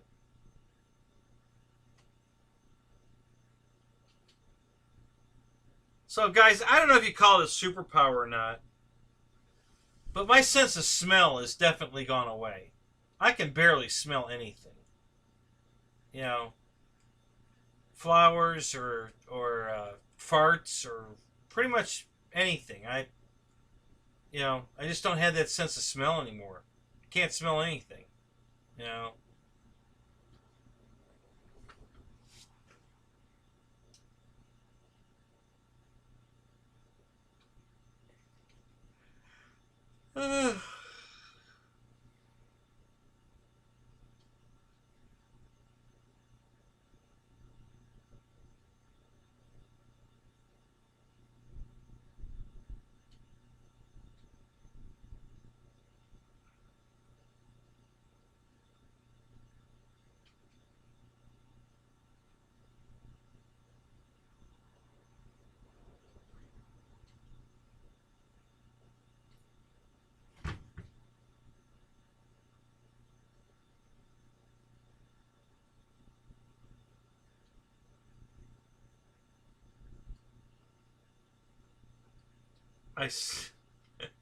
Right, so what's that rooster's name you're doing? I forget his name. Shit.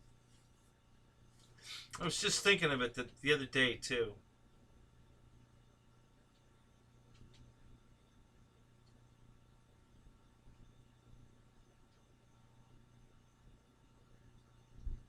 That's it.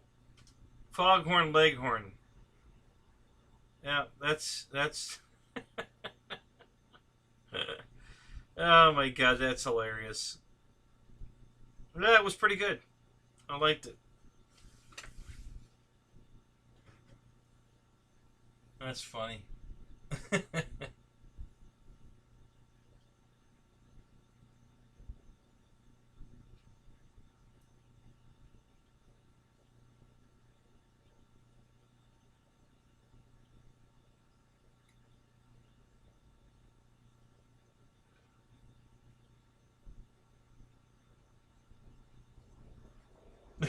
Yeah. No, that's one sale I'd probably be missing, Dana. Amputating my leg is not an option. At least I hope it's not an option. Not, I would not be looking forward to that at all.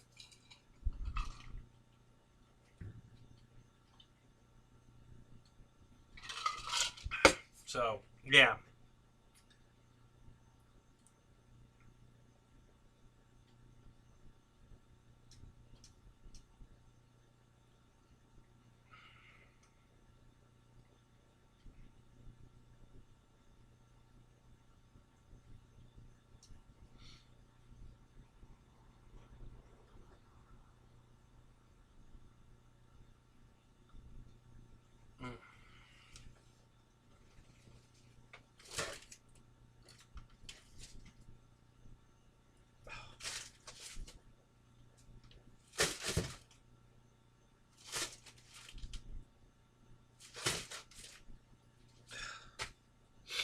Wow.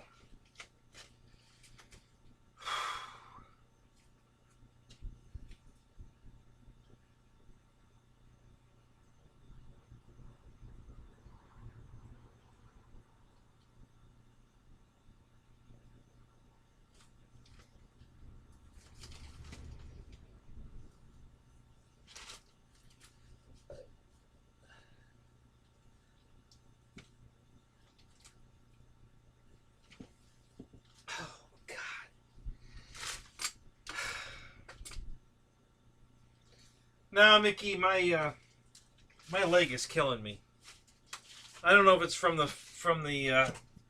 lightning strike or what, but my right leg is in a lot of pain right now. The muscles just below the knee are just freaking killing me. It started earlier today. Well, actually, it started yesterday, but it was nothing yesterday. But all day today, it's just been getting worse and worse and worse. And boy, I'm telling you, it freaking hurts. It really freaking hurts. I don't know what the hell. I don't know if I twisted it. I don't remember twisting it. But I could have. I'll be honest with you. It's very possible. You know, I do stuff to myself. Well, I got bruises all over me sometimes, and I have no idea where they came from. I don't even know what, you know. So maybe I stepped off the step or got my car wrong or something and twisted it. I don't know. I just know that it really freaking hurts.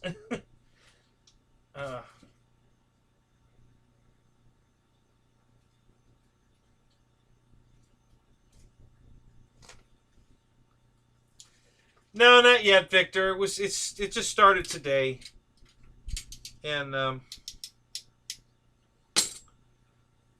you know,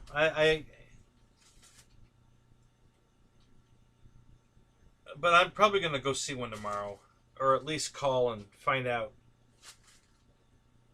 Um, the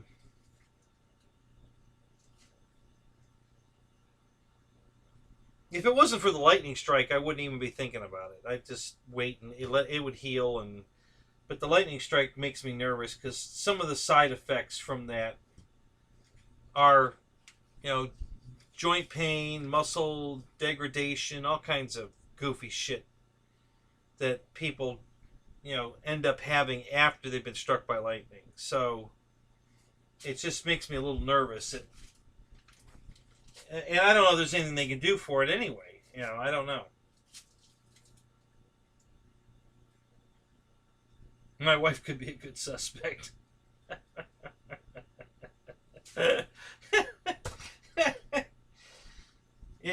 What do you think? She's beating me up in the middle of the night without waking me up? Is that what's going on?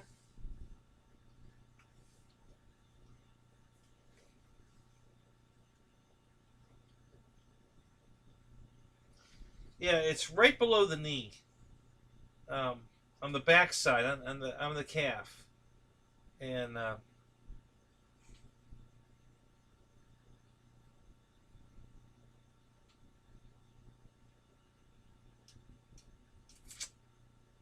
I've heard that name before, but I don't know. I'm missing the joke there. Um,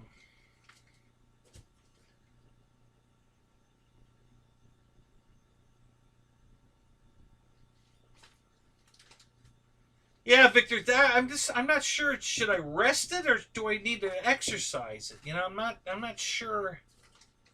What I should be doing to it.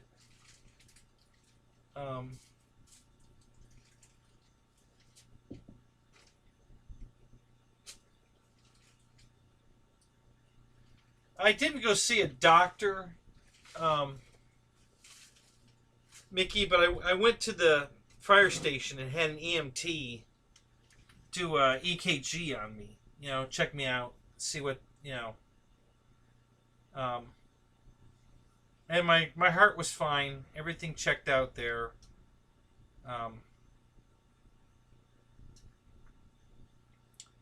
So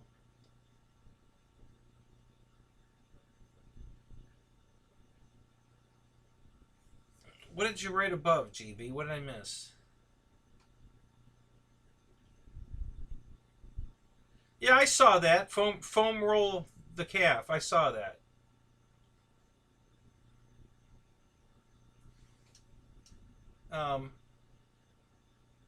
What exactly does that do, GB?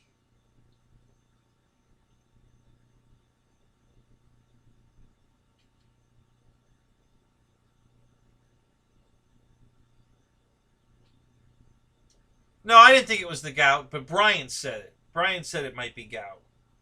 But then he started explaining where the pain would be if it was gout, like the big toe or something, and it's not that. So I'm doubting it's gout. Yeah, there's no I don't have any pain in my heel or my big toe. Although I am kind of starting to get a little pain in my ankle.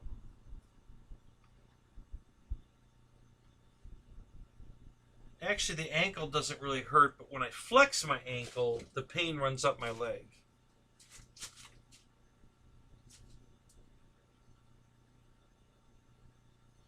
Yeah, it's definitely the calf that hurts. It's the whole back of the calf. So yeah, I don't know what the hell I did.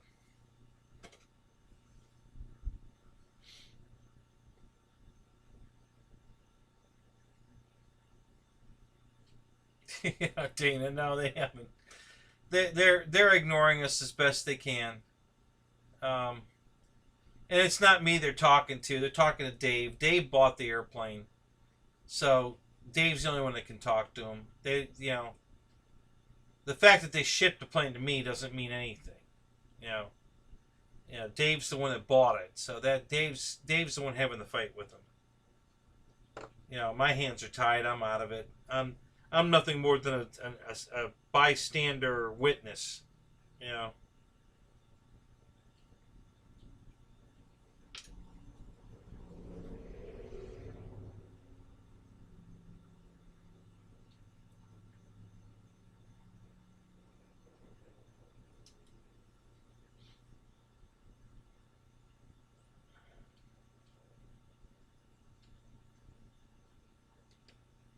Yeah, and then when it shows me where the pain is, GB, what does that mean? Because I already know where the pain is.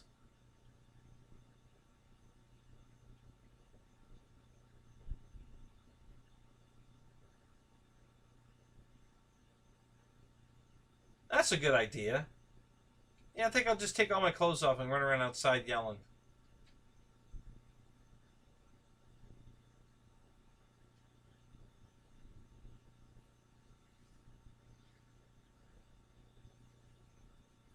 what's that going to do? Make my big... Is my big toe going to come then? Is that what happens, GB, if I do that?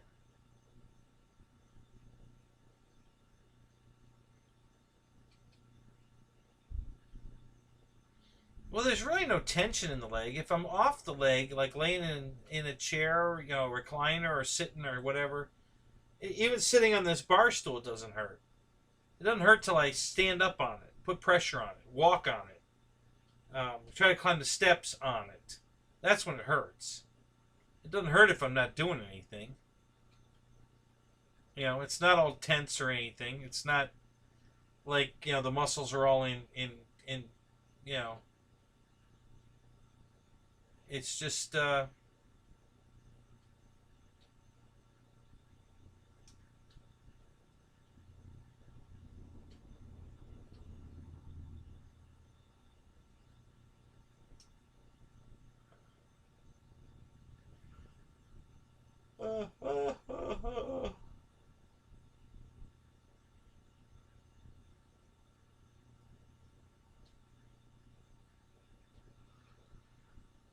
okay.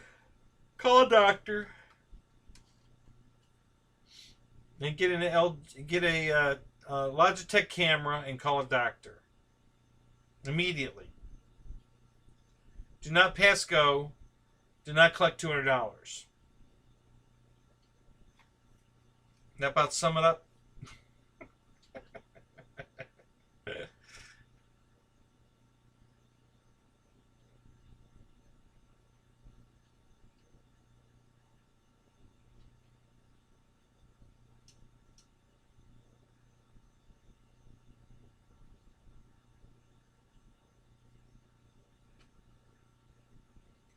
Yeah, now it's Dr. GBLynden.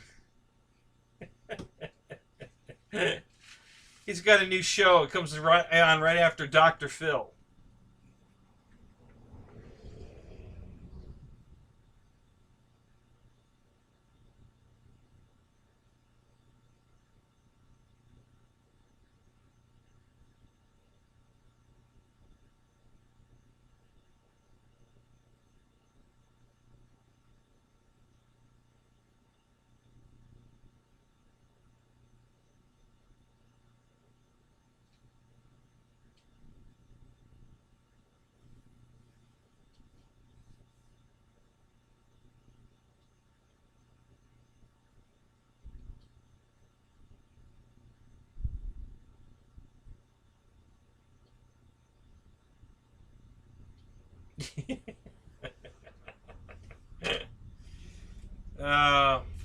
Yeah, so this group I joined for healthcare, betterment, better built, better some, I don't know, something, better med.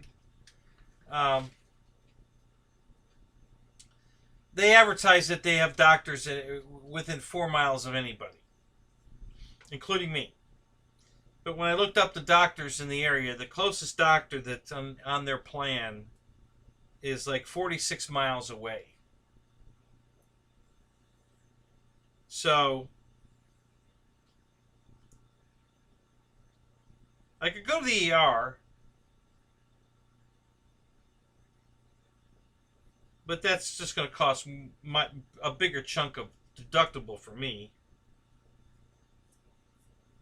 Or I could drive all the way to Tampa, South Tampa, to where this doctor is that's on my plan. So there's a nurse that keeps contacting me. I'm going to give her a call tomorrow. You know, either call her or email her back.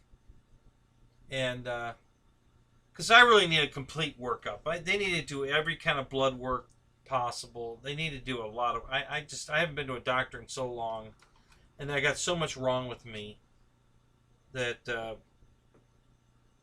yeah, I need to go see a couple of doctors.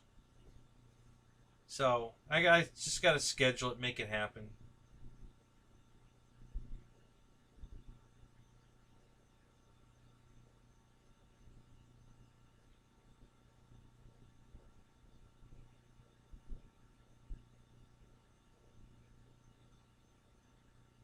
Oh, I've already had that one, GB. You know, that was nothing. Everybody makes such a big deal about that, and it was nothing. It was literally over in a second. Yeah, Wrightson might be able to help. Yeah, he can lube it. He can lube it up. Yeah, when my prostate was giving me a problem, yeah, I got the finger in the butt thing, and it was literally a second, and then yeah, it was over, and it was nothing.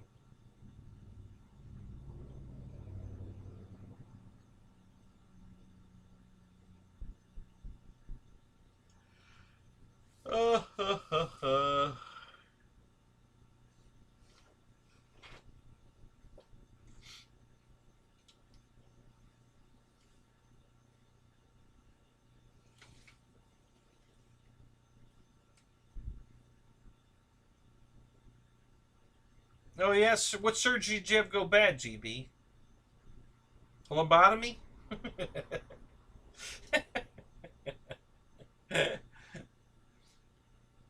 Hysterectomy? Going through the change of life, are you?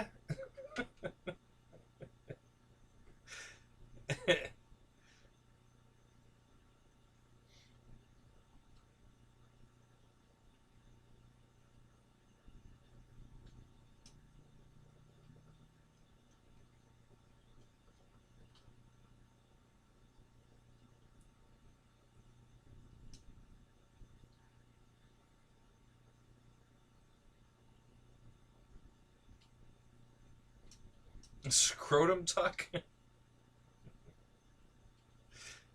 You're not supposed to have those tucked. Oh my god. Somebody sold you the wrong plan. Holy crap.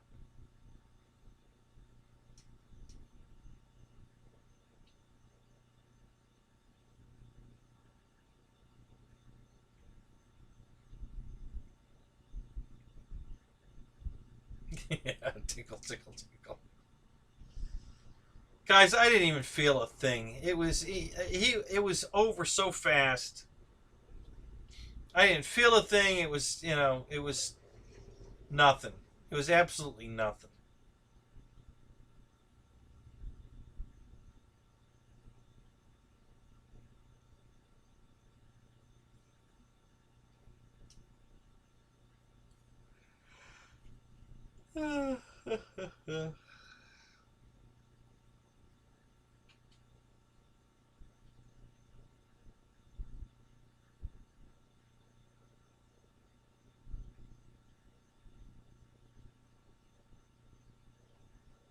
No, not at all.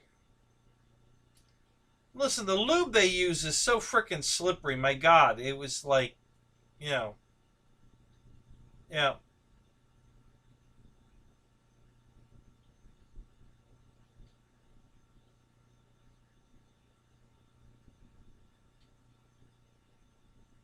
No, I have very average size crap. Not nothing, you know.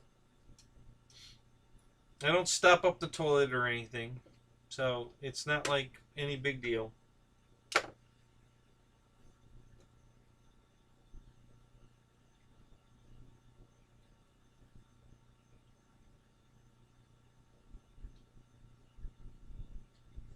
No lube is more fun?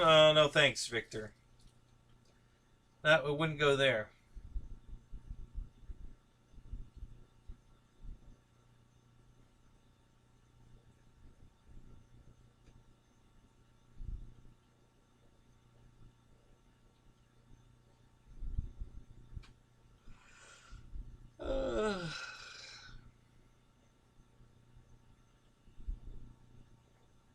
So, GB, you ever have a girlfriend that wanted to peg you?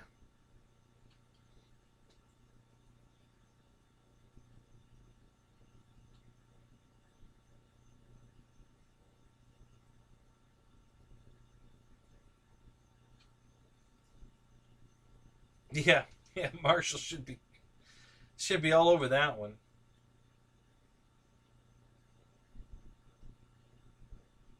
Yeah, it's exit only, right? Have that tattooed on your butt cheeks.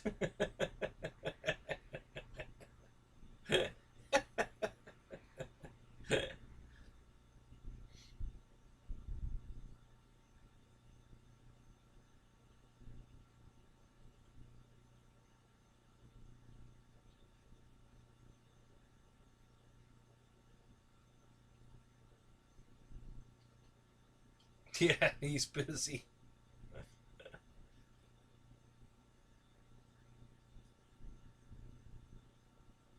Your elbows enforce that.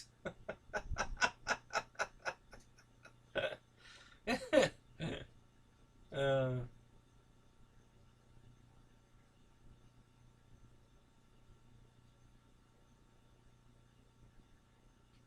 the last time you were in prison. Oh, Vic. That's hilarious.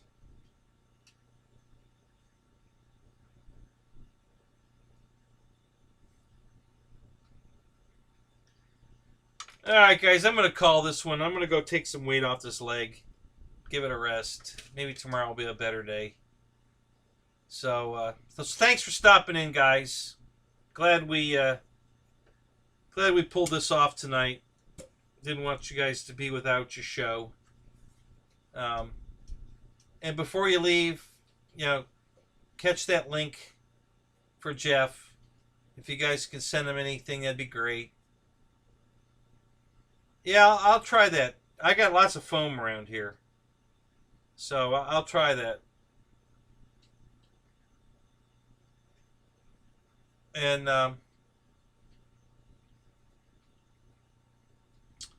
yeah, if you can, show Jeff a little love. And we'll see you guys all tomorrow night in GB's show, which is what Hamilton Hanger comes on before you, right, GB?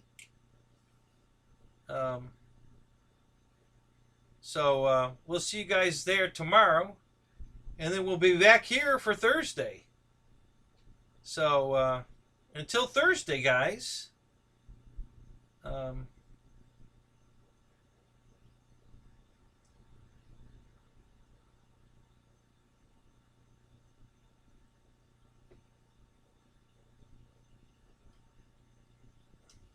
Oh, I will, guys. For the most part, hey, Ronnie just showed up. What's up, Ronnie?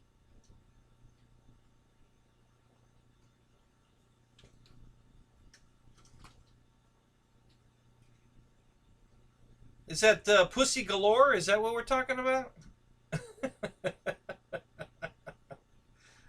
Oh, my God. Did you just get here, Ronnie, or were you lurking, or did you just get here?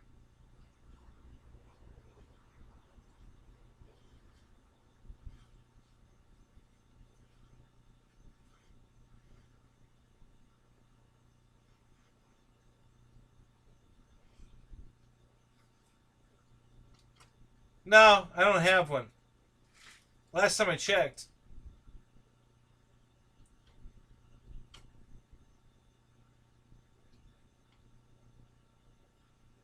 Oh, so you've been here a while, Ronnie. All right. So you know all about Jeff. I don't need to explain that one more time.